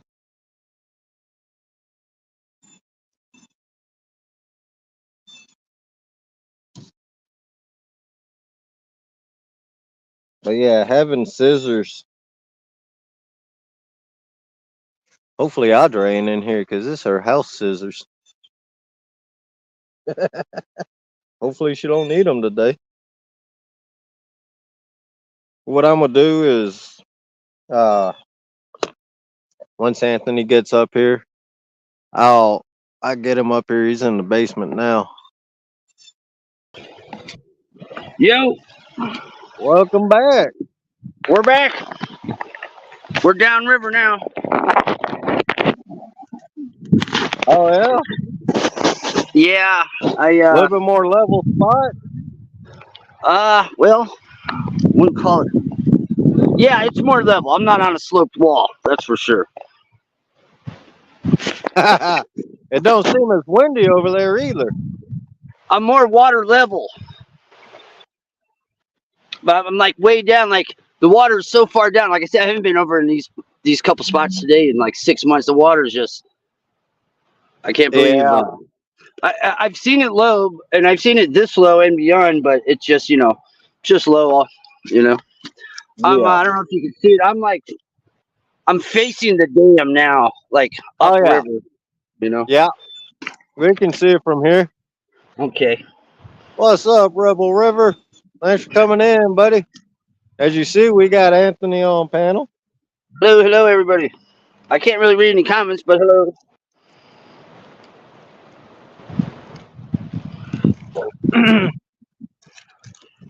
You been up on any other panels?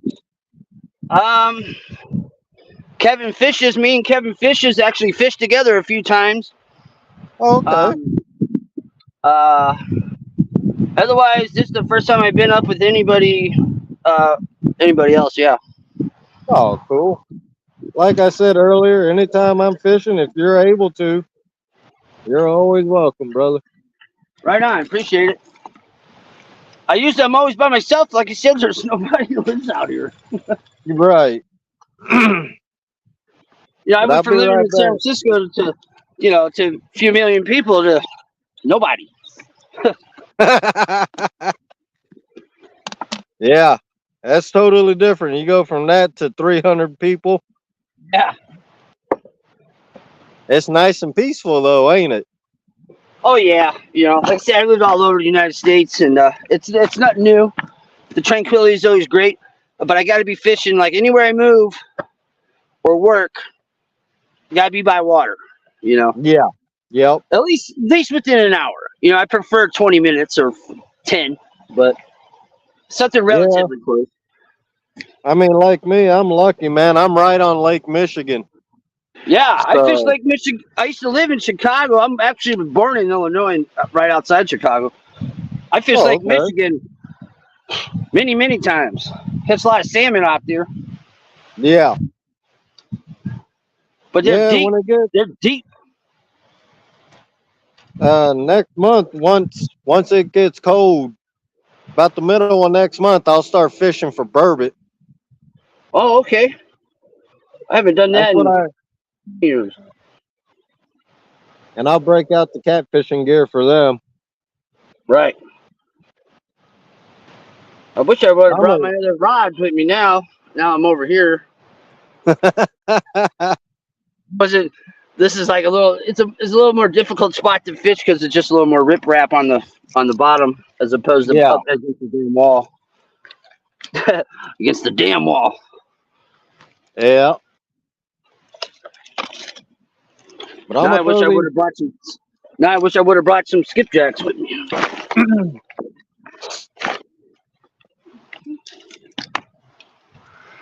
But I'll be right back. I'm gonna throw these bags on these hooks. No worries.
It's supposed to be 80 degrees over here today.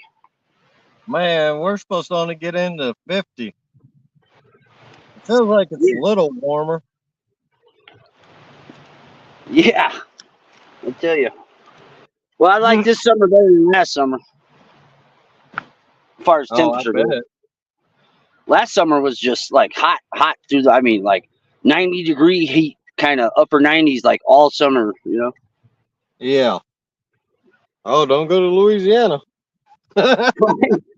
Right. Where do you say you're at? Where you live at? What's your town? I'm in Sheboygan, Wisconsin. Boygan, Wisconsin. That's right. All Yeah. right. I got my 3 family. hours My north brother of, goes to Wisconsin. My brother goes to Wisconsin all the time for hunting and fishing. He's got a cabin, um, not far from the Illinois border. oh, okay. I haven't been there yet, but up that way. I don't, like I Yeah, said, I don't hunt. I don't hunt. I just hunt fish. You know what I'm saying? right. I don't even eat fish. Really? Mm-mm. Hate it. Can't stand it. And I've tried it every kind of way you can think of. I've had everybody say, "Oh, you never had it my way," whatever. You know. Right. And, no, Yeah. but I still try. I still try fish. You know, usually, for me, something. If I can get about 5, 6 bites down, that's like a lot for me. You know? Wow. But I can eat the heck out of a tuna fish sandwich. So go figure, right? You know, I know a guy that eats for tuna. Yeah. He'll eat fresh raw tuna, but he won't eat tuna out the can. Oh, yeah. I've had a couple. I've had some sushi, with tuna on it. It wasn't too bad, but like I said, I get about maybe 1 or 2 of those down. That's about it. Yeah. To me, it's still a texture flavor thing. And I mean, I've tried catfish a million. I've tried it. I've tried everything you can think of. I love seafood. I love seafood, but I don't like fish. Yeah. I'll be right back. I'm gonna cast this thing out. All right.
Skipjack.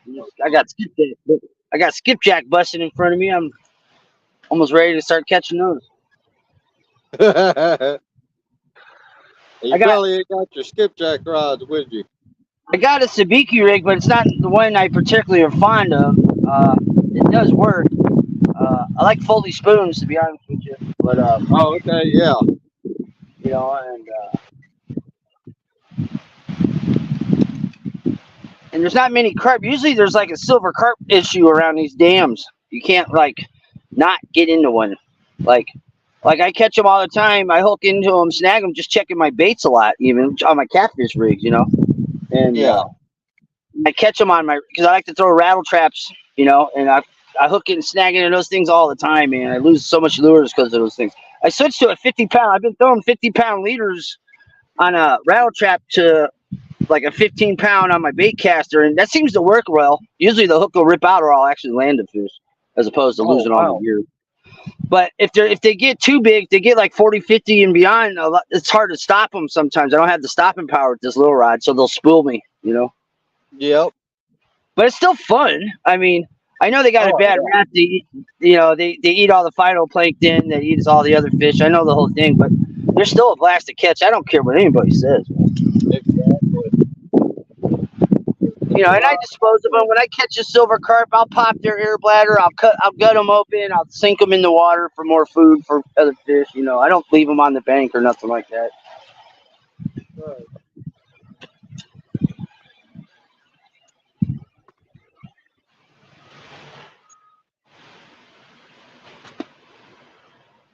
Yeah, this is really slow for me. It's like usually, I mean, it's just so many fish over here. Generally, it takes just minutes to start catching fish. If they're not here, they're just not around right here. I don't see any of the John boats catching nothing or anything.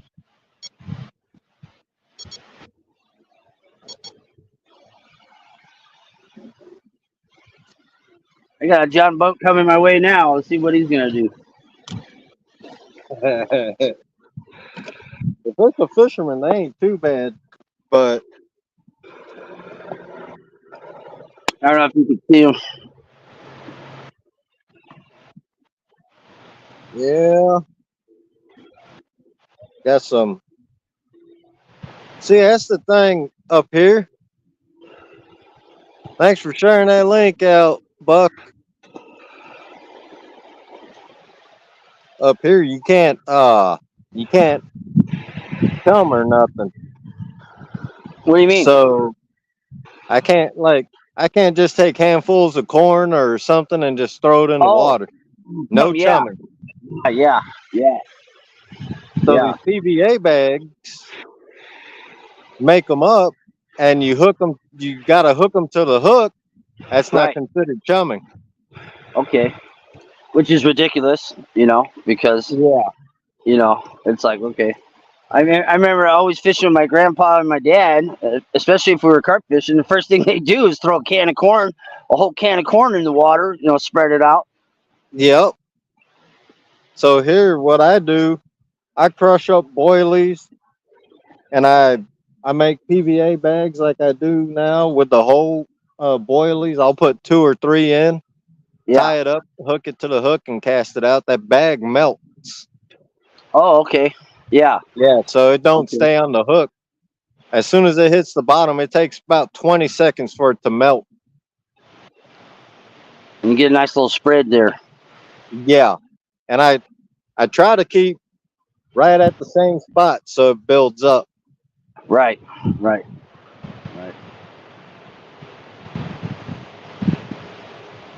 Yeah, there's just no current. You know, your river don't have any current. That's not very good. Yeah. Like I said, they only got one generator on, which is not turned up either, because usually there'll be current flowing. You'll see the water just whipping by right here, and there's like the leaves aren't even moving. Man, yeah, that's no good at all for you guys. Right now, I'm throwing 2-ounce sinkers. Yeah, normally I'd say normal conditions when the water's actually moving, I use 8 ounce or better. Yeah. Right now I got 4s on, and that's too much.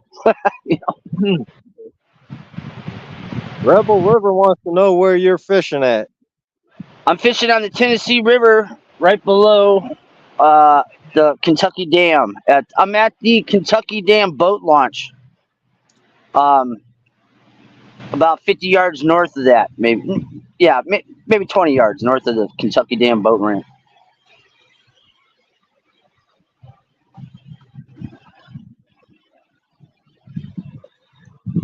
Nope, not catching, Cindy.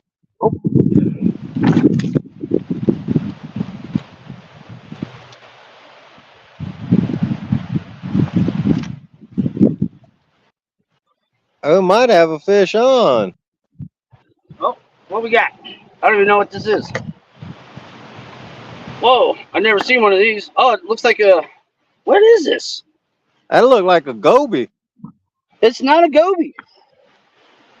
I don't know what this is. This is a new species for me. It's a little thing. I was going for brim, you know what I mean? So Yeah. I don't know what this is. Maybe someone will know. I've never seen this before in my life. I don't know what this is. It's got stripes down I don't know. It's really, frisky. You guys got walleye and perch up there?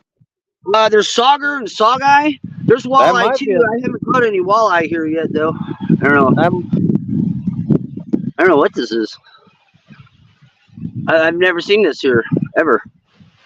Baby saugeye? No, it don't have any teeth. It don't have the mouth like one. Huh. Like I said, I've never seen this before. That's interesting. Yeah, saugeye generally they have like a spot and a spot. This has got stripes running down it, running down from its spine down. Maybe it's a tiny, maybe it's a tiny baby muskie. Maybe I don't know. It don't look like it either though. Tiger muskie. No. Wow. I don't know. Anyway, we're on the board. Yeah. Take it.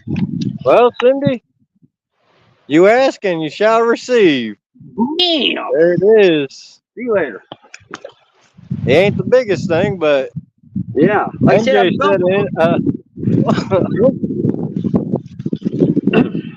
said an inbred perch.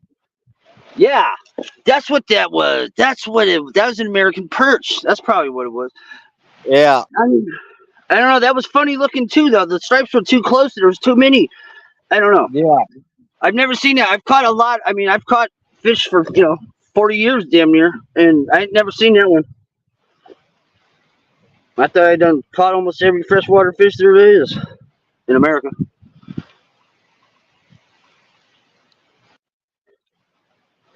That's It's cool. below the Kentucky Dam. Yeah, that's the Kentucky Dam. In front of me, if you can see where all them pilings are, that's the road to get here. Yeah. The dam behind it, underneath it.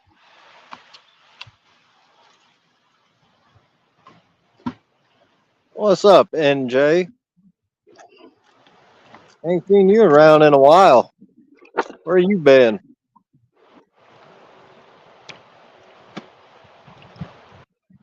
I know you've been out fishing because you sent me pictures.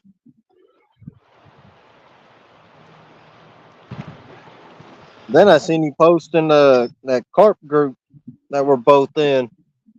Is your on your link here on your page? Do you have an email in your bio in your profile part? Yep. I'll email you my phone number and stuff. Okay. Yeah, that'll work.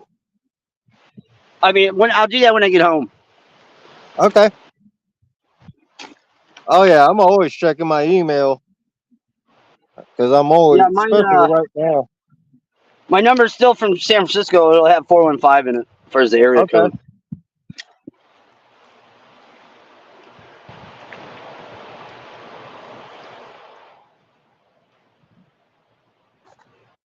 Yeah, NJ trying to catch these carp here.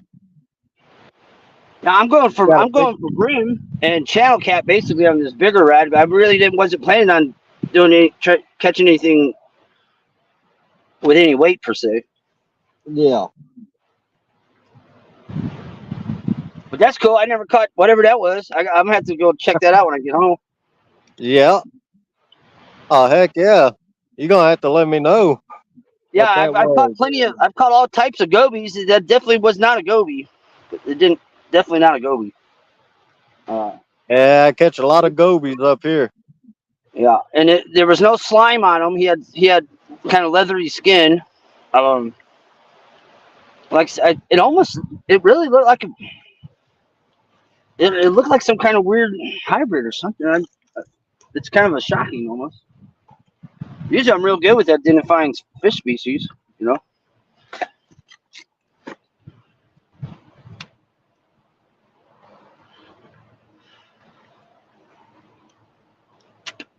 Yeah, NJ, that's part of fishing. I had a lot of skunks, you know that. Ooh, man. This last 3 weeks has been about the worst time of fishing I've had all year long. I mean, even during the winter. This last 3 weeks have been Yeah. by far the worst.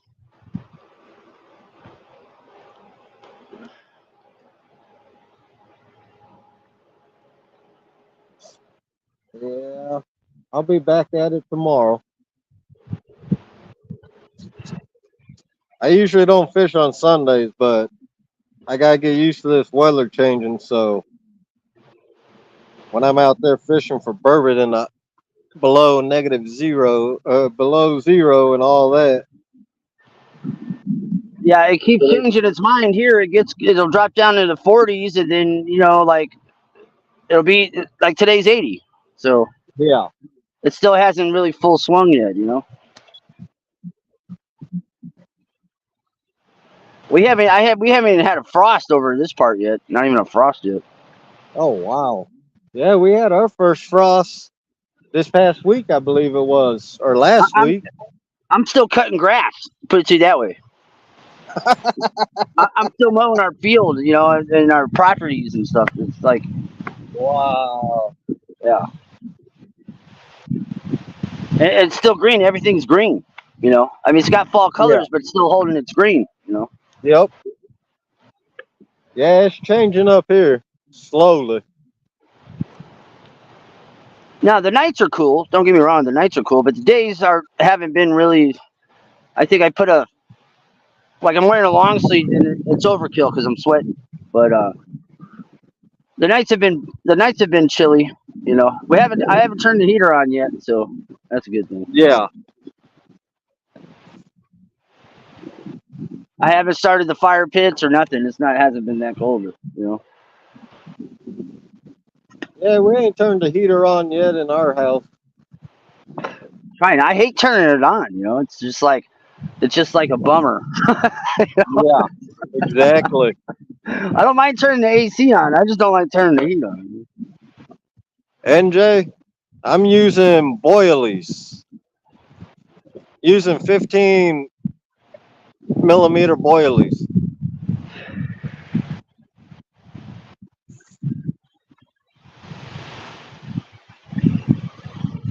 Yeah, this wind's starting to pick up a little here now. I'm kind of in a not too bad spot because I'm real down. I'm down. I'm probably 30 feet from the top of the bank. Oh wow.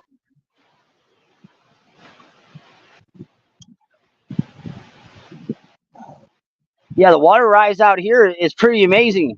Like I've seen a lot of water rise. I've been through floods and stuff like that in Illinois and stuff back when I was young. But the water Right. rise here, it can go up to 60 feet. Like come springtime, it'll be 60 feet higher around here. Like you see those pilings? You won't see nothing but the long pipe looking part of the pilings. Oh wow. Yeah, those piers That's will be crazy. underwater. I don't know if you can see the pier. It'll be underwater. And then if they open Yeah. up all the floodgates, it's like it's pretty. It gets pretty wild. I love fishing that when it's crazy like that because that's just these big fish. That's when they're here in this hard, crazy current. The fish are here. It's hard to fish though. Yeah. It'll definitely test your patience out because it's difficult, But Yep. when you get on something, it's all worth it because it's usually Oh yeah. some kind of beast, whether it's a beast sturgeon, a beast blue cat, a big mouth buffalo. You know, like I mean, I've caught some drums out here that were like 40 pounds. You know, freshwater drums. You know. Yeah. Yeah, Rebel. I get my stuff from carpangler.com. And if you go to Big Carp Tackle, just starting out, man, you click on there. They got the different links. They got a beginner section. And that's what I got. My two bite alarms, I paid for two of them as a set. Comes with the bobbins and everything for $35. My rod pod, I paid like 40 something, maybe 50. Then my rods and my reels I've had. And then they got all like the baits and everything you can get. Just take a look. Different style of fishing, that's for sure. Now, when you hook into the carp, do you do the hook set where it's kind of like perpendicular with the shore? You know, you know what Yeah, I'm saying? Like yeah, not like straight up, but kind of like sideways. yeah. Yeah. I go, I go. It just depends.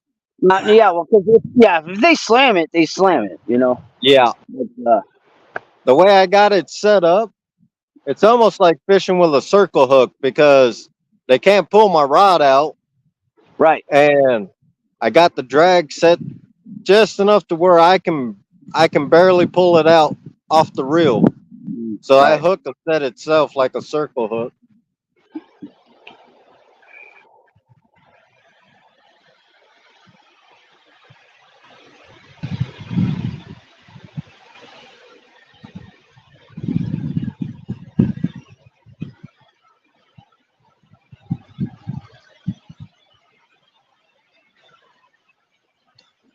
Yeah. You're not fishing right here. You're where I'm at. You're up the bank 20, 30, 40 feet.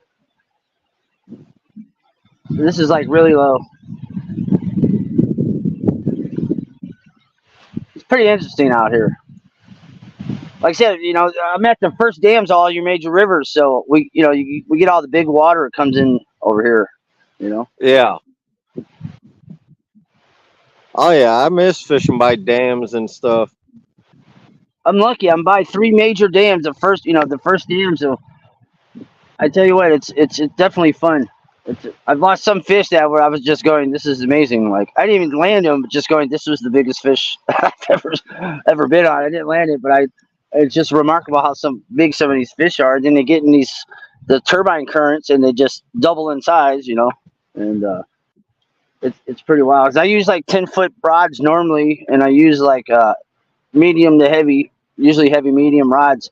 And those things will be just candy caned, you know. It's fun, man. It's fun, you know. It's Oh yeah. fun. And I don't snag fish because it's too indiscriminate, you know. Yeah. A lot of people do that here, but it tears up fish too much for me. And since I don't eat fish, I just don't see the purpose of it for me, Right. you know. But I've caught a few paddlefish, but it's all been on rattle trap, all by accident. I've gotten 12 this year, and I tell you what, those things, man, those things fight like crazy, man. Oh, jeez, those things, man, those things really they jam, man, Yeah. they jam.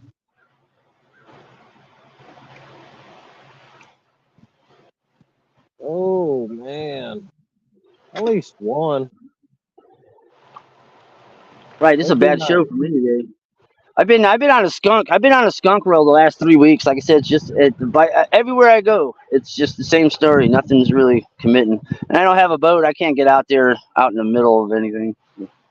Right. I'm I got a posting bank boat. all the time. I got You got a a I boat? got a I got a little 12-footer. I got an old Sea King. Oh, I And haven't then I seen a got a sea king. yeah, I got a if I had to guess, it'd probably be about the late 60s, early 70s. Right. Like I said, like And then being in San Francisco, I've seen a lot of boats.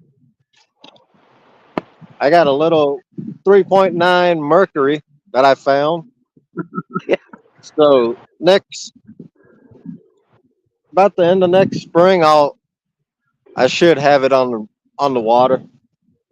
That'd be awesome. That'd be awesome. The old boat Yeah, motors, if it's an old motor, those things, man, you tune them up. Generally, they'll run. You know, yeah, they'll run. yeah. It's the motor itself is, I think the guy said a 60. It's 60 something, about mid 60s. I think he was saying. Yeah, as long as it's not like super hardcore rusted inside, super locked up. If you can get it to turn, if it turns, you can probably get it running. Oh, before I bought it, I made sure it runs.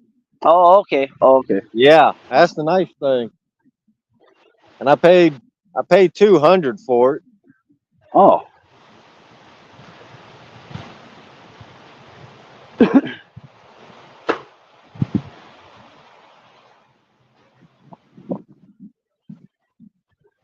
Oh, I bet you do, Rebel. I bet there is some monster carp out there.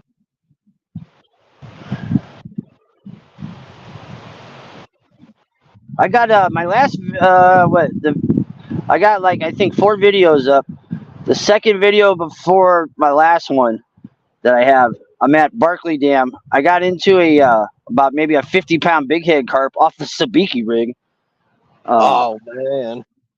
It's towards the end of the video if you want to check it out. But that thing was a beast. The big head carp here they're probably about the biggest ones out here, I would say. Uh, I mean, I've seen some big mouth buffaloes that were very large. But the big heads, it's like the big head carp out here. I haven't caught any small ones. Every big head carp I've caught, I've snagged into, by accident. They've all Yeah. been like 40 to 50 plus range. I don't think I've ever caught. Wow. Yeah, I don't think I've caught any under that. Now I've caught silver carp that were size skipjacks to 40 pounds, 50 pounds. But the Yeah. big heads, they average for me like 40 up. Man, But they're that hard would to be a land. They're hard nice. to land too. You got to have a lot of line because they just take off and they go. They're just Yeah. whew. Yeah, this spring I caught a buffalo. That was a pretty nice one. It was probably about 15, 20 pounds. Right. Was it a First one I smallmouth ever buffalo? caught. A Yeah. smallmouth? Yeah. Yeah. I've caught a lot of those. I tried them for bait. People say use them for bait, so I've tried them. I tried grass carp, tried silver carp, big head carp for bait. My best luck is on skipjack. I've tried bluegill and white bass. I've had more luck on white bass and skipjack around here. And everyone tells me, "Oh, you got to do this, you got to do that." And I try everybody what they suggest. But Yeah. I find for me that white bass during like I don't know, like midsummer when it gets real hot works good for me. And chicken breast. Yeah. A lot of people say they won't use chicken for bait, but hey, it catches fish. I tell you, I was always on the same train. Oh, that's ridiculous. I ain't using chicken breast and Jello chicken. I don't do none of the Jello stuff. I don't do none of that. But I caught one of the biggest catfish I caught out here was off a whole piece of chicken breast, like a whole piece, and Wow. the thing was all of 60 pounds. I've caught a lot of little stuff, littler cats on. I've caught some decent cat. I've had success on chicken breast, and I'm a fan. I'm a fan of it. Yeah. I used to not be. I used to be like, that's ridiculous. Right. But, but it works, man. It works for me anyway. And I like Yeah. using Well, chicken livers. I use livers and stuff like that. I don't have the problem, I hook them pretty good. I don't tie them or nothing. I just use a hook and liver. You got to finagle it, on there. You can't whip it out super hard. But I don't really catch big catfish off of livers. It's usually yeah. channel cats usually, and Yeah, you get the nice eater size. yeah, exactly. You bread and butter cats. But Yep. and I tried live bluegill. I got a whole bunch of bluegill frozen. I tried them cut up, and I don't have too much success with that. Usually it's just skipjack, chicken, or white bass seems to work for me out here. The biggest channel cat I caught up here, I caught on a saltwater fish. What, on herring? No, I went to the Asian store and bought a pack of moonfish. Moonfish. I haven't seen moonfish in a while. I know a lot of moonfish back home in San Francisco. You know, there's Asian stores everywhere. Yeah. I mean, I got 5 small moonfish for like $6. Yeah. And we was going, that was a couple years ago. We was going down to Mendota to meet up with everybody. And I actually that's where I first met Mark, Lyle, met all of them down there. Sweet. And the last night we was there, I told Audra, my girlfriend, I told her, I said, we're going to fish until 1 o'clock. We got out there about 10 at night. I said, we're going to fish till 1, then we'll go back to the motel. So she's starting to clean up. The last rod in the water, small little, about 2 inches long, about inch wide, moonfish, bloody as can be. Okay. And the rod went down. Boom. Yeah, big old 20-pound channel in 3 foot of water. That's a nice channel. Ooh. Starting to get windy. Uh-oh. All right, Rebel. But yeah, man, that thing, he put up a fight. I was actually on Danny Stone's live. Nice. Yeah, I know Danny's. Well, I don't know Danny Stone, but we chatted a little bit here and there. You know, say hi, whatnot, seeing each other in chats and stuff.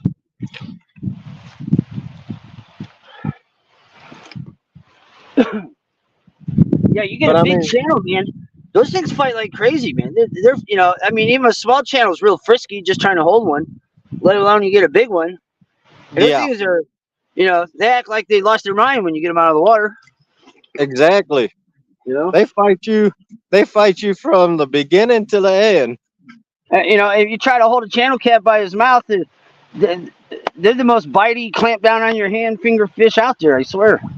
Yeah. Now bullheads do that too. If you get on some big bullheads, 5-6 pound bullheads, yellow bullheads, oh man, those things will try to break your thumbs. Yeah. Oh, I had a channel cat. It was about 15, 16 pounder. I put my thumb in his mouth. He clamped down, started doing his death row. The next day I went to work. My index finger and my thumb were swollen. Wow. Yeah. See, I don't use nets or nothing like that, right? I always grab fish by the mouth, you know, or by the tail, whatever. Yeah. And well, my hands, they're pretty much healed up, man. But all my hands look like someone just took a bunch of sandpaper to it. All my fingers, you know, a bunch of tooth patch marks all over them. But I don't know. I've always landed fish with my hands, so I'm not against nets, whatever. You know, if we got a net, we got a net. But generally, I don't like bringing one with me because I don't like carrying it. So, right.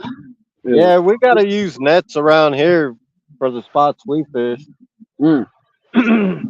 I mean, right here, it ain't so bad.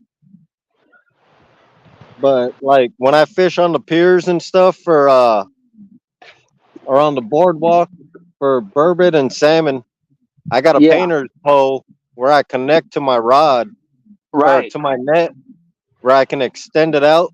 It can extend out to about 15 feet, I think, 15 or 16 feet. That's pretty good.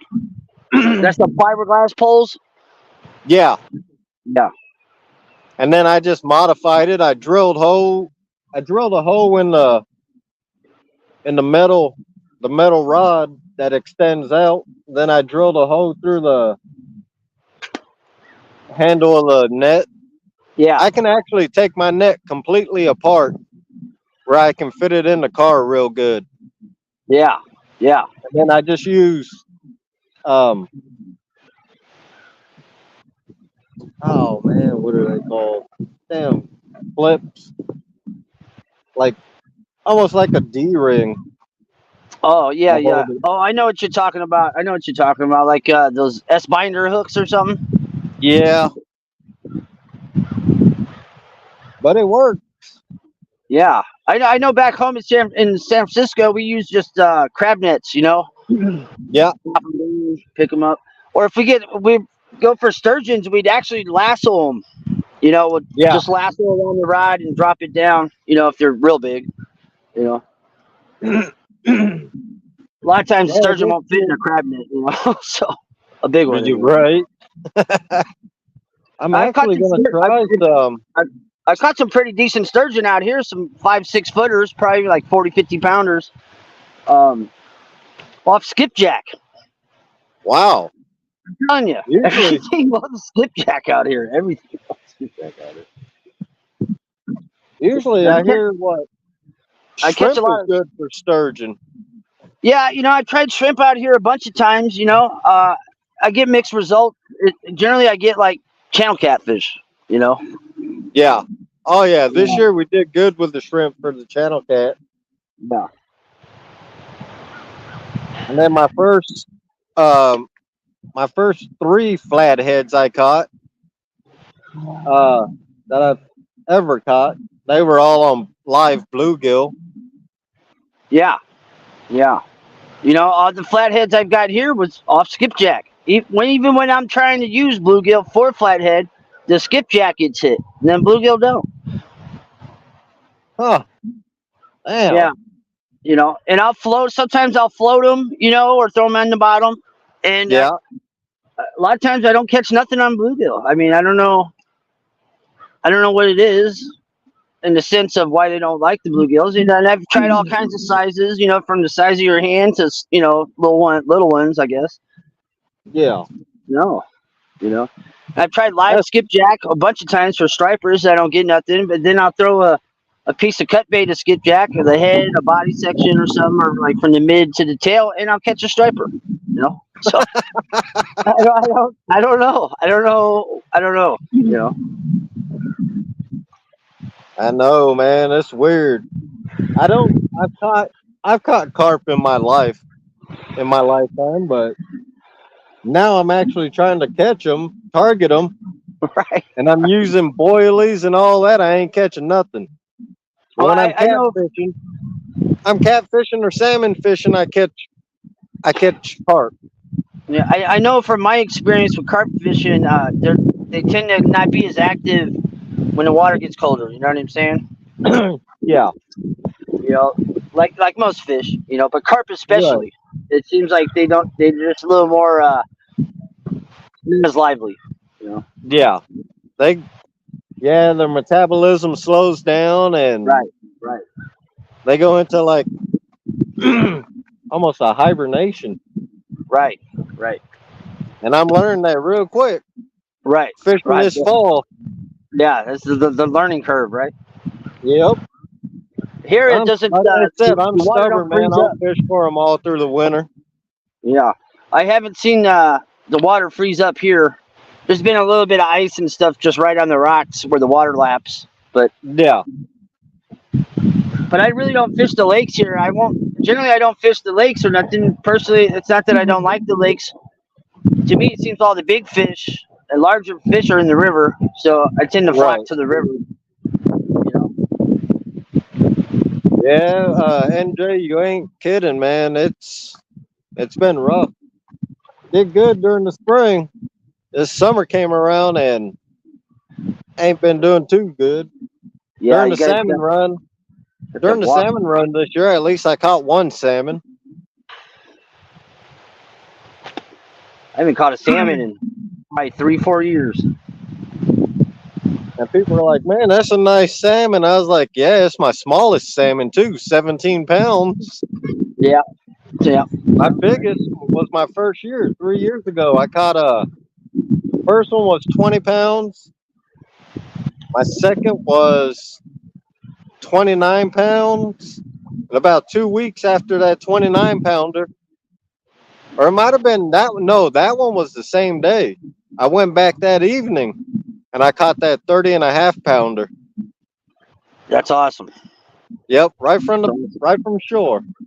I got a funny story for you for salmon. I think I was maybe 13 or 14. Me and a buddy were out fishing, exploring these. Right at the coast, they got a bunch of like creeks and stuff that run off into the oceans, and we followed this one creek just way up. You know, messing around, flipping over, looking for crawdads and stuff. We got a few rods, and we Yeah. got rooster tails, and we see like all these fish jumping around. We could tell they were big. We didn't know what they were. You know? And, we start throwing, and we start catching these monster. What were they? Steelhead trout. And Oh I mean, wow. these things were freaking gigantic. I mean, they were monsters. You know, and like, I mean, we're hitting them left and right. We didn't keep them. We just throwing them back. You know, and Right. we were catching them one after another. And all of a sudden, we start hearing woo woo. We hear all these sirens and stuff. And we're like, man, this sounds like it's getting closer. And then, you know, a few minutes later, we're like, man, that's coming our way. And we thought maybe there was a forest fire or something, you know. And we're like looking Yeah. around, you know. All of a sudden, oh man, all these fishing game, we're in this town called Half Moon Bay, and these Half Moon Bay police show up and stuff, and they're like, "What are you doing?" And they got their guns drawn on us and everything. And you know, stop what you're doing! They're freaking out, you know, because I guess they're protective. We didn't know that, you know. We didn't know that. And we're just catching them left and right, man. And I'm telling you, these things were gigantic, you know what I mean? Like huge, you know. And Wow. we thought we found the secret honey hole. We're like, oh, we ain't gonna tell nobody about this spot. And oh boy, man, I had to go to juvenile hall. Me and my buddy got put on probation. We had to go to court. I had to pay all these fines. Oh, it was terrible. Oh I've wow. never, ever tried to go for a steelhead trout after that in my life. But I tell you Wow. what, it was one of the most epic fishings I've ever done. I mean, it was just insane. You know, those one moments where you're just like you cannot not catch a fish kind of thing Yeah. every cast. And Yep. oh boy, I don't know who saw us. Somebody seen us. Obviously, someone saw us. To this day, I don't know how anybody saw us because we're up. I mean, we're up. You know, creeping on a paddle kind of place. You know. And, Right. oh boy, man, I had to do what, like 5 weekends in juvenile hall because of it. They prosecuted us on that one. Wow. Yeah, I was 14 years old, man. That's what it was. 1994. I went to juvenile hall first time. Wasn't the last, but it was the first. You know. Yeah. So if you're in Northern California, don't go for steelhead trout, okay? Because they are protected.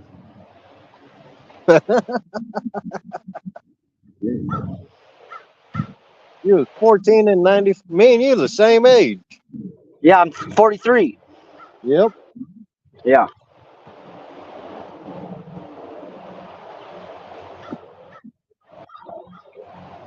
Oh yeah.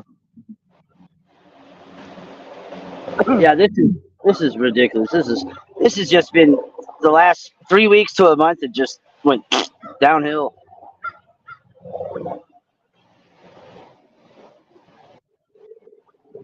Yeah, like you were saying, the carp they slow down during the Right. cold weather. Yeah, you know. I read or I've seen videos of the UK guys during the winter catching them. Yeah, like I said, I used to live in Illinois, man, and the apartments and stuff I lived at, they'd have these big giant runoff ponds behind them. They all connect, and Yeah. it'd be ice on there. You go hockey skate, and if it was clear, you can see the carp underneath moving around. You know, Yeah. I mean, they're there, but it almost seemed like they were just like barely. They were like just like in a comatose state when it was like with that cold. You know. Yeah.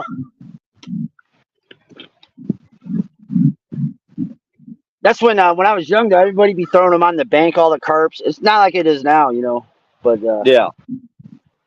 here around this area where I'm at, you get a lot of bow fishermen, and they just throw all the carp all over the bank, and it's like maggot city. There's flies everywhere. You know, it stinks. You know.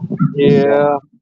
I hate that. You know what I mean? But I'm not the ranger, you know, so I'm not trying to tell people what to do. But Right. by law, you're I not mean, supposed to do that. You know. yeah, just like the catch and release. I catch them and I'll release them. Right. The carp. 'Cause I ain't gonna eat carp. You know, my grandpa, he's old school. They eat everything. My grandfather, we'd be driving down the road. He'd see a turtle. He'd pull over and throw it in the trunk. You know, I swear to God, dude, the old guys, they eat anything. So Yeah. my grandpa with carp, they'd make patties, meat like burger patties, kind of out of the meat. Yep. And then with buffalo, they make like what is it? Like kind of like a ribs. They kind of like slice them up like down the ribs and stuff. Oh yeah, the buffalo ribs are good, man. I Yeah, love buffalo ribs. I've tried a few times. I don't know, not really my get down. But I mean, when I used to fish with my grandfather, I don't think there was nothing that he didn't eat. He ate everything, every kind of fish. It didn't matter. You better keep that. You know, you better keep that. Cause I always throw him back. You know, "No, you better keep that. You know. He gets so mad at me. I'd be throwing catfish back. You got what? You get on me, you know. I'm like, what? You know. He's passed away a long time ago, but he was. I used to love fishing with him. Yeah, man. I used to love fishing with my dad and my grandpa. Yeah. I still my father. He's still here, and I get to if he had a stroke, so it kind of messed up his right side a little bit, but Yeah. I can still get him out here every now and then. And last time he outfished me pretty good. He got a buffalo, he got a flathead, and he got a pretty nice channel. That was actually over here on the pier over there. He can't fish like the shore or none, but if there's a pier, you know, a nice flat pier, he can do that. Okay. Yeah.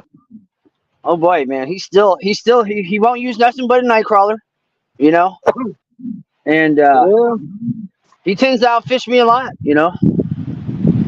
You know the night crawlers. All I use them for, man,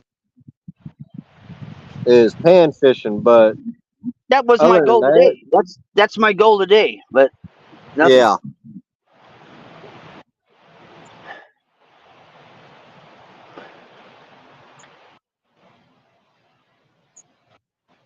But yeah, man, I don't care if I catching a fish. To me, that's a bonus. I just like fishing, being out That's the the same house. here. Same here, and I like all fish. There's not a fish where I'm like I get upset if I catch it. Like I don't get upset. Yeah, Like some people get exactly. upset, wasting my time, blah blah blah. You know, I'm like that's a great fish. You know, but like I like them all, short, tall, big, and small. I like them all. You know, like my women, I like them all. You know. Yeah, yeah, Rebel. It's been, what is this? Going on 13 years for me since my dad passed. Oh yeah, Christmas Eve. Christmas Eve, huh? Yeah, Yeah, that's a tough one. They're all tough. You know. yeah. And that's when my dad, man, he loved Christmas because everybody was around. Right, right, right. And that's the thing. All eight of us kids were around, and all what I think there was. God dang.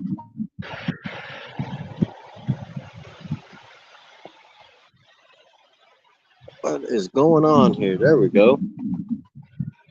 But yeah, eight of us kids and 20 grandkids, I think, at the time were Ooh, around that's him. busy house. That's a busy place.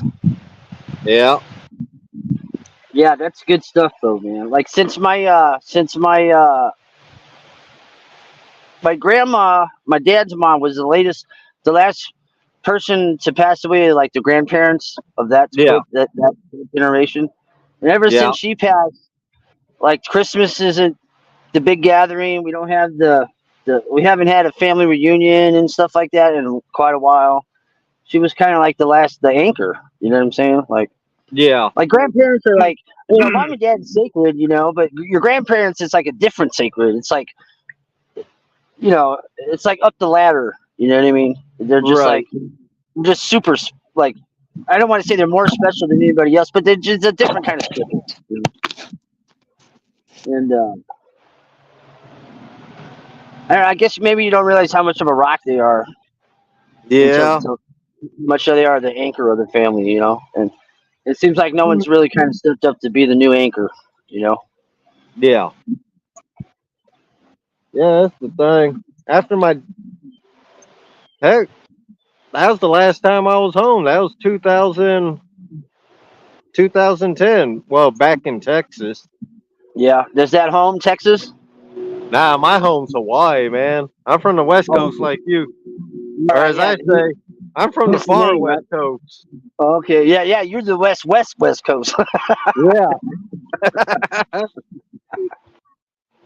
5 Well, hour yeah, flight from San Francisco, man. yeah. I've been out there. I've been out there 2 times, just on the mainland, the Big Island, and Okay, yeah. um, me and my dad caught a 298-pound marlin on a charter boat. Oh, nice. I wanted to throw it back. My dad did too, but the boat captain was not having that. He was all against it because he was going to sell it, whatever they do. And I was like, no, we paid for the trip and, option, we get to throw it back. And oh my God, I never got into it with a boat captain. You don't, a boat captain says whatever he says goes, you know. Yeah. Man, I mean, we almost went fisticuffs, and he's like, "Yours is not," because I'm like trying to throw it back. I can't even lift the damn thing. I'm like trying to throw it back and stuff, and he's like, the deck mates are trying to stop me, dude. It was like war, Oh my God. It took us almost 4.5. It was like 4 hours and like 20 minutes. I know, 4:20. Like 4 hours and 20 Wow. minutes to bring it in. One of the most epic catches ever, for me. And NJ's got to run. He said, "Go Philadelphia Eagles." Oh, dang it. Man. They got us last time. Oh boy. Yeah, Well, I'm a it's not Chiefs Sunday. fan myself. Is it Saturday or Sunday? Today's Saturday. Okay. 'Cause I was like, no way. The game's on. Yeah, I'm a Chiefs fan, so Okay. I like the Chiefs. I actually like the Chiefs, man. That's about all Kansas can do is have the Chiefs, man. That's kind of a rough state, man. yeah. Well, look here in Wisconsin, they got the Bucks, they got the Brewers, and they got the Packers. Right. Not much. Right. Well, the Packers, were the team, for the longest time there. Oh yeah.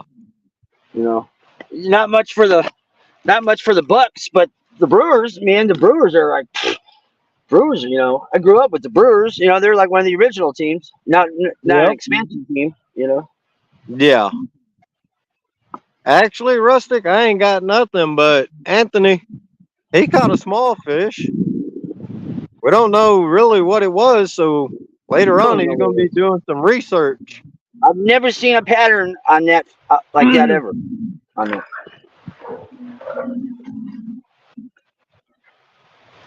I've been getting hits here and there, but I think it's the damn salmon swimming upriver hitting my line. And it's raining again here too, so. Well, yeah, I know it was raining when I watched you in the morning before I left. It was raining on you. Yeah. I'll probably stay alive for another about 40 minutes, and then I'm going to pack it up and get the phone out the weather. Probably fish another 30 minutes after that. Right, I can see the spots I want to fish at across the river here, and there's still tons. There's even more people now than earlier. So, That's the one thing I hate about the salmon run. Everybody and their mom comes out to fish. right, shoulder to shoulder. Yep. Yeah, I hate that kind of fishing personally. Yeah. It's like that in San Francisco when the stripers are coming in, man. You get people, they'll park their rods and just stand next to you, right? I mean, like 4 feet from it. And you're like, dude, there's like 400 feet of shoreline here. You got to be all on my nuts. Yep, exactly. I've had where we'd fish, I'd fish Port Washington, have my rods just laying on the boardwalk, And guys come right in between the rods, put their rods there. It's like, dude, you don't see 3 rods here and bobbers right there in the water? Totally know what you mean there, dude.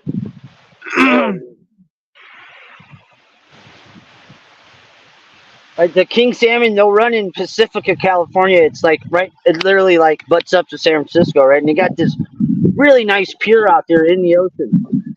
And the salmon come running, different things come running. But when the salmon come running, it's like you got to stake out your spot and you have to guard it. Because Yeah. if you leave like a body width open, someone's trying to put their rod there. You know what I mean? Like it's vicious. There's Yeah. fights, people get stabbed on there and stuff like that. Like it's crazy. It's crazy. Yeah, this year during the run, last month, I packed up and left for the night and come back the next morning. Guy goes, "Did you see that fight?" Like, what fight? He said, Like, "Yeah, 2 guys. They must have been buddies. The guy netted the fish. The story I heard, the guy that netted the fish wanted the fish. The other guy, he was like, I caught it. I'll Right. give you half or whatever." Yeah. Cops were called. Oh man. Yeah, they got into a fist fight. Oh, that's terrible. That's terrible. All over for a half dead king salmon. Right. Right. I mean, people freak out about these fish. It's just like it's not worth it. There's this other Yeah. pier we used to fish in San Mateo. It was by this bridge that spanned across the whole bay, and it was called the San Mateo Bridge. And they used to have this pier, and it was almost a half mile long. It was like the most epic pier.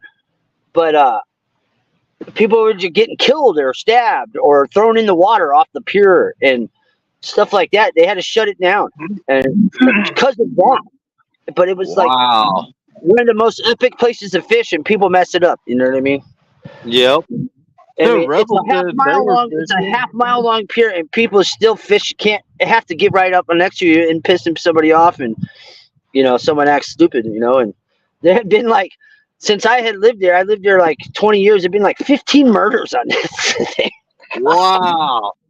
Yeah, it's just buck wild out there. That's usually it's like that when the sturgeon season's on. The sturgeons that come through, it's a real good area for them and whatnot. And these one types of people come out there and they just ruin it for everybody. Yeah. That's why a lot of times we would go fishing. Me and my buddies, we'd be like 4, 5, 6 deep. You know what I mean? Yeah. Rebel said they've had him and his buddies. One spot they went, they had people casting from behind them, right over them.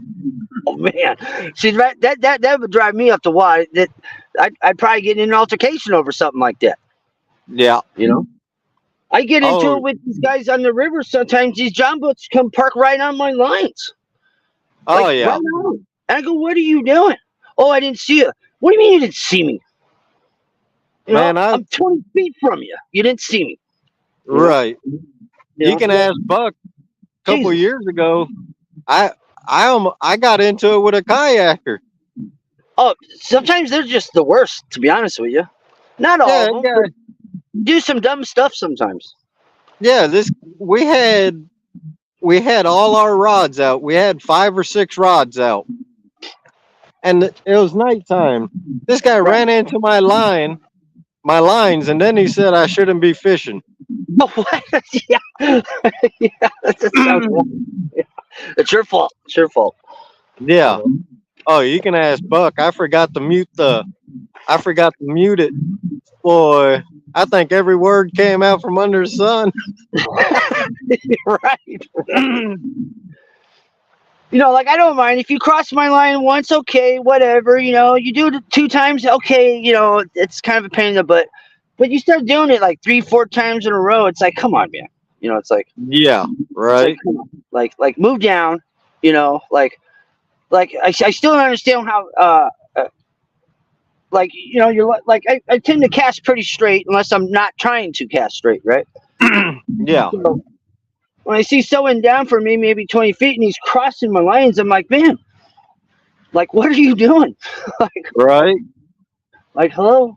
Sorry about that. Okay.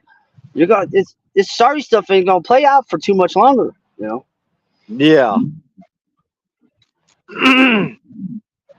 But in the Bay Area, it's just kind of like you got all kinds of people, and some people maybe don't have the fishing code as much instilled in them as others. You know, Right. and you just get right up in your spot, literally. You know, and sometimes I think they're trying to run you off. You know, which doesn't work. Because I'm not like a tiny person, but I'm not like a big person, but. You know, and you get people, you know, trying to run up on our spots and stuff, and we're like, dude, you know, this ain't gonna go well. Someone's going in the water. It ain't gonna be me.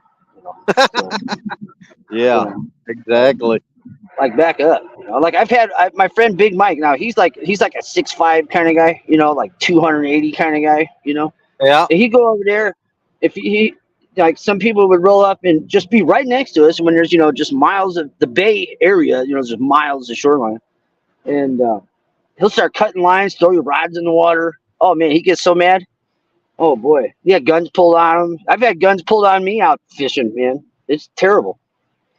At that point, you can't do nothing. You're pretty Yeah. much whatever. You win. You Yep. win. I'm leaving. Rustic Yeah, said I don't carry. people are the I don't worst. carry. The most weapons I got is my bait knife. You know what I mean? Like, and that's not gonna do much. Yeah, I usually have my good friend with me, but I left him at home today. Yeah. He's sitting in the nightstand. He's sleeping right now. He's sleeping. Yeah. Kentucky, you can just open carry, no problem. You don't need a permit or nothing. It's actually Yeah. pretty cool. I seen this man. I was at That's Berkeley same one here time. too. Oh, okay. No permit or nothing. Yeah. Yeah, I seen this this one hot woman. Okay, she was gorgeous, and I will say it. She had a couple kids that came over fishing. I was over at Berkeley one time, and I seen a pistol on her hip. I go, oh, pistol pack a mama. And she just started laughing so much. She's all, "Oh, you're not used to it?" I said, "Well, I'm used to it." I said, "I'm maybe not one as much beauty as you had." And she just loved it so much. She's like, pulls it out hella fast. She's all, "Here, check it out." I'm like, well, like fumbling it because I wasn't expecting that. She's all, "It's not Right. loaded." I was like, "Well, thank God, I would have shot myself with it." I just wasn't expecting that. But Yeah. she was really nice. It's pretty cool here because like California, you can't do none of that. You can't even if you legally Yeah. have a gun, you really can't even have one then, But anyway, so it's just a different mantra out here. It was like that in North Carolina too when I lived out there. It's pretty nice. I like North Carolina a lot. It's a nice place. Yeah, I heard that's a nice state. It's a great state. I love it. If I had to choose a state to move to, North Carolina would be on the list. It'd definitely be on the list. Man, this is pretty crappy fishing here. Yeah. I know what you mean. So last week you were at that same spot, no? Yeah. Right. Yeah. Yeah. I thought I was almost watching a replay of last week because it looked like the same people walked by in front of you again. I was like, "This is the same people." It might have been. They might have been the same one. I don't know. Tomorrow, I might go 30 minutes north and fish the river up there. That's upriver or what? Well, it's Or in it's a different river? Manitowoc, Wisconsin. Oh, okay. Yeah. I'll probably So go try it. how long have you been out of Hawaii? Since 98. Oh, okay. You're young then. You're young. Yeah. I was 17, just about to turn 18. We moved from Hawaii to Texas. Okay. Yeah, man, you just went right to landlocked, huh? Oh, yeah. Yeah. Rustic, he's over at the Kentucky Dam. Oh, he is? No, you. Rustic's Oh, yeah. asking where you was. Rustic don't know it. I actually seen him fishing one time before I knew he was rustic and stuff. And I didn't know he was rustic either. But that was a long time ago. And I was like, I seen him before.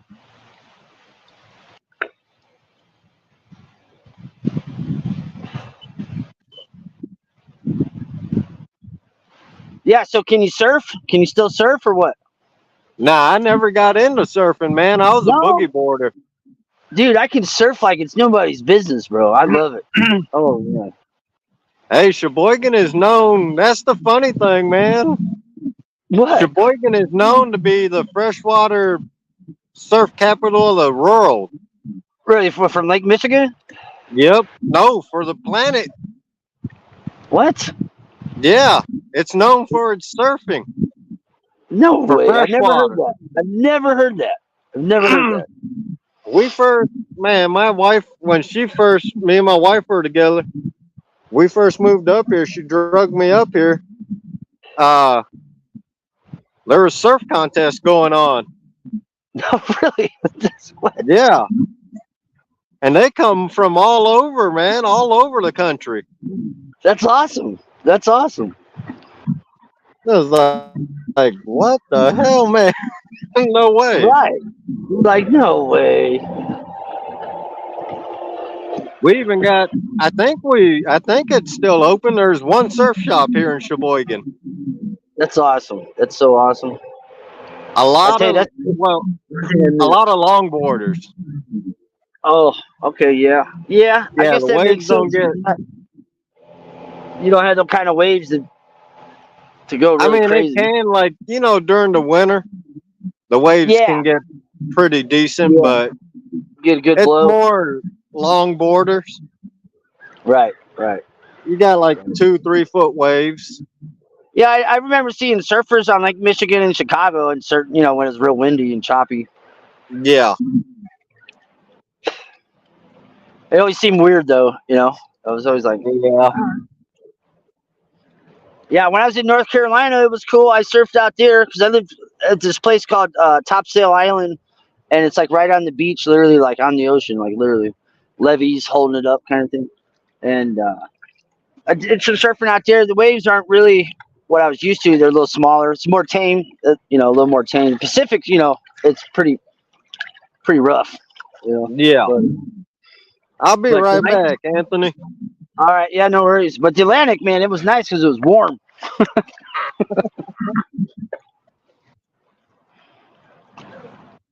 Yeah, I'm gonna check bait here.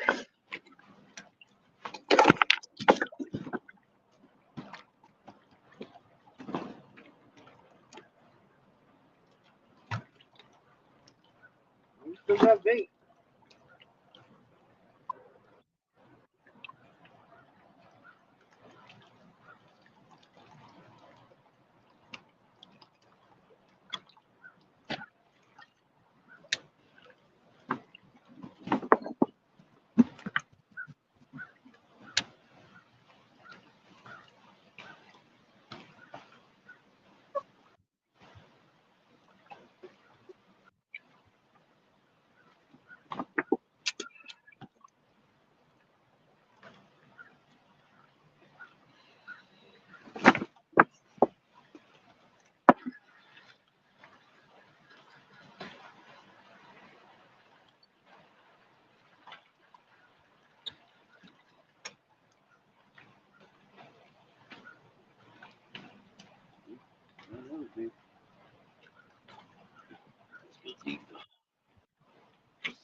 Got some All right, batteries. I'm back. Got some batteries. Oh Lord. Yeah, I just checked bait. I still ain't nothing even nipped at these things. That's the one thing good about these boilies. They usually stay on the whole time unless a crawfish gets it. I noticed. Okay. Now they don't tend to like lose all the flavor, I guess, all the scent. Yeah. They Yeah. they keep the flavor pretty well.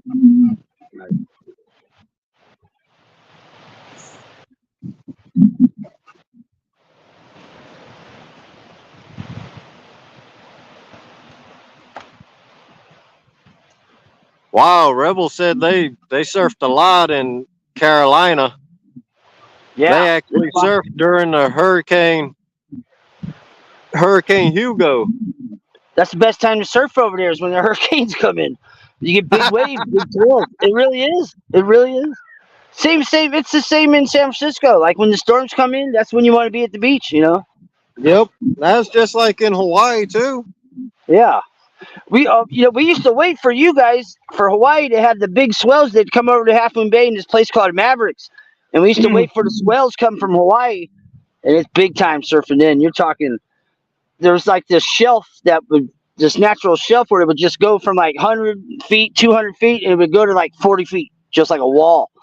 And it would create these just monster waves. I never surfed Yeah, that kind of stuff because it was just way beyond my skill level. yeah. But I tell you what, it was big time surfing event out there when we get the swells from Hawaii would come through. It only happens like once or twice a year. It would happen, and I tell you, but I've surfed in a lot of storms and stuff like that. And best time. It's dangerous as all you can get because you got really super rip tides and a lot of undertow. But that's the time to go. Yeah, Time to go. I know. It's weird how that works. Living in Hawaii, we'd wait for the storms from like Japan and stuff to come in. Right. But I've heard of that beach Mavericks. Yeah. Yeah. I It's had buddies that would go. They go there and surf from. They go from Hawaii there to California and surf too over there.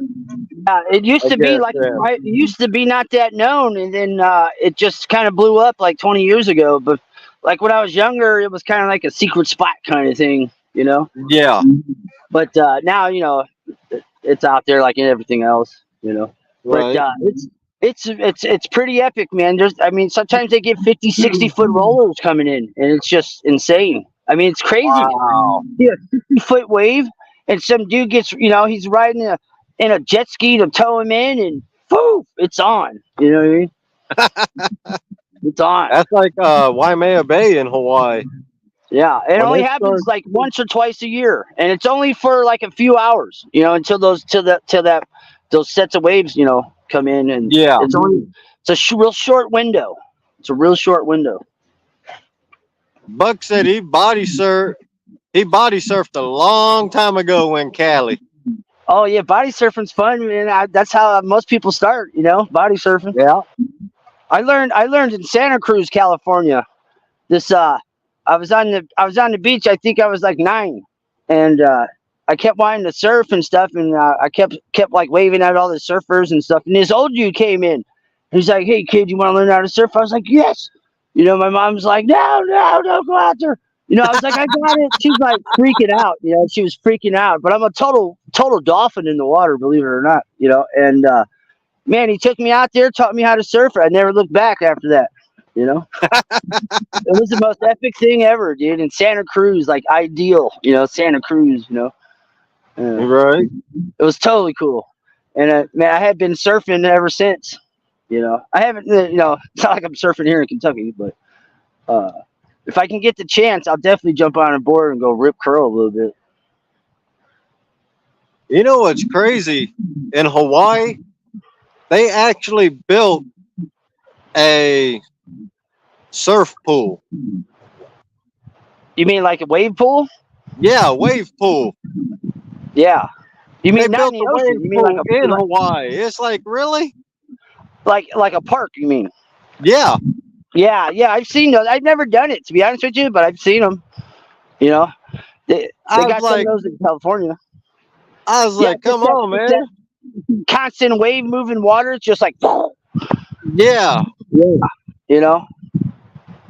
But you ever see the people when they eat it on that? Because it's not like it's not very deep. It's only like 6 inches deep, man. You just smack right. The face eats it right on those things, man. Man. I've never tried it myself. Me I never either. tried it. I think I rather wipe out in the ocean. Yeah, The it's hell not with really that going bad. face first into some concrete. I'm telling you, that's just not how I want to do it. I mean, I've ate it, I do wakeboarding too, and I've smacked the water so dang hard. I swear surfing is, you don't get hurt as much. But I swear, if you kneeboard, water ski, a wakeboard, man, you get Yeah. hurt. You get freaking hurt. Yeah. Now, I've been pinned down, with waves keeping you down, on the floor and stuff like that. But you wait till it passes, you pop up, usually you're out of breath, but it don't Yeah. hurt. Nope. It just Yeah, scares I've you. been pinned down many a times, man. It's Yeah. the only thing you gotta do. Just don't panic while you're underwater That's it. waiting for them waves to That's clear. it. Yeah, dude, I've been caught. I've been pulled out. You just take it easy, go to the side, like they say. It actually works. You know what I mean? Just don't freak out. Don't freak out. It's hard not to freak out if you've never been. It's your first time. You kind of freak out. Don't get me wrong, but Yeah. it takes a couple of those freakouts, and then you learn how to have your cool. But sometimes, man, dude, you're coming up. You're like, dude, where is the surface? Where is the surface? God, I'm out Yep. of breath. You pop up out of the water. You're like, yes, yes. Rebel said he was knocked out one time by his board. Oh. Rustic said he did some body surfing down a water slide. Yeah, Rustic, you got that right. A wave Right. pool, man. You ain't got to worry about no shark. No. That's the one thing. Everybody's scared of the sharks. Oh yeah. Whatever. That's one thing I never worried about. When I was in the water, man, it was like a second home. I wasn't scared of the sharks. If they're there, you don't know they're there anyway. Yeah. I mean, how do you know they're there until they're like literally next to you? Otherwise, you don't know they're there. I mean, I seen on YouTube. I seen a short, man. The guy had a drone out over the water, and there's guys out surfing. There's a big tiger shark, man, just cruising along. Right. And they didn't know. No, they didn't know, and the shark didn't go right after them like people think they do. No. Sometimes we'd fish, surf like Extension Beach and stuff like that. There'd be a lot of great whites and stuff. They'll close the beach. You know what I mean? Yeah. But you never see them like I've been on the beach where they closed the beach because of sharks, and I never even saw one. You know what I mean? I was like, okay. And they're like, give me water. Like everyone comes in. You're like, what? They're like sharks. You're like, well, where? Right. I mean, that's the thing. If you're living next to the ocean and you go in the ocean, you gotta share. You're going into their home. Yeah. Oh, they're always there. They're always there. I mean, they're always there. They're always there. Yeah. It's where they live there. Now I've had more like walruses and seals and dolphins, like be curious and get right next to me. Like I've had them I've been sitting on my board, and they'll just pop up right next to me, like, oh, and you're like, oh, you're like, oh, yeah. Checking I had a cousin look at you with their eye. They'll look at you, and then they take off. I had a cousin. She surfed. They live in Jacksonville. Well, used to. I don't know if she still lives there or not. I still got family in Jacksonville. But anyway, when she was younger, she was a big time surfer. But she stopped surfing. She stopped surfing one time. After one time, she was out and she looked down below her board and just seen a big shadow. She caught the wave in, never went surfing again. Come to find out, it was a dang, it was a dolphin. It was a dolphin. Oh man, yeah, that can definitely do it. Yeah. That can do it. I think the most things that scared me is just not being able to pop back up. Out of the water. To the surface.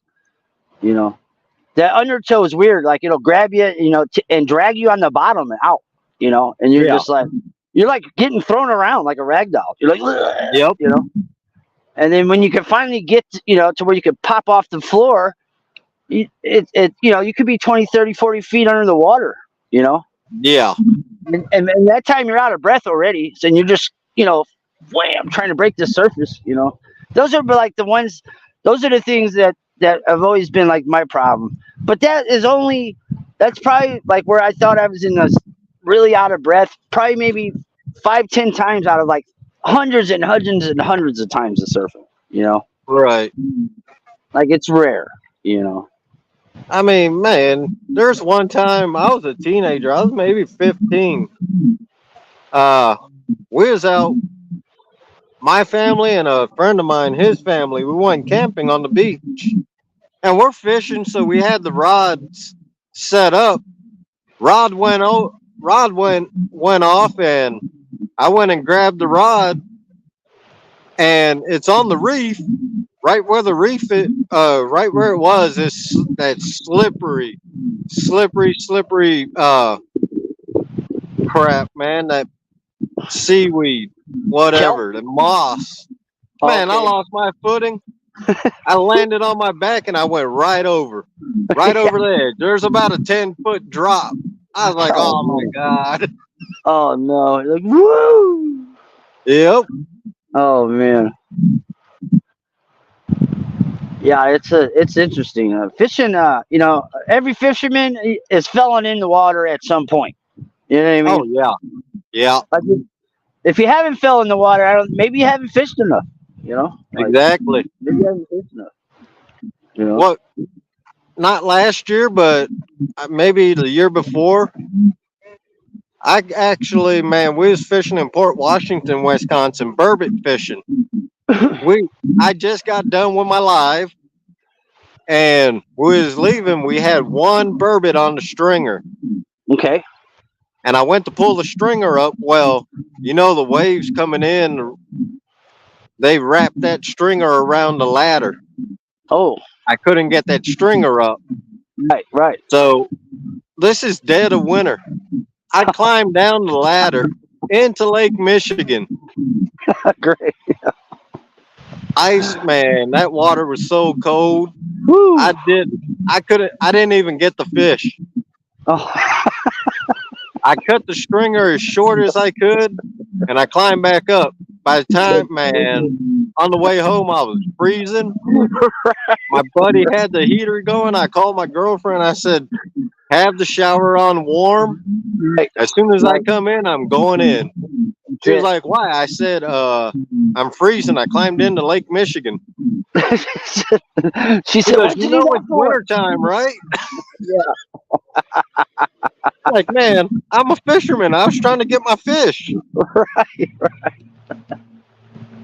I've done I've gotten a lot of snags, even here. It's happened to me here, I'm gonna tell you, and it's happened to me live in San Francisco, where the snag will be like just out of reach of your arm, Yeah. and you're trying to get it, and just your momentum makes you fall in the water, Yeah. Like that's happened a few times to me, and not necessarily face plant, but like, oh, there we go, Right. like that's happened kind of a lot, or like a rock or something, or I'll slip and I'm in the water, Yeah. Heck, one summer we was catfishing, me and my buddy. He caught a fish. He caught a nice channel cat, about a 7-pounder. Put that on the stringer. This was early. The sun was just coming up. So I'm holding the stringer. His other rod goes off. And I'm thinking I need to grab the net. Well, Right. I didn't think about it. Was just instinct. I let the stringer go. Yeah. That fish took off with the stringer. Woo! See you later. And then he was fighting the other fish, got it up, and then his other rod went off. Well, the fish on the stringer got tangled up in that line in his last rod. Oh, okay. And I took the rod, and he seen the stringer pop up in the water, pop to the top of the water. He ran, jumped in the river. Dude, he jumped in and he disappeared.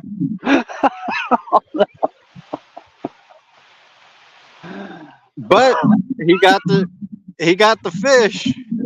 Pop up, I got it. I got it. Man. And then come to find out, we was telling people about it. They were laughing. And one guy was like, that part of the river, the undertow's extremely bad. You could have drowned. It figures. It always figures, Yeah. Oh, Yeah. man, we've done so much crazy crap. It's unbelievable. I've been in fishing a lot of situations like that where I tell somebody about it. They're like, "What? That's like the deadliest place to fish." I was like, "Oh, I was in the water up to my knees fishing." They're like, "No, don't do that." You're like, "Oh, I didn't know." Seemed fine to me. Wow. Yes, but I Rustic tell you, said, like I'm a pretty good swimmer. Like I said, I can swim like a dolphin. I've surfed all over, whatever. But I tell you, at these dams where this generator water comes out, it's scary. Oh my God, is this some scary water coming out of there? Oh my God. Oh, I bet. I mean, you just see the way the water's ripping, boiling up, hitting stuff, coming, swirling, and just the undertow. That water scares me. That's probably the scariest water I've seen. Like besides like a giant dam release, like Hoover Dam, I've seen release water and stuff like that. But this, man, that water coming out of there, dude, if you fall in those currents, it's over. It's over. I bet. You're gonna Rustic said snap he a got rock. stung by a jellyfish. He peed on it. That doesn't even work. No.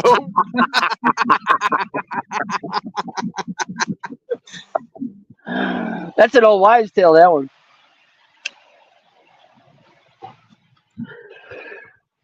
Rebel said they used to go past the sandbar and dive down and get sand dollars. Oh yeah. Yeah,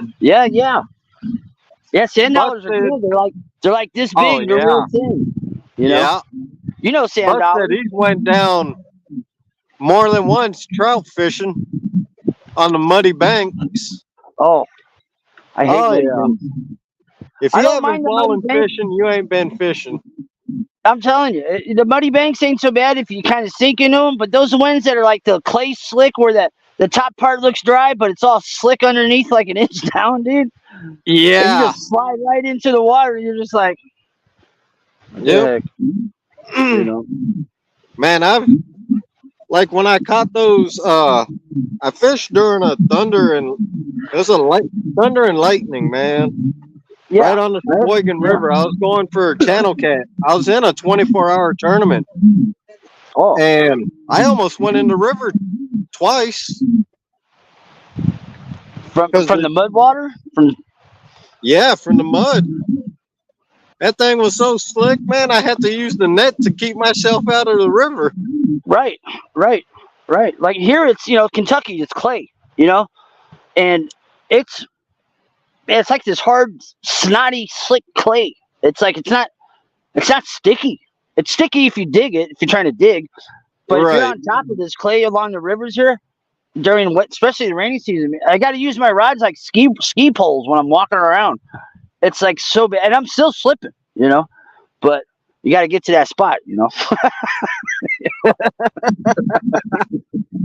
Rustic said he said when he got stung, it actually scared the pee out of him.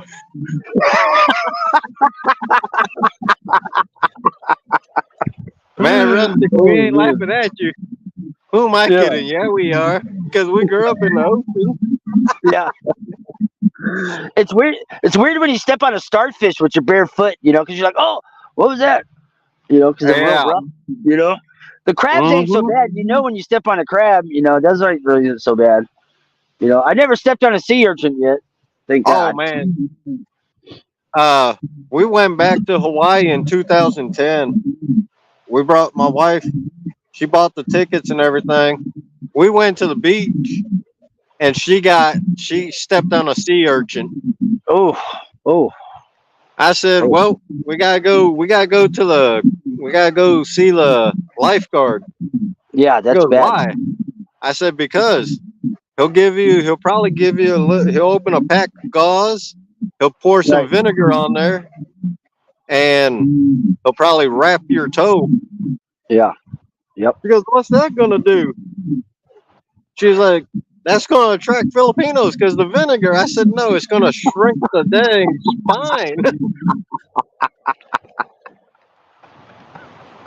Like, man. Oh man. Oh. A sea urchin really ain't too bad. You eat it raw, it's like a paste. You Oh squeeze yeah, out the meat. It's actually it's pretty very. good. I like it. You know, That's we used to always go and fresh sea urchin anyway. yeah, right out the water. We'd turn it over right there, right you on the just- reef, and dig it out. Yeah, I mean, it's not much. It's like a spoonful, but it's good. yeah, It's good. The California, Northern California, they're invasive. So there's like you can take whatever, how many you want. So it's no big deal, because they eat the kelp, and yeah. the kelp's all protected, So it's like open season on kelp, and we used to free dive for abalone, and you're allowed to keep one a day, but you got to free dive to get them. Oh You can't wow, you can't use an air tube or nothing like that. Abalone is actually really good, but it's really Really? hard to get them. It's so hard to know where they're at because you got to dive. Usually they're like in bays, Monterey Bay, Bodega Bays. Those are good spots. There's some spots around San Francisco, I know. But you can only free dive. And you can only take one. They got to be a certain size, so you got to have your thing that shows the size, yeah. because you can't even bring them out of the water if they're undersized. Big Oh fun. wow, Yeah, but you got to all do it on one breath. You know what I mean? And, yeah. like it's a big thing over there. People poach the heck out of them. You know what I mean? But man, abalone it's absolutely great. It tastes so good. If you can ever try it, it's expensive as hell. I've never bought it. I've always had it fresh, from getting. But if you can try abalone one time, and you're able to try it, it's really good. But it's expensive.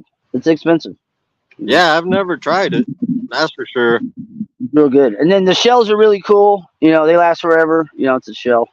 It's a big shell. They're usually pretty big. Yeah. A lot of people hang them up for decorations, ashtrays, blah blah blah. Wow, buck set up at Niagara River. You got to watch what rocks you fish off of, because the water rises 12 foot every morning. Oh wow, that's just the tidal flow coming up there, pressing it up. I guess so. And he said, if not, you'll get stuck out on the rock and be water all around you. Waiting for low tide, right? Right?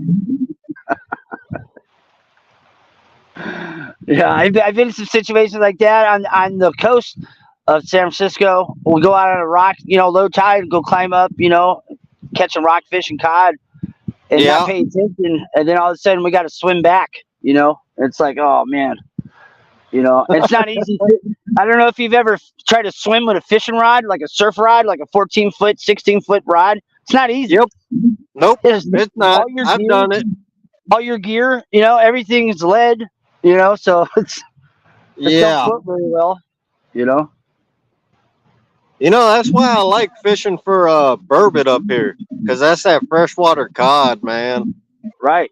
I've And never caught one of those myself. Man, those things, they are very good. I thought those were deep fish, like they were deep. They're deep water. During the wintertime, they come in the rivers to spawn. Oh, okay. So that's where we're catching them, when they're coming in. So your season for that's coming up then, huh? Yeah, I'll start the middle of next month. Sweet.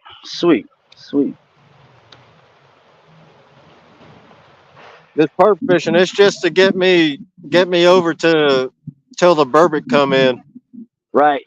I thought, like I said, like today, I know my spot. The guys I see fishing, and I know they're not going for what I was going today. They were catfishing. That was obvious, but it's not really the best catfish. But it's great for bass and panfish and stuff like that. I know it. Like I got it down over there because when I'm fishing for these bluegills, I'm using a 6-ounce weight. It's like the current's that bad, and they're at the bottom. They're not nowhere in the column. They're not at the top because the current's just that turbine current just pushing water. And Oh, Buck said not the tide. It's the power plant when they shut it down. okay. Oh, all right. Yeah, all that surge stops or starts, either or. Yeah. Oh yeah. And that water's moving then. That water's moving if you get stuck. No man. That wouldn't be fun at all. I have Not a at all. feeling Buck been stuck a couple I times. think Buck has been stuck. Stuck like Buck. Hi Buck. Oh, that's gotta get your head scratching there. You're like, oh no, we're Yeah. stuck. Ugh. Yeah, like me and my buddies, we've rode out the tides, but it's like 12 hours, and it's a lot of times it's after 12 hours before the water actually recedes enough. But Right.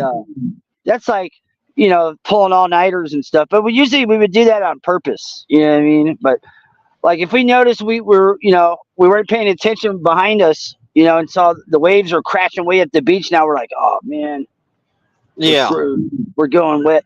In Northern California, the water's freaking ice cold. You're wearing a wetsuit type of stuff. It's not warm water at all. It's like your feet, your hands get blue. Your face is all blue. It's cold. Oh, okay. That's how they do that. They shut the power plant down so the water goes over the falls for the tourists. Oh, I thought it was constant flow. Interesting. I always thought it was a constant flow. Yeah, me too. Hmm. Well, we Yeah, learned so, something new today. yeah, sure did. I gotta check my battery's about to die. I Yeah. probably got about another 5-10 minutes, and then I gotta call it. Yeah. I'm gonna go Sometimes ahead I and forget shut to it look. down though. I'm gonna get Yeah, out this rain. I Well, just thanks about for wanted coming to up, close. hanging out, man. Yeah, for sure, man. Let's do it again, no doubt, man. Oh yeah. All right, Well, everybody. Like I can't see none of the chat, but goodbye. yeah. All right, buddy. We'll talk to you later. I'll email you. All right, Anthony. All right. See you later. Good luck too. Yeah, thank you.